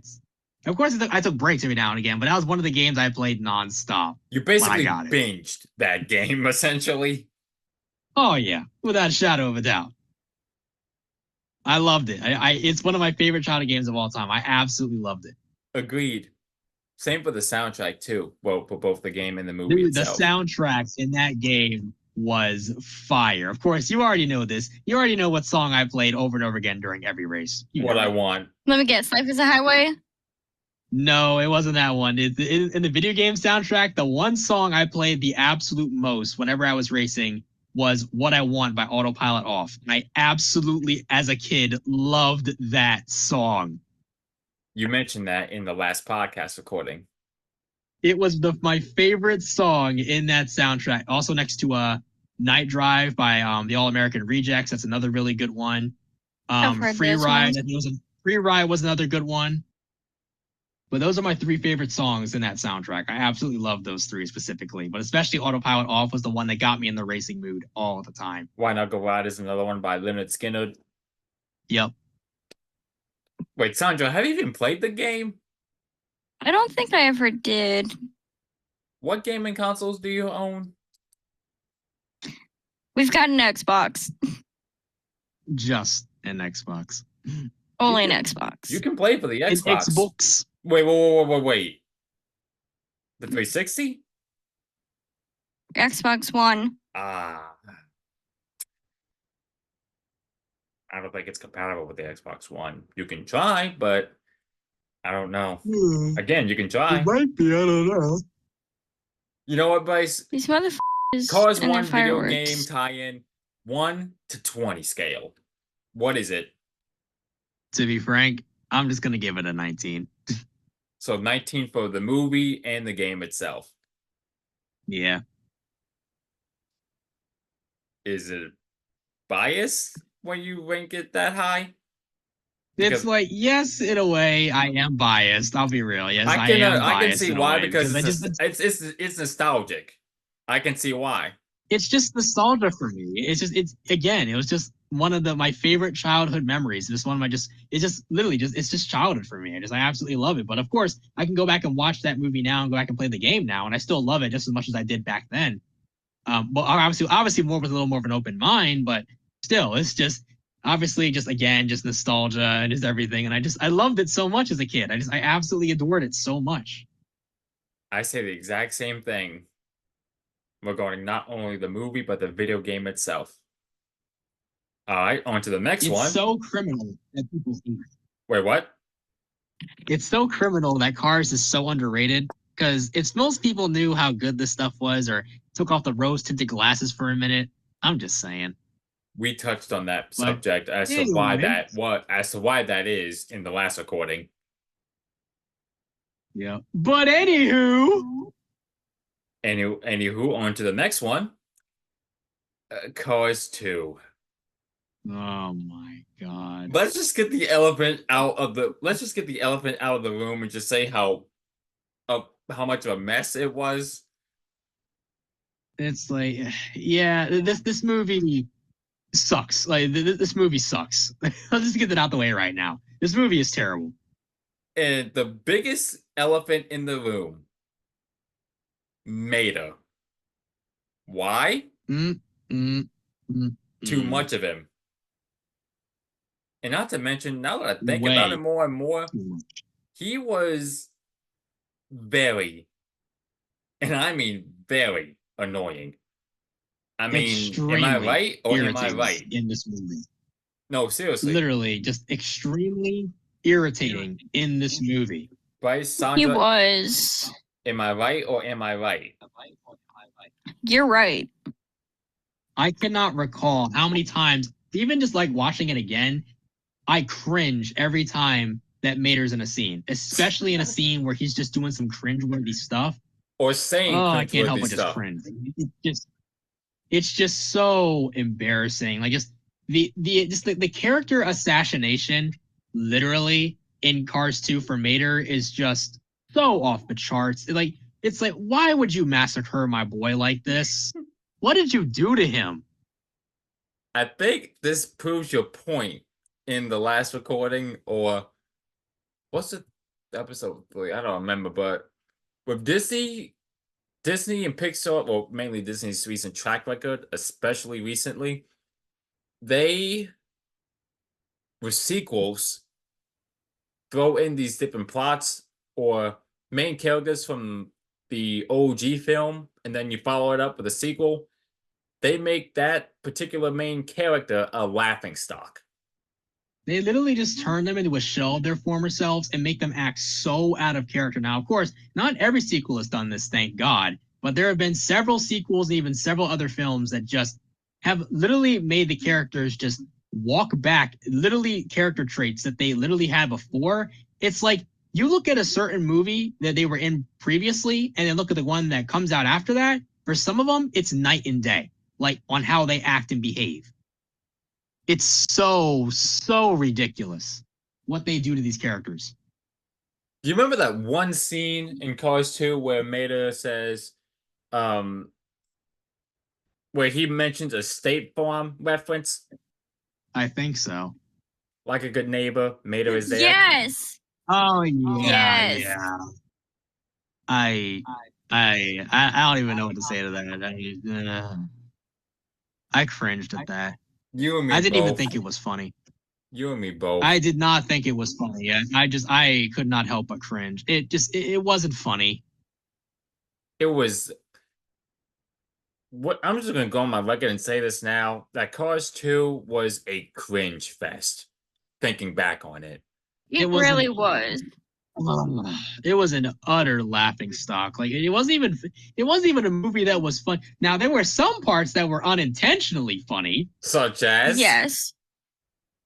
such as the one where Francisco was like losing his shit when everything is going on. But the like you probably seen like it's probably a meme, but it's probably like, what is happening? Like, that is unintentionally funny Gosh, yes, that was very. because that is literally Funny. me. It's unintentionally funny because it's me. The entire movie is like, what is happening? it's Oh my god, Like, in what the is from like going that. on? that's literally a meme nowadays. Mhm. Like, what is happening? But not to mention a relatable question whilst watching the movie. Like, that is so unintentionally hilarious, but it is so true. It's because literally this movie is exactly that. And then not to mention, the whole plot of this movie is so stupid. Now, the racing is great. Now, here's the thing, guys. This movie is not all-time bad. Like, there are some good things in it. Like, for example, the racing in this movie is great. With all the different locations and like from Tokyo to Monaco to like to London, England. Like, they're all amazing. All the racing stuff is shot and done perfectly well. All that stuff is done beautifully. But it's not enough to save this movie. It's not. It's not enough to save it. Unfortunately, No, not at all. it could have been Even better though the had racing they. scenes are good, it's not enough to save this movie. It could have been better had they stuck with the World Grand Prix plot and less on the spying stuff. As I said in Not to the previous mention the way this recording, movie starts off. they couldn't is stick with one plot. No. It felt like a bunch of different movies constantly interrupting each other. Like the racing scenes will interrupt each other for like the spy stuff, and then the spy stuff will interrupt that for, to interrupt the racing stuff. And then literally the beginning of this movie literally basically is pretty much the catalyst for what this movie is going to put you through. Like, I remember watching that and I'm like, what is this? What is going on here? This is not the Cars universe that I know. This is so out of left field. That's what Cars 2 brought to the table. Pretty much, unfortunately. It's just I don't even know what to say, man. And then not to mention the villain Axelrod, his plan is the most convoluted thing I think I've ever seen. It's so stupid. It is. It's the dumbest plan. I can't even explain it because of that's how dumb it is. I think he was trying to use what was it? He distributed what was it? All in all oil, I think, or whatever in the Yeah. All in world was all, it was All all to in the all all. cars so they could use it or something, so they wouldn't have to go back to using oil. Like I don't even know what it was. It's It so was all convoluted. in and all. stupid. I forget. Oh my god, that's how dumb it is. I hate this movie. There was a deleted scene that I remember The whole watching, plan doesn't make sense. which it doesn't. There was a deleted scene that I remember watching where it's at the beginning. Again, keep in mind it's a deleted scene. A piston cup race, which you didn't see at all in the final cut. There were no Piston Cup races at all in this movie. No, But it was all European circuits. but in a deleted scene, there was. But That's so wild. it gets weird. Out of nowhere, How weird. we had clowns appear in this deleted scene, dude. Wait, what? That's Clowns, scary. ninjas, a loop of death that Maida said. What? Why am I the- thinking that I know what one you're talking about, but I might have to search What it up? in the world? Dude, look it up right now. Look it up right now. Cars No, 2, all deleted scenes. that is just, and obviously, you know, I have a fear of clowns, so that's just I weird. hate clowns. F You clowns. and me both. I hate clowns, bro. Oh my gosh, my cousin Nick, when I was still living out in California, he put out a clown mask and like scared the shit out of me. So I chased him until I took off the mask and held him still and smacked him a couple of times. I hate clowns. I I'm won't right forget there. I that am clown terrified. outburst in My 2016. league racing buddies tease me all the time because I have a fear of clowns. Like I hate clowns. I hate clowns. So please, Ugh. be warned. Do not Ugh. scare me. If I see if you even as much as even try to, I'm decking you. I'm serious. I Dude, promise you, I won't scare you with clowns. I won't do 'cause that. I don't care who it is. I'm decking the out of you if I see you with a clown mask on. I'm decking you. I'm serious. I hate Noted. clowns. I will I not am do not that letting to them. you. I hate clowns, bro. I promise you, hon, I won't do that to you. Good. You saved yourself a decking, though. Well, I know you already know I wouldn't do it to you, but still, We both hate clowns, so we're not going to do it to each other. thank God. you already know I'm not going to do it to you. Terrifying. Ugh. Clowns have always scared me. I won't Same forget here, that to be clown honest. sightings in 2016, though. Dude, I was so scared that I would end up seeing a clown or just walking around or whatever outside during that time period in 2016. You and me both. But I was ready. If anything came around, I was ready, man. I'm serious. If I had to throw hands, I was gonna throw hands. It's best to be prepared. Self-defense. Self-defense, man, is totally a thing. Can't nobody say it. With Cars 2, though, Oh, that is so weird. yeah, the deleted scene, the opening scene with the piston cup race with the clowns, the ninjas, the loop of death in the woods of Maida. Dude, Cars 2 is extremely bizarre in more ways than one. That's the best way I can describe it. It definitely is. The video game is fun, though. I'll say that. The video game is fun. I never played it. I Well, wanted to, but I never got around to. Suppose that's another thing we got to play next time we hang out. I hope the game is better than the movie is. Well, you got to play it for yourself Right. and see for yourself. That's what I hope. Fingers crossed. Because if it's worse than the movie, oh my god. Then you're in for it. Yep. Because dear Lord. You know, Cars 2, they had Formula 1 drivers. NASCAR driver Jeff Gordon Yeah. was in it, but in Formula 1, Lewis Hamilton, Lewis Hamilton was in it. but Yeah. with different regions. I should be back. Sebastian Vettel, again, different region. Fernando Alonso, again, different region. Forgot to mention this. In Yeah. Cars 1, Michael Schumacher made an appearance at the end of the movie in that one. Forgot to mention that. He was one of the Schumacher Ferraris. Ironically, 2006 was Michael Schumacher's farewell tour in Ferrari colors. I literally had to take a close look at that, and it didn't take me until, 5 years ago, 2019, that I realized that was Michael Schumacher himself. And to my knowledge, that was the only time Michael Schumacher made an appearance in the Cars franchise. Yep. Dale Jr. was in the first Cars movie. And Richard Petty, who voiced the King. The King. Yep. The King voiced the King, essentially. Pretty much. Daryl Waltrip, too. The Cars 2, again, Daryl Waltrip made his appearance. David Hobbs. Again, as far as commentary work is concerned, those two I remember vividly from Cars 2. As far as the commentary work is concerned. Yes, I But remember regarding Cars them. 2, what's the grade on a scale of 1 to 20? Ooh. I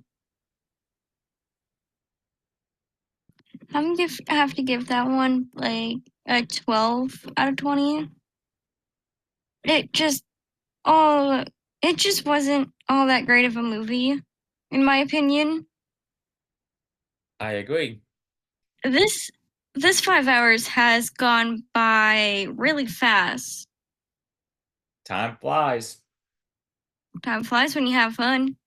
Time is just slow as shit when you don't do nothing. There was a deleted scene from Cars 2 called like the Oktoberfest. It's like a German festival. And then there's that one scene in Cars 2 with like the flower shop or whatever. No, the tire shop, which was almost like a flower shop. That one car, like the eyes weren't on the windshield. They were like literally the headlights.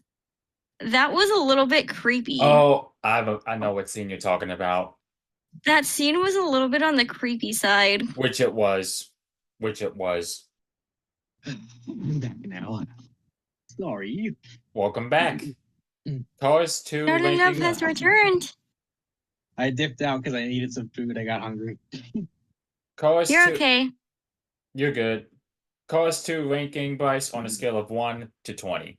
I guess, but just because of the racing scenes being good, I'm going to be nice to a certain degree, and I'm going to give it like a 3 out of 20. I gave it a 12. Jesus, that low?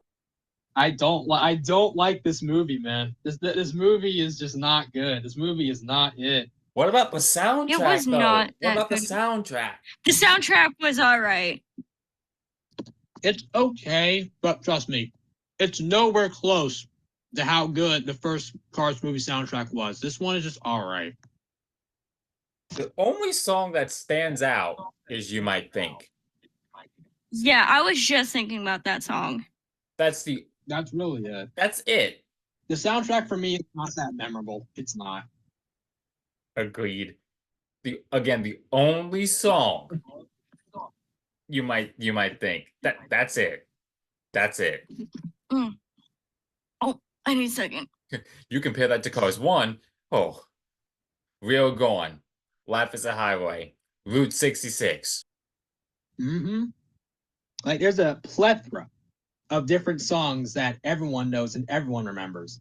Cars 2, on the other hand, there ain't much. Nope. I'm okay. You sure? Yeah, I was trying to choke on air. I'm okay, though. As long as you're good, you're good. All right, on to the third one. Cars. I'm going to say whoever was writing the third one, or the development team was writing the third one, they pretended that Cars 2 never existed in the first place. They made Cars 3 better than Cars 2. It's essentially my point. Whoever Cars wrote and Cars the script 3. and everything for Cars 3, whoever wrote the scripts for Cars 1 and 3, they cooked. They cooked. They did. Yes, they did. They made awesome movies at that point. Cars 2 was not that great, but Cars and Cars 3 were better. Cars 2 is a literal, seriously, Cars 2 is a literal garbage fire. So Cars 2 essentially it was a garbage race. threw it in the trash. I'm sorry. But Cars 2 is Cars 2 is a literal dumpster fire. It's trash. Threw it in the trash, lit the match, threw the match at the dumpster, and it set aflame. Mm-hmm. But Cars 3, soundtrack, run that race, ride, those two stick out. I really liked Ride at the end of the movie. That was a good one. Oh, yeah. And more NASCAR drivers made their appearance, such as Kyle Petty, Jeff Gordon returned, Richard Petty returned, Junior Johnson made an appearance. Richard Petty was Strip Weathers. No, Richard Petty only had one line in that movie. Which was good. Good comeback. Great comeback, Cal. That was the only thing he said. 3 words in an entire movie. That was it. How wild was that? At least he made a cameo appearance. And the Paul Newman stuff that was in Cars 3, they ripped up I wouldn't say ripped up, but they used the archives from what was recorded from Cars 1. They put that in Cars 3. The Paul Newman. Yeah. Because he passed away before. He passed away in 2008. He passed away before. Yeah, I would say he passed away before the second Cars movie was even produced. I mean, Cars 2, I'm pretty sure we all knew that it was going to be spy thriller anyway, regarding the trailers and the teaser. Yeah, we sat down and watched it anyway, and, didn't go so well. No. But the third one was way better. We received the return of Piston Cup action, but there was a downside. I think you know what the downside. All the next gens. What?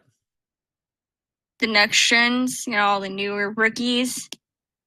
Particularly Jackson Storm, but there was another dark side. Can you guess what that is? Lightning McQueen's crash. Yes, I was just about to say that. Took the words right out of your mouth then. Gotta be fast. Yep. Gotta be fast, gotta go fast. Bryce, Saundra, your stances on Cars 3. Cars 3 was a really good one. I love this movie. I didn't get a chance to see it in theaters when it first came out. But when I did get a chance to sit and watch it, I loved it. I absolutely loved this movie. Like, it's so crazy because everything about it is just absolutely amazing in this. I mean, you open up, but literally everything from Cars 2 that you didn't like is gone. All that is gone, man. We open right back up with some really good old-fashioned piston cup racing. McQueen's as dominant as ever doing this thing. But what makes it so good, too, is that you're completely caught off guard with the fact that now we have some next-gen drivers coming in here, and now they're talking to town. Now they're the guys everyone's looking at now. And McQueen's now put in a position that he's never faced before at all. Where literally his racing career is basically on the line here, and he's getting all these questions asking like, hey, are you going to retire? Are you still going to be going? All your other competitors are gone. How long are you still going to be racing? Do you want to keep racing? Like, just getting pressure with all different questions over and over again. Constantly. Right. Over and over. And obviously, he also has Jackson Storm, who's obviously beating everybody. And it's obviously getting into McQueen's head. It's getting into him a lot. And obviously, that fateful night in LA, he pushes it just one step too far, trying to catch up after he starts fading. And I got to be real with you. Like, the scene where McQueen wrecks in this one, it's haunting, to be frank, because literally the music stops. And the crazy part about this, there is literally nothing to distract you at all from what's happening. All you hear is just the crunches and the crumples of McQueen just flipping and wrecking. You don't hear anything else you don't see anything else besides what's going on in front of you right now. There is nothing to distract you from this at all. It's kind of dark, to be frank. But it really is also, I felt like even that scene does symbolize too sometimes. I mean, I think we've all been there before, when you kind of feel like sometimes you're losing your grip on like reality, or you're losing your grip on like, I guess the way I can put it is you're trying so hard to keep up, or you're trying so hard to do something, and you push the envelope just one step a little too far, and then you end up paying the price for it in the worst way possible. That's basically what happened to McQueen. Yeah. Like the storm got into his head, and he just pushed it one little itty bit too far, and yeah. And then while he's on the recovery, he watches old videos of Doc Hudson's time. Yep. Mm-hmm. And he watched the video of the Doc Hudson wreck. And then fast forward a little bit, prepares himself to become or how to compete with the next gen racers. That's where Cruz Ramirez comes in with the training process. From the beach to the Derby, in the end, it all comes full circle. Yeah. It does. And not in a way you'd expect either, because pretty much throughout this whole movie, you're mainly expecting all the focus to just be on just McQueen the entire time. Considering the fact that a lot of it is his movie for the most part. Mm-hmm. But then they hit you with this, not like a plot twist, maybe it's not a plot twist, but I guess you could say with this other like subplot, I guess, with Cruz Ramirez. And Cruz is an amazing character as well. I absolutely love Cruz's character for many, many reasons. But Cruz was definitely one of my favorites. Oh yeah. And it's like it's a great story that basically she comes from like not even like a racing background or anything like that at all. Like she literally tried to be a racer. She wanted to be a racer her entire life because of McQueen. And unfortunately for her, at that point, though, it just didn't pan out the way that she wanted it to at all. She never really got like her actual chance to really show what it is she could have done.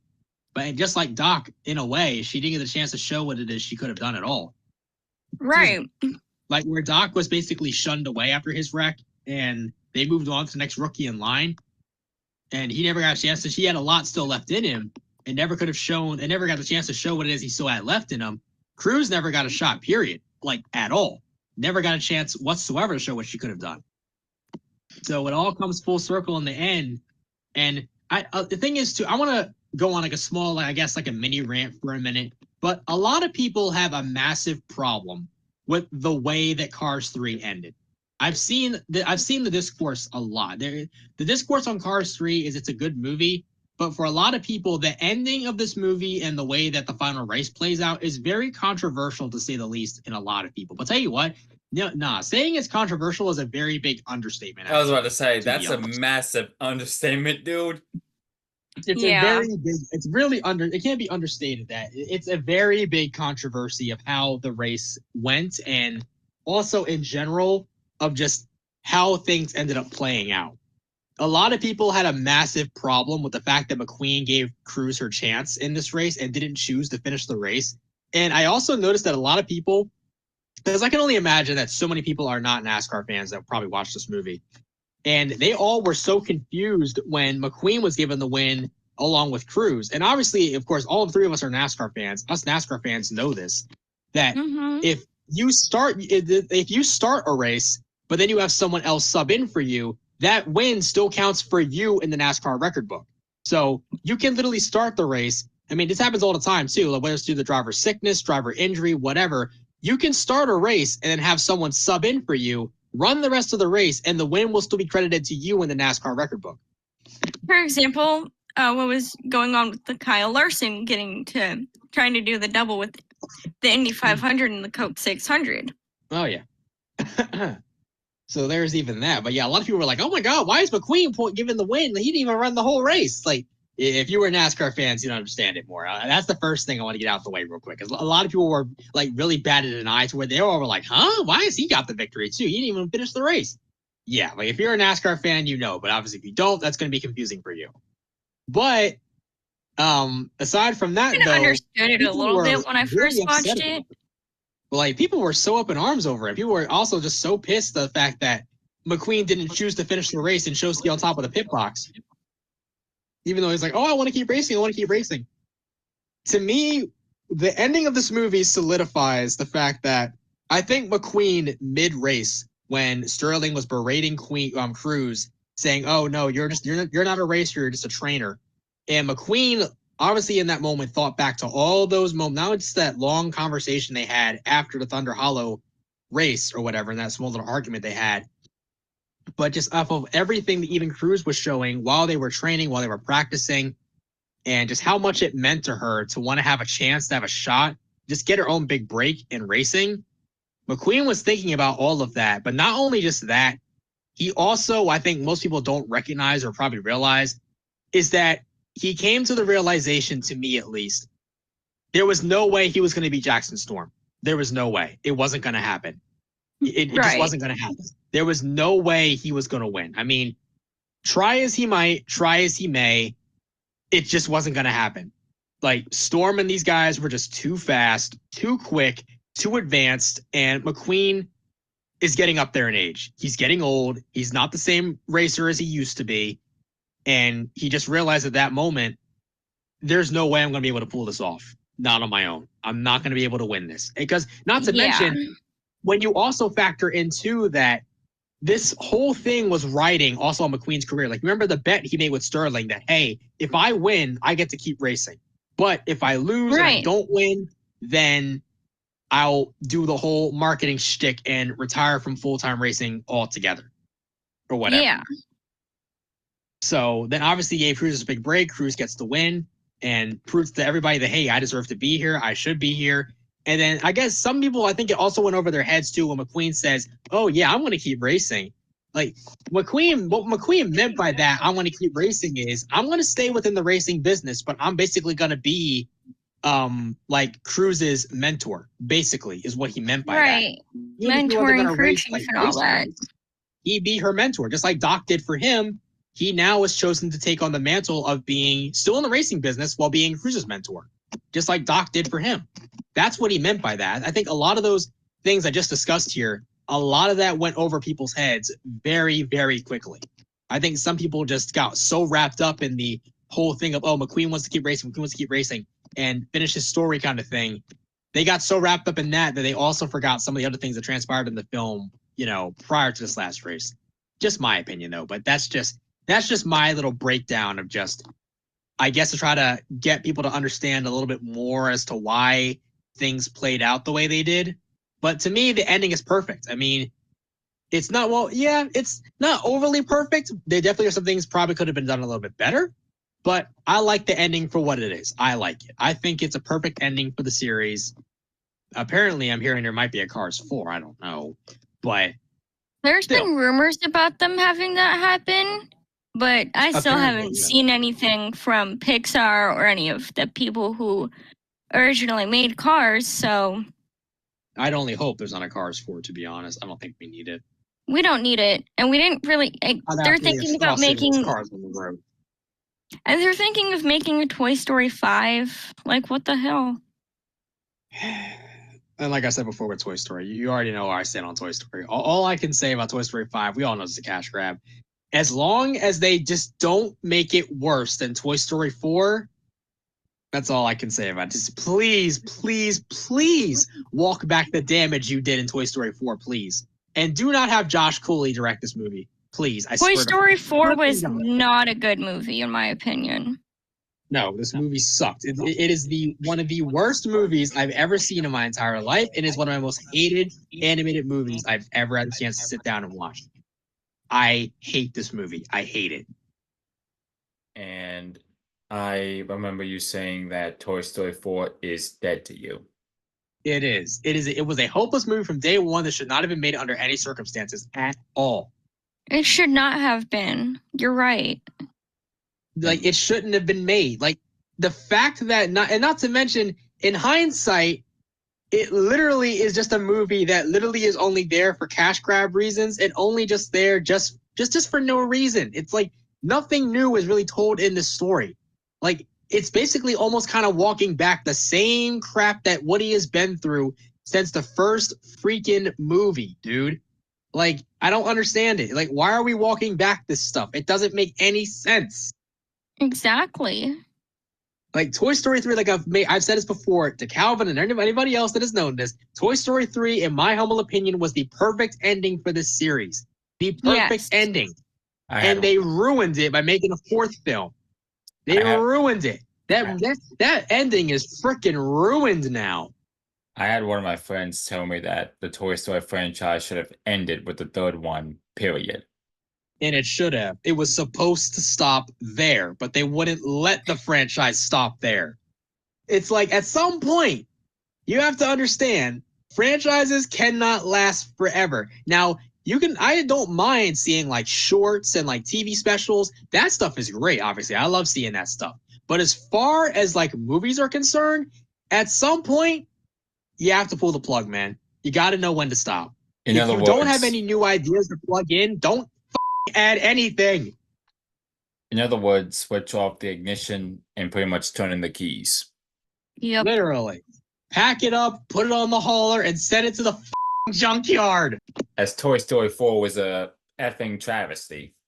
It was an absolute travesty. Like, just Toy Story 4 is one of those animated films that makes me legitimately angry. I hate Toy Story 4 with a burning passion. Yeah, given the fact that you went on a full-blown scale rant on that subject in the last one, I can tell. I hate it. I despise this movie. I absolutely I hate it. I hate it so much.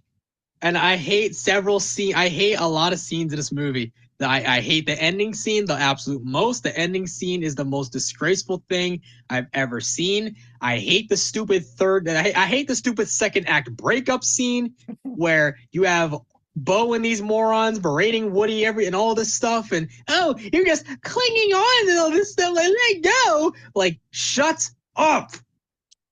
Oh my God, I hate this movie. I hate this movie. I remember Woody saying it's called loyalty, something a lost toy wouldn't understand. And that I think he did say that. I haven't watched I have not watched any of the Toy Story movies in a little while, so. And that line gets completely ruined by the decision that he makes at the end of this movie. He was pretty much that line has absolutely no meaning anymore. The fact that he says that in the same movie that he leaves and abandons Bonnie and all his friends to live with Bo Peep on the run is the dumbest thing you could ever put in this movie. It's like they literally I cannot believe it. The fact that it makes me so angry because Woody's my favorite character, like you know this already. But still, the fact that they have Woody in character until the last 5 minutes of this movie, it was like a whole tease. They basically teased me the whole movie, making him continuously live by his morals, by his standards, the whole movie, only to rip it out, only just to rip the rug right out from underneath me and everyone else at the very last second. And then for one little final kick to the teeth, they then also play his theme at the very beginning of the first Toy Story film. Just to add salt to the wound. Toy Story 4 could have been better. It would have been more better if... It's a movie. It would have been more better if Woody asked Bo Peep to come along.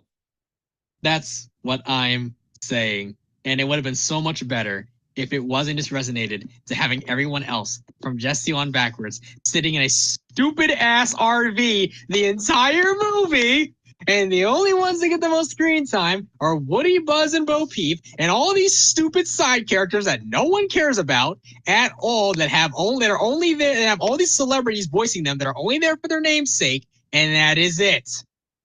Yep.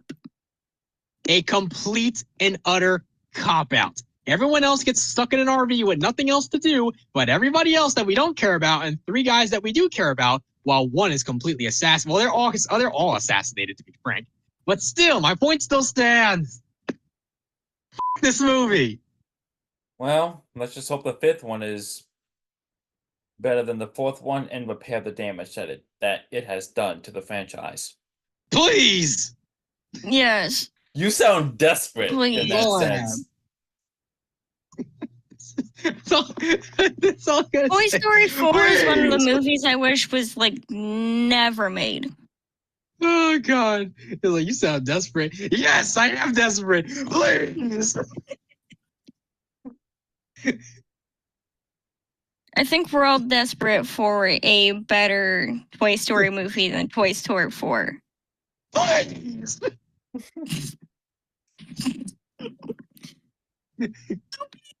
Please, sir, give me pizza. Slurpity slurp.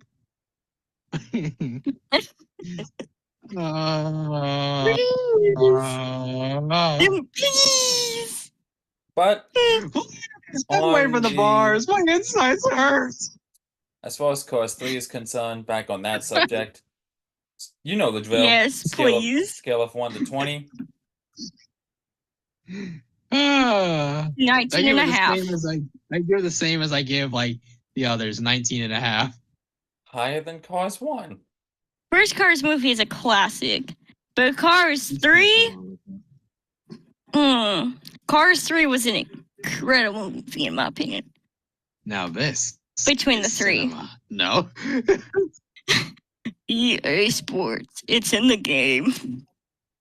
EA Sports is in the game. I'm in the game. Wonder what it Fine. would be like if Wonder what it would be like if EA Sports was still making NASCAR games today. Oh, it would probably be shit, but at the same time, probably be anything better than what we've gotten in the last 10 years. Right. I mean, don't get me wrong, I like my Just to NASCAR be Heat 4 and honest. Heat 5, but it could be better.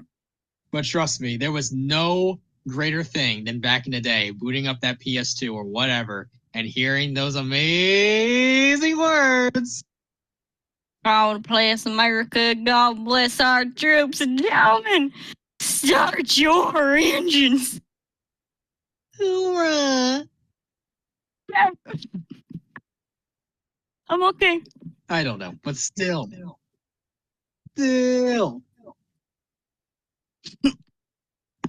One last thing to touch on. I know I said Fast and Furious, but given how many movies are in that franchise and in the middle There's 10 of of the them. saga, there's another one coming out in a few years' time. Bryce, Yep, it still Fast shocks me 11. you yet to see the third one. I know. I haven't seen 9 and 10. Excuse me. I've kind of just avoided it for the longest time because I really just didn't care about it. That's the reason why I didn't watch it, because I just didn't care to watch it. I didn't really care to watch it at all. But Well, I don't know. I've seen it for myself. I recommend it. Yeah, the only ones I haven't seen or whatever is definitely like, like Fast 3, and then Hobbs and Shaw I did not see, so there was that. I've seen Hobbs and Shaw. It's not really all that great of a movie. I haven't seen Fast 10 yet. I didn't see I Fast haven't 10 seen- yet, obviously. I did see I Fast haven't 10, seen- I didn't see Fast 10. I haven't seen 9 and 10. The next I one on feel my like an list idiot. is I've seen the first 6. Furious 7 is the next one that on the list for me. Nice. And if wondering, Bryce, how it is so far, I'll describe it in one word. No, 2 words. Extremely intense. Yeah, it definitely is. That's for sure. It is. And trust me, it'll only get more intense as the movie goes on. Trust me. You think it's intense now? It's only going to get more intense as it goes on. In short, because I want to get with Inside Out, the last topic I want to discuss. So we're going to get with the Fast and Furious. In short, I do want to touch more on this at some point later on in the podcast at another time. But in short, with the Fast and Furious movies that I've seen so far, the first one, a classic and a banger, particularly the ending scene with with Brian and Dom racing the train. Dude, that final race is definitely the best part. Dude, even the soundtrack. Yes. I believe Into the Eclipse is what it's called at the very beginning that plays with Brian driving. Bro, that is exactly Into the Eclipse gets the adrenaline rush, dude. Oh my god. I can imagine just getting the adrenaline rush to you when you hear that. It is. Enter Fast and Furious. Too Fast, Too Furious. dude. What's it? Bryce, what's his name that Brian's close friends with? Roman. There we go. He cracks me up especially what was it? I'm trying to think which one because it's been a while. It's been a while. What was it? Was it Furious 6 or Furious 5? It was either Furious 5 or Furious 6, where he messed with the grappling hook. That cracked me up. It might have been Fast 6, I think. You also had the one where, in the climax, where a tank was involved. Oh, yeah. That scene also was intense. But more so, Roman, you hang in there. Somebody better do something. I got a tank on my head. I'm sorry, did someone just say a tank? He also said that line also cracked me up. Wait, they got a tank. I'm sorry, did someone say a tank? That line gets me every time. And you can't even forget the banter. The banter that they have in Too Fast, Too Furious is absolutely hilarious. Wait, what? The banter that Ryan and Roman have in Too Fast, Too Furious is hilarious, dog. I swear to God. Agreed. Dude, I'm just going to say this Oh, now. my Lord. One of the, it was mentioned in one of the movies, but to my point, Roman has a big mouth. He does. Oh, he does. He does. Someone said, I forget who said it, but someone said that's for damn sure. That was probably Tesh. Who knows? That was hilarious. Sorry about that. The dogs were deciding to be loud All good. for no reason again. But I still can't get my head around why Vin Diesel wasn't in Too Fast, Too Furious, though. I still am trying to wrap my head around that. Yeah, that was a little confusing to I think me. it definitely had something. I think it had, from what I can remember, I think it had something to do with like it was either like contract stuff or it had something in like it was just something else. It was like either contract stuff or something different. But one thing, Yeah, it's one like thing contract about issues or family or like personal things going on. there was one thing in particular that I am forget. still trying to wrap my head around, and that's Letty. I think that's her name. Is it? I think so. Yeah. The one that dated Dom, or the one that dates Dom. But Yeah, I know. It's really weird. Yeah, It's a weird I know who you're situation. talking about. Because I do remember obviously in Fast and Furious 4, they do kill their character off in that movie, in the fourth one. They do end up doing that. That, from what I can remember, also had something to do with, I think it was I think that was a contract dispute, I think they had with Michelle Rodriguez, I think it was, who plays Letty. I think it was like over a contract dispute or whatever it was. So they chose to kill their character off in that movie. But I think it was because of either fan backlash or it was because of the simple fact that it was something along the lines of that or something different or whatever, or they ended up working something out. And they didn't bring her back for Fast 5, but they did bring her back then for Fast and Furious 6, though, which was good. But she was shot. She was shot in the fourth one, wasn't she? I think so. It's funny because they retconned it. They then retconned it to where then the guy that tried to kill her ended up shooting the car, and it just basically the blast just bounced her back and like into a ditch or whatever. And so that's what they did. They retconned it. So obviously in the Fast and Furious 4, she does die in that one. But in Fast 6, they retconned it to where she instead doesn't get killed. Yeah, so in Fast and Furious 6, they retconned it, so no, she didn't die. The guy actually just shot the car, and the blast just bounced her backwards into a ditch, and instead she just has amnesia. So they retconned it. Oh, what? Amnesia. You're going to have to explain what that is. So literally amnesia it's when a character it's like whenever you can't remember something that happened to you or whatever. Like when someone says, like, who am I? Or why can't I remember anything? Or, oh, I don't remember any of that. Did that actually happen? Like, that's them having amnesia. Like, they literally, and like after an event or whatever that ended up happening to them, they don't remember it. So basically, memory Yeah. loss. Like they've lost their memory, and then it's basically that. That's what amnesia is. It's basically memory loss, and you don't remember whatever it is that happened to make you have that said memory loss. You don't remember it at all. That's what amnesia basically is. So let me get this straight. Yeah. So Let me that's get a little this brief straight. description of it. Letty was killed in the 4th one, came back in the 6th, and came back in the 6th. What? Yeah, I know. So it's like, It yeah, doesn't- she was killed in the 4th one, but yeah, no, that's not what actually happened. Instead, she just has amnesia now. It Like, doesn't yay. make any sense. She just doesn't fully remember who she is or who Dom is. It doesn't It's make- like she loosely has a correction of what Dom is, but doesn't fully know because her amnesia's there. I don't know. It's weird. It doesn't make any sense. In the 4th one, they had the funeral. It's weird because it's like you would be kind of surprised how some things like behind the scenes kind of influenced a little bit how some things went in some of these movies. It still doesn't. I know it's really really weird. It's weird. It doesn't make any sense. It doesn't. What? So she I know. essentially just came back from the dead? I guess. I don't know. Bryce, Saundra, I like the Fast and I mean, Furious shoot, franchise. even Han comes back. Even who? Even Han comes back. Do you remember the one guy in Fast and Furious 6 that was dating that one other woman?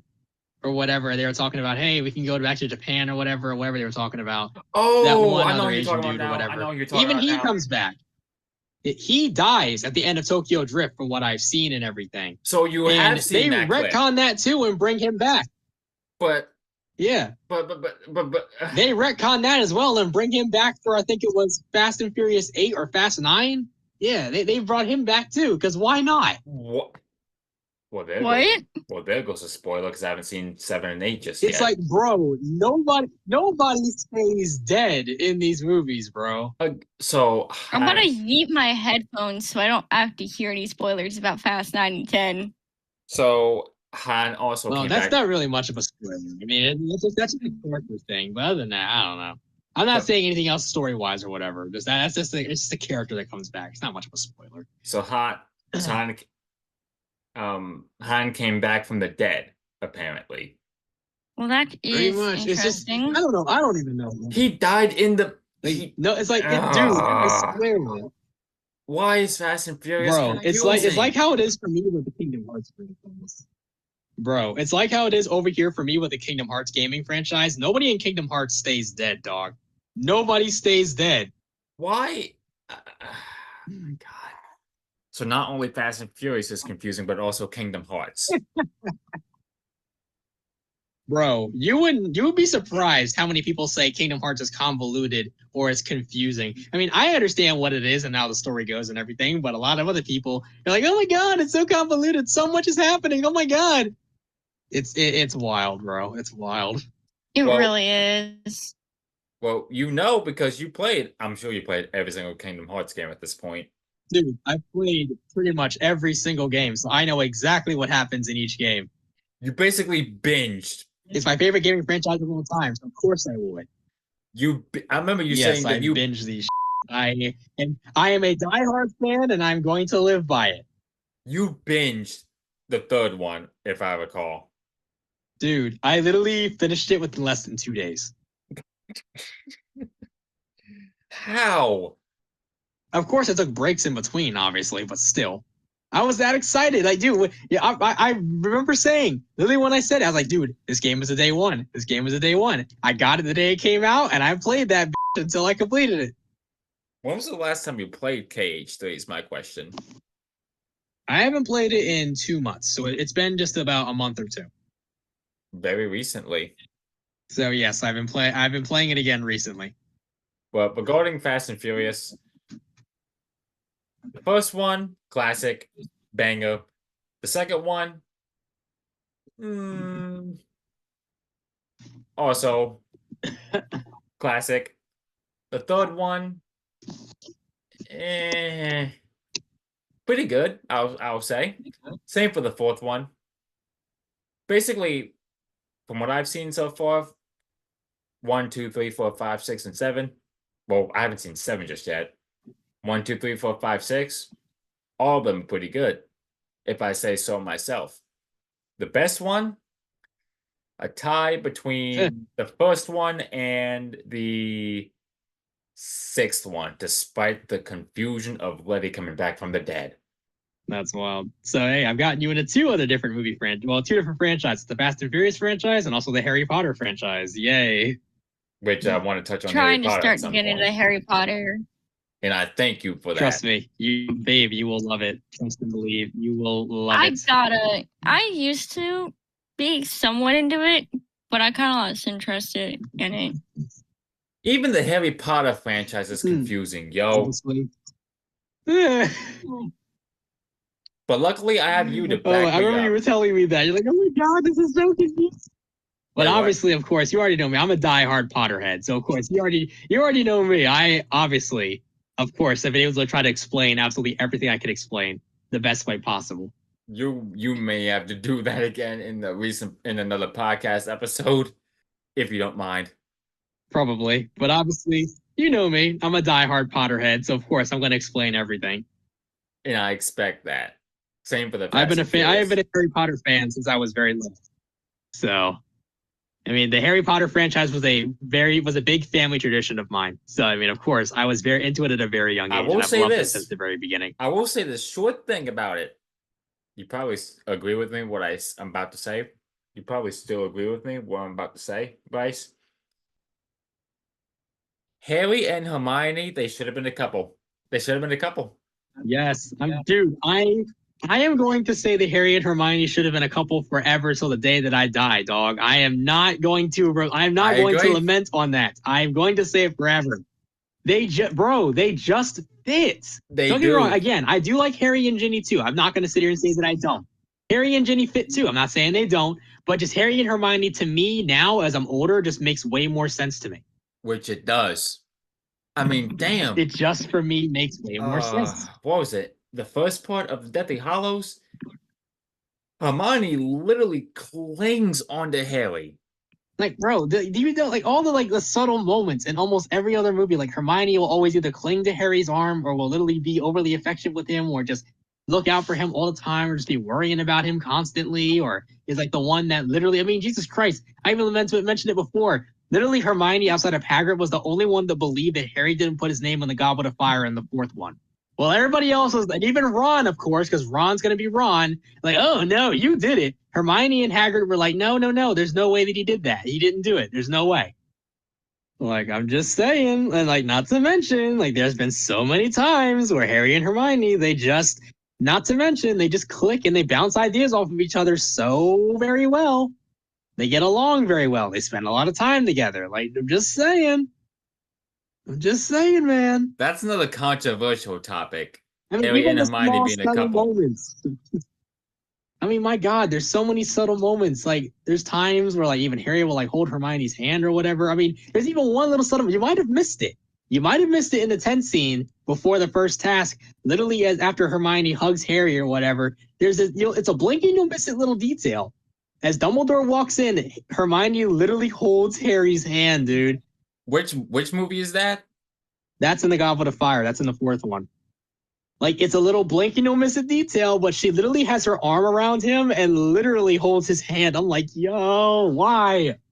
I mean, not to mention after the second task, she literally kisses him. I'm sorry, what? Do you remember? Did you forget?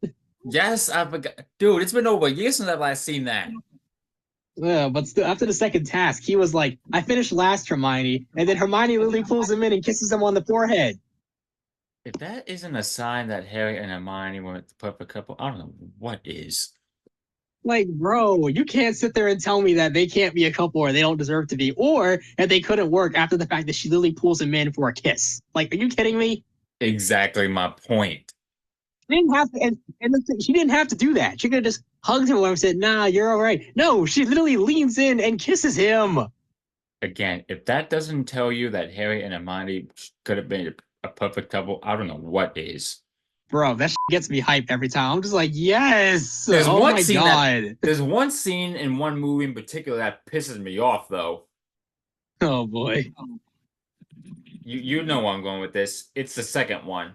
What was it? The Chamber of Secrets, I believe it's called. Yeah. That damn spider scene. Oh my god.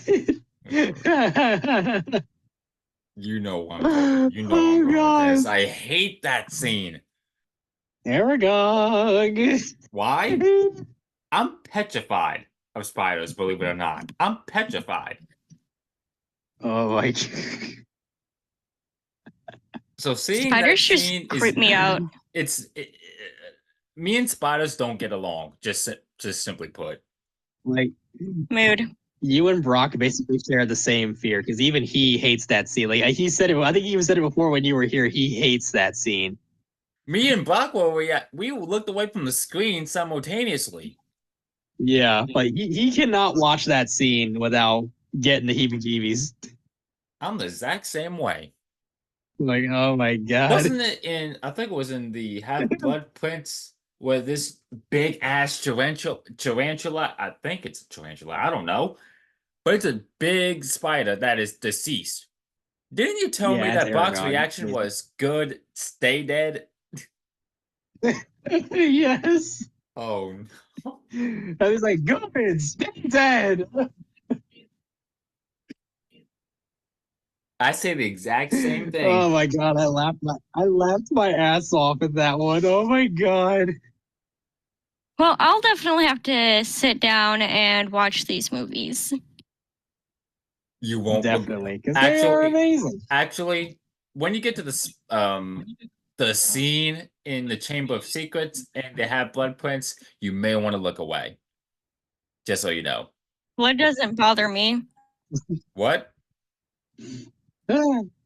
I can literally sit there and watch a vet show on TV and watch them do surgery on an animal, and it will not gross me out unless I'm eating. Facts. Like, I can handle all the gore and shit. I just can't watch it while I eat. Same. Neither can I. I definitely know what houses we'd all be sorted into. Which is? Well, I know for a fact I'm definitely a Gryffindor. I would definitely say that I probably for Saundra and Jess, they definitely would be Hufflepuffs, I feel like. And I feel like it's Which definitely Jess? a tie between Which Jessica? Strauss. Okay. And you say She's Jessica? definitely a Hufflepuff. That's for sure. I would say Saundra's definitely a Hufflepuff. That's pretty obvious to me. And I think for you, probably, I would say you might probably be a Ravenclaw, maybe. Maybe. A what? Ravenclaw? Ravenclaw? You both are gonna have to give me the definition for that. I don't know that Did you much forget? about. That's I the don't other watch house. So I Harry guess Potter, what so Bryce knows more about the Harry Potter than I do. Bryce, what were you saying? Those are the four houses, man. Those are the four houses: Gryffindor, Slytherin, Hufflepuff, and Ravenclaw. And you said with the Ravenclaw. It's like all four of them all have different traits. Like Gryffindor values bravery, daring, nerve, and chivalry. Slytherin, I think I can remember Slytherin, their traits are ambition, leadership, cunning, and resourcefulness. I think for Hufflepuff, I think it's hard work, dedication, loyalty, and fair play. And Ravenclaw, I believe it is creativity, wit, and I forget what the last one is. But those are the traits that each of those four houses represent. So there you go. What about? But I know I'm definitely a Gryffindor. That's for sure. What about the other Jessica that was on one of my podcast episodes? Jessica I would Doggins, I'm definitely talking say about. I feel like for her, I feel like she is, to be frank, she's a Hufflepuff. I feel like she's a Hufflepuff. Put the females in the Hunkapuff side, huh? Sandra, Pretty much. the two I would just say Jessicas. so. So that's just my humble opinion. I think they'd fit pretty well there. I think that's just me. We would get into the Harry Potter series, but ain't no way we're going to do all of them in one sitting, especially because we've been going on for, Sandra, you said over 5 hours now we've been recording? Yeah, just about 5 hours. Almost 6 hours. Oh my lord, I didn't even know you were doing it for that long. This may be the longest podcast episode on this station in that sense then. Holy Probably. damn. There was... We started the call at like 1:41 my time. Something. So we started around like over here for us too.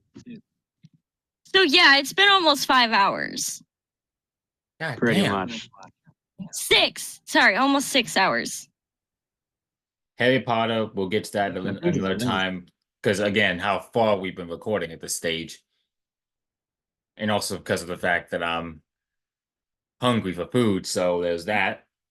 So Harry Potter, we'll get to that in another time. Fast and Furious, we'll get more in detail, much like with Harry Potter, in another time.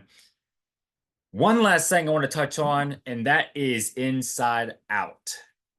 Given that you two said the infamous "Oh Joy" part, which was in the second one, spoiler, I'm going to be so sad if y'all listen to this podcast, renaming all these movies, and you haven't seen a single one or some of them, let alone a single one. Yeah, we're basically just spoiling stuff here. So I don't know what to tell you. But other than that, Inside Out. Again, last thing to touch up before we end the recording session, and before I get something to eat for that matter. You both seen the first Inside Out? Yes. Yep. Yes, I have. Can you both explain and review the film? How do I even explain it? Well, I can explain it, I guess, this way, I guess. Yeah, well, I'll do it this way. So, how do I even explain this film? Jesus. So, it pretty much basically delves into the character of Riley Anderson and her family moving away from Minnesota into, I think it is San Francisco, I think it is, trying to adjust to a whole new life. I think that's one of the ways I can explain it. And obviously, Riley's dealing with a lot of different emotions and everything, and the emotions play a big part into it. So there's that as well. But the main premise, obviously, though, is just the fact that it's Riley and her family trying to get adjusted into living a whole new life in a whole new different area they really don't know that well. And Riley is dealing with all of the emotions of moving from a place that she knows so well into an unknown area that she doesn't know much about, and is having a hard time coping with being in a much different area, in a much different place in her life at this point. It's a very relatable story too, especially if you've ever moved before, or especially if you ever have moved to like a different state. I think this will definitely, it's one of those movies that really will hit home for you if you've ever had to move like from state to state, or you've ever been in different areas that you're not familiar with. And especially if you've had to adjust to different places in life. Saundra, you can relate since you moved from place to place. Yes, I can relate with that one. And you can definitely relate to Riley's struggles as well, dealing with Yes.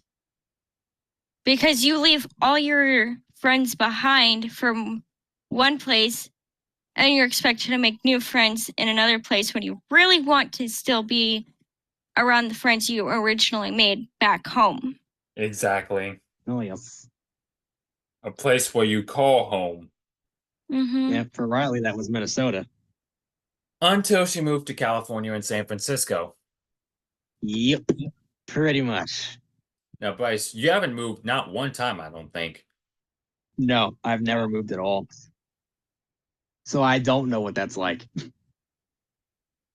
But I could still relate to Riley's struggles, though, because, of course, I've had to deal even sometimes, too, with, like, the struggles of, like, obviously, because we've all had transition periods in our life. We've all been in different schools. We've all been in different places. So I can obviously relate to that. I can't relate to moving to a different, area or whatnot, but I've definitely obviously can relate to different, being in different situations, though, obviously. Because we've all been through transitional periods in our life. It's just part of life. We all go through some kind of transitional period all the time, no matter what it is. And it's difficult. It's hard when you go through a transitional period because, especially when you get so familiar with a certain place or certain people or whatever it is, and then you have to leave all that behind because you're transitioning into a whole different area, or you're transitioning to a whole different state, or you're transitioning into being with all different people. It's very difficult. It is a very, very difficult thing to stomach because you do miss the people that you were so close with before then. Even if you do make new friends and everything else, it definitely is difficult because it's not easy. It's not easy when you're in a transitional period. It's not easy at all. So seeing Riley have to cope with that and go through all of that, even at just 11 years old, is very, very relatable. I think anybody can fully relate to that. It's not just, I've seen this before, so you're like, oh, it's another sappy movie for children. no, this is more than that. It's not just a movie trying to get you more in touch with your emotions. It's trying to tell a personal story of, transitioning and having to deal with being in a much different area that you don't know, and dealing with all the different emotions that come with a transitional period, or with moving into a whole different area, or being in a whole different scenario that you're not familiar with. It's scary. It can be, especially for someone of her age. It's not easy. So I feel like that's a very relatable story that Pixar is telling here that, honest to God, really speaks to a lot of people. I mean, you can see how well it did at the box office. Like Inside Out 1, and even also Inside Out 2, this came out recently, both have done extremely well. Very well. Mm-hmm. And they both tell stories of transition and everything else, that and the third. And also, especially for Inside Out 2, it also tells a story of like anxiety and like transitioning like into, I guess you could say, like again, same thing, transitioning to a much different period in your life, but also going through puberty and all that other stuff, and experiencing all these different types of emotions that you might start feeling at age 13 and even more, and all that. So I mean, there's a lot of different there's a lot of different things that people can pick out and relate to in these movies. They're very relatable. They tell very personal stories that a lot of people, heck, even I would even say young girls at those ages probably would really relate to, especially if you're a female. I feel like, and even us guys can relate to it too, because I mean, obviously, yes, it's telling a story of obviously a 13-year-old female, but at the same time, still, even that doesn't really matter, because it still is. It definitely tells a personal story of something I think everyone's been through at least once in our lives, at least once. Yeah. Or it definitely is something that at least everybody can relate to. I haven't. So I resonate with both of these movies. I definitely do. And I just was going through all the places I've lived in. I've lived in 7 different areas. God damn. And Where that's I'm not living easy. is the 7th one. It's difficult. It is not an easy transition. So these movies definitely, they really do encapsulate that very, very well. Very well. I have yet to see Inside Out 2. I want to see it so bad, but Inside Out 1 definitely is one if you have not seen it, I highly recommend Inside Out 1. And go see the second one while you're at it. Yes, I would recommend that as well. I still have yet to see the second one, but once I do get to see the second one, then it'll give me a little bit more of an input, I guess you could say, on the rest of things going on with everyone's lives, especially Riley, since she's one of the main characters. And it's so cool, and it's also really, really cute, because what I've seen, especially on like YouTube and everything else, Riley has gotten a lot of love, and she seems like she's gotten like a lot much more screen time. And not to mention, she seems like she has definitely a lot much more of a character in this movie, in the second one, than she ever did in the first one. Like, she was definitely a character in the first one, but the emotions more took center stage. But in this one, it definitely seems like she has much more of a character in this movie specifically. I swear, everyone is memeing the Chad walk that she does or whatnot. Everybody is memeing the crap out of that. Have you seen it? It's all over YouTube. There are people that are making TikToks and everything of like this really like, because like she's basically walking when he's like these 3 other girls, and she has absolutely like no idea how to like act around them. So she's kind of like awkward or whatever. I think I've seen a clip of that. Yeah, so like she's just like very nervous and shy and anxious. She has no idea how to act around them or whatever. She has like this really cute little Chad walk. It is like so hilarious, but so cute. Well, now you and I gotta go watch that. For sure. She's and I need to see me Twisters. She is me in a situation, because even me, I've been in that same situation before, where it's like these are new people, you have no idea how to act around them, and you try to like go above and beyond. You try to go over the moon to try to impress them. So I can relate to that too. Like I've done that before, where like I don't know these people, I'm trying to impress them or whatever, so they don't think I'm lame. Right. That's relatable. Like the whole story about Inside Out 2, from what I've seen, it's like it's all about also her, Riley, trying to fit in. Because I mean, that when you're like 13, when you get to your teenage years, you worry about not fitting in with people and being like viewed as like lame or not fun or cool. So then you try to do all these different things, trying to make yourself look cool, and you basically kind of sacrifice somewhat of yourself to try to just to seem cool in front of other people. That if you revealed all the things that you really are, they probably wouldn't think that you're cool. So Right. So she's me in a situation like we all want to fit in. We all want people to like us. We all want people to get along with us. So her doing all those things is very relatable, extremely relatable, especially for someone like who has suffered with social anxiety before or is always shy and awkward. She's me. Riley's literally me. That's for real me though. Joy, I know you're in there. That's so freaking creepy. Everybody said all this positive. That scares me now, to be honest. The face that anxiety makes in that scene is hilarious. Yes. I remember showing that to Calvin, I think, and I was like, that's me when Max Verstappen wins. Yep. Oh, God. I'm not surprised. Like, she just looks at that like, oh, it's Joy. I'm not surprised. Or in F1 terms, you look at I that. know you're in there. Or you look at that in F1 terms and see Max win, and you're not surprised at all. I'm not surprised at all. Again, anxiety's facial expression says it all. That's literally me in a situation. Oh my God, that face. That face she made. I'm not amused. Yeah, I'm not amused. I know you're in there. I know, Joy. I know you're in there. Dude, Alma, you lied to me. That's creepy as hell. I'm Dude, ready to Alma, get you creeped lied out. to me. That's Oh my God! Do you remember the Inside Out parody videos I've been showing in the chat? Oh my God! Yes. Oh my goodness. They are. Oh my! I think these got me. They got me trying. Literally. So funny. They are so funny. Like, oh my God! They literally dude, had you. They literally had you in tears. They are just laugh out loud funny. Like, oh my God! Shit over and I start dying laughing, and then I have to stop and catch my breath. Oh my God! Will you please stop screaming? Regarding Inside Out, on a scale of 1 to 20, what is it? For me, tell you what, I'll give it a 19. I'd say 17 and a half. I'll give it a 19. You said 19? I really liked it a lot. Yeah, I really liked it a lot. Me, it's a 20. Same for the second one. I feel that. Same grade, 20. All right. This is the movie that Pixar needed right now because Pixar's in the doldrums right now and they needed a hit. They needed a win. This is the biggest W they've gotten in a long time. The biggest W since 2017 when Cars 3 came out? Pretty much. They haven't had a W in a long time. Until now.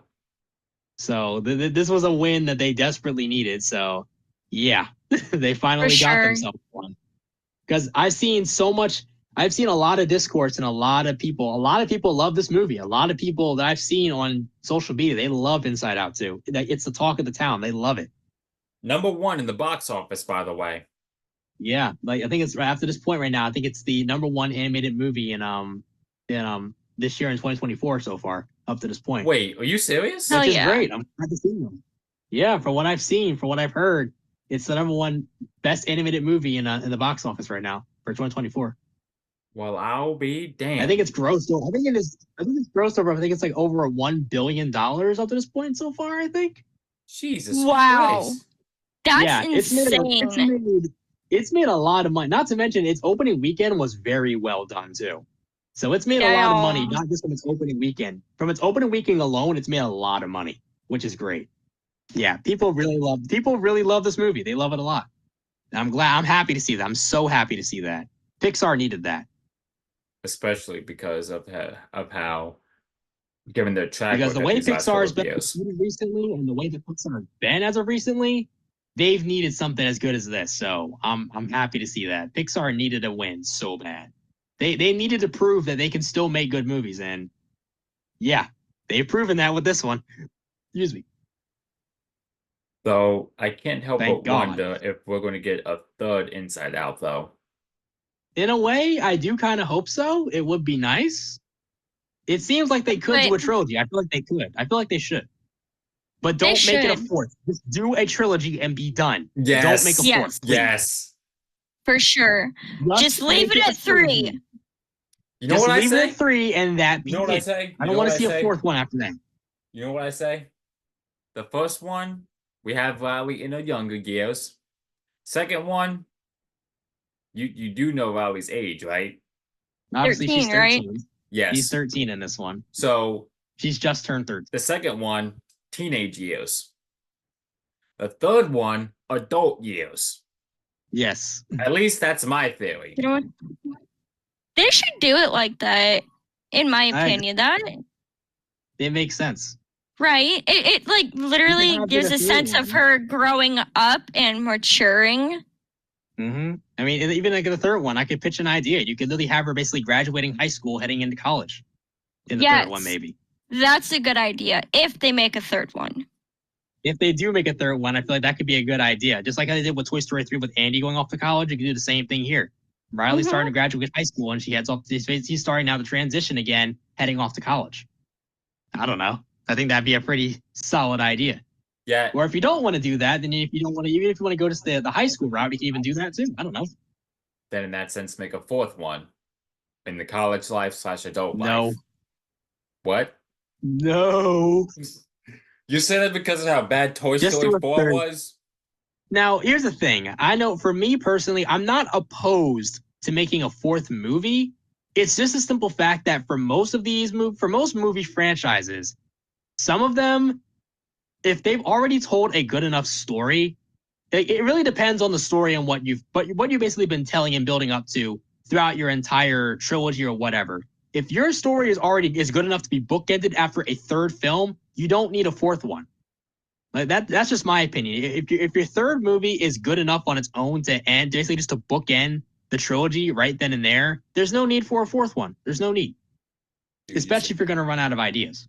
Do you say the same thing for the Coas franchise? Yep.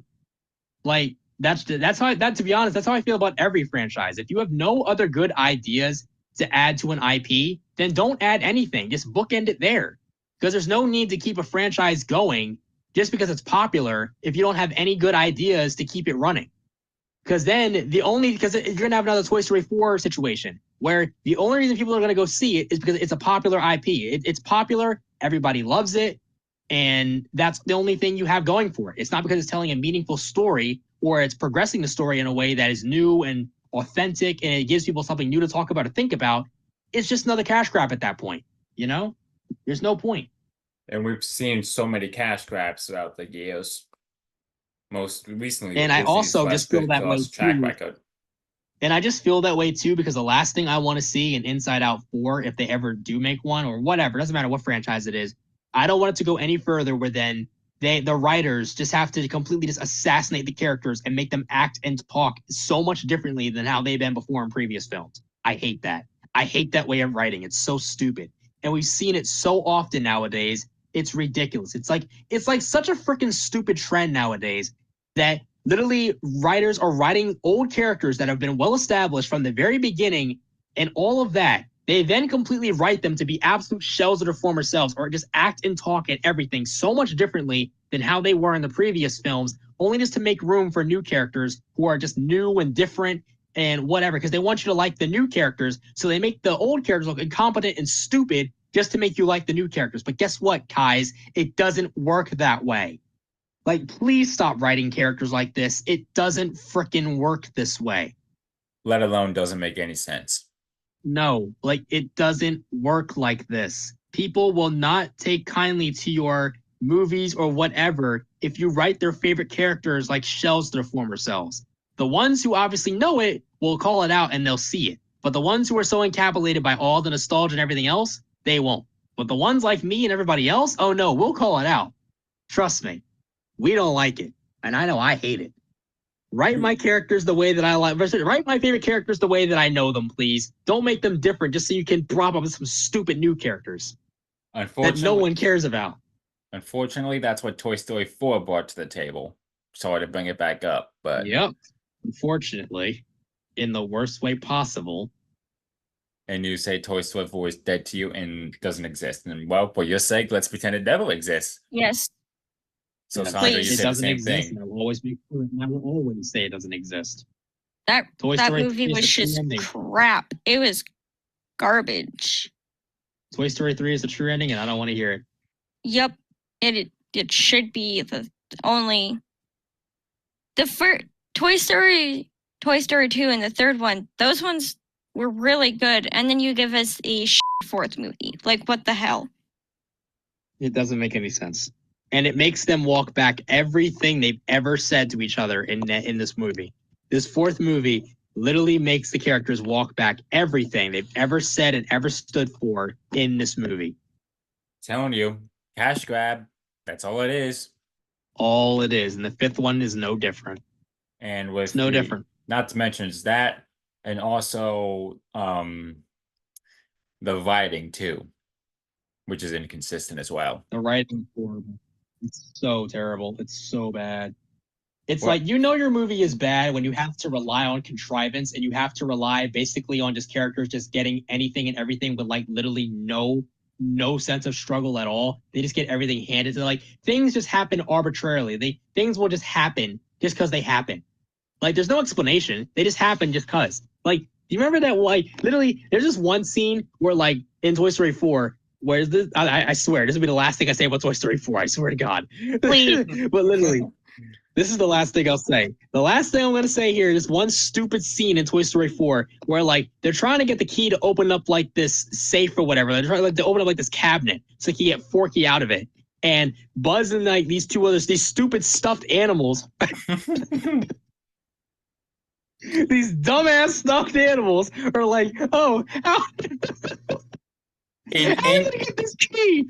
How are we gonna get the key? What are we gonna do? How are we gonna get the key? And then guess what? The key is literally just gifted to them. Like, the shopkeeper just places it right in front of them. They don't have to struggle to get it. It just is placed right in front of their stupid faces. They That's cheated funny. again. All that panicking for nothing. Like, you did it again. You cheated. All Like, that that's cheating. You cheated. all that panicking for nothing. How are we gonna get the key? How are we gonna get the freaking key? What do we do? How are we gonna get the key? Just plop. It just gets plopped right in front of their faces on a table, literally on a tray, right in front of them. Like, no, you cheated. All that panicking for nothing. Exactly. Absolutely nothing. My God, it's so stupid. But that's it. So last thing I want to say about Toy Story 4, I'm done.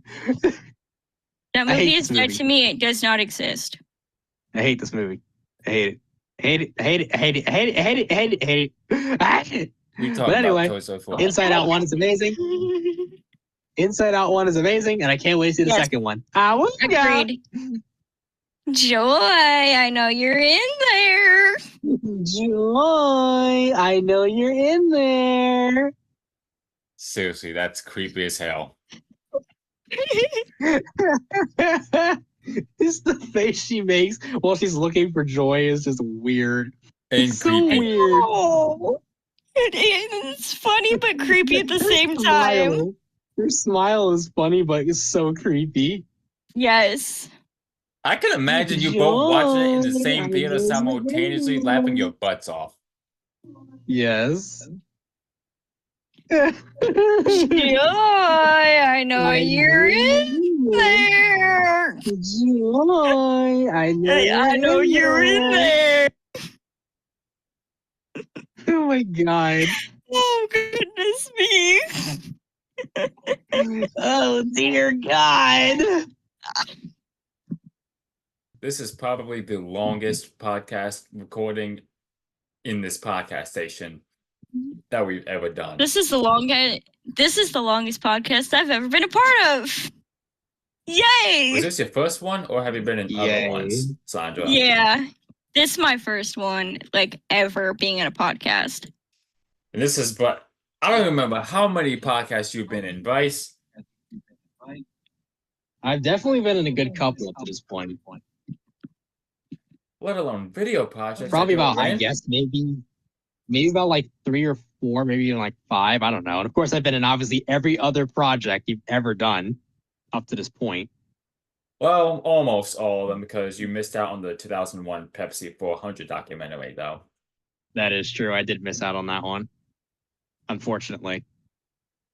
But I've been in a bunch of different live streams that we've done for so long. Like, dating your vet since like 2018 and all. I've been in like all these different podcasts and live streams. I've been a part of so many different things. So yeah, I'm one of the Hold on a OGs. second. You are the OG, dude. Basically. Because I'm trying to remember. you've been here since the There, start. I think there's. If there's one thing you cannot deny about me, is that I bring the energy to these podcasts and these streams. Yes, you do. I mean, it's like I do it for a reason because obviously, of course, you already know me. I am a very passionate person. I'm a guy who wears my heart on my sleeve, like no matter what it is. Doesn't matter what it is. I wear my heart on my freaking sleeve. I will tell you exactly how I feel about something. I am very passionate, but especially when it comes to the things that I love so much or like really enjoy talking about. I am very passionate about a lot of different things. And obviously, of course, I do it too because, dude, who wants to listen to a podcast or like a video or whatever where we're talking like this, like, oh, this happened and that happened and oh, this is like that's boring. You're gonna put people to sleep like that. No one's gonna be interested. Who's gonna want to listen to that? I've actually enjoyed doing this podcast with you guys. Bring the energy, man. People are gonna enjoy it. When you actually have some energy and bass in your voice, people are gonna like actually want to listen to what you have to say.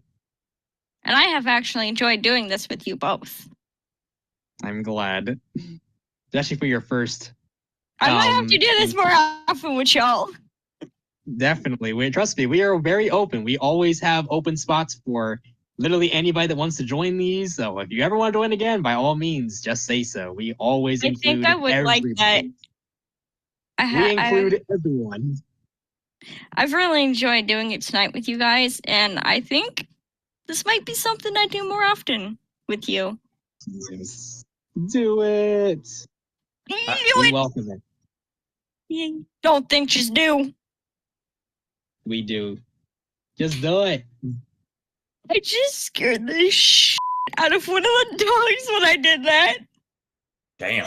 Piper just gave me this look like, what the f*** was that? Just do that shit again. Another podcast in the books. Have you ever seen a clip? There's this funny clip I think on YouTube where like I think like there's this dog that gives like the really wide eyes. Like the camera pans to the dog and then the dog just looks wide-eyed at it. Oh my goodness. It's the most hilarious but cutest thing I think I've ever seen. Piper, hello. Another podcast in the books. Bryce and Saundra, you've enjoyed this one? I really enjoyed this one. As always, I enjoy every single one of them we ever do. You know what? We'll keep the podcast going. The more support, the better. Yes. And again, considering how long we've been recording, there are more subjects that I wanted to touch on, but because of the fact that my stomach is calling for food right now, and given the time length of how long we've been recording, almost 7 hours. Yeah, it's best that we end the recording here, and also to save my storage space. So there's that factor as well. So with that in mind, This is where we will end episode 8 of Turn 4 Sparks Controversy. Until then, this is Turn 4 Sparks Controversy, or Turn 4 Productions, signing off the mic as always, and hope you all enjoyed the show. But until next time, and further notice, peace out, stay safe, and have a good 4th of July, as of this recording. But regardless, have a good one. Bryce, Saundra, if you have any, if y'all have any final sayings, say them now before I end the recording. Well, I guess all I'll say here is just hope you enjoyed it, and we shall catch you guys in the next one. Peace. Peace out, y'all. Hope you enjoyed. Be safe. Live life to the fullest.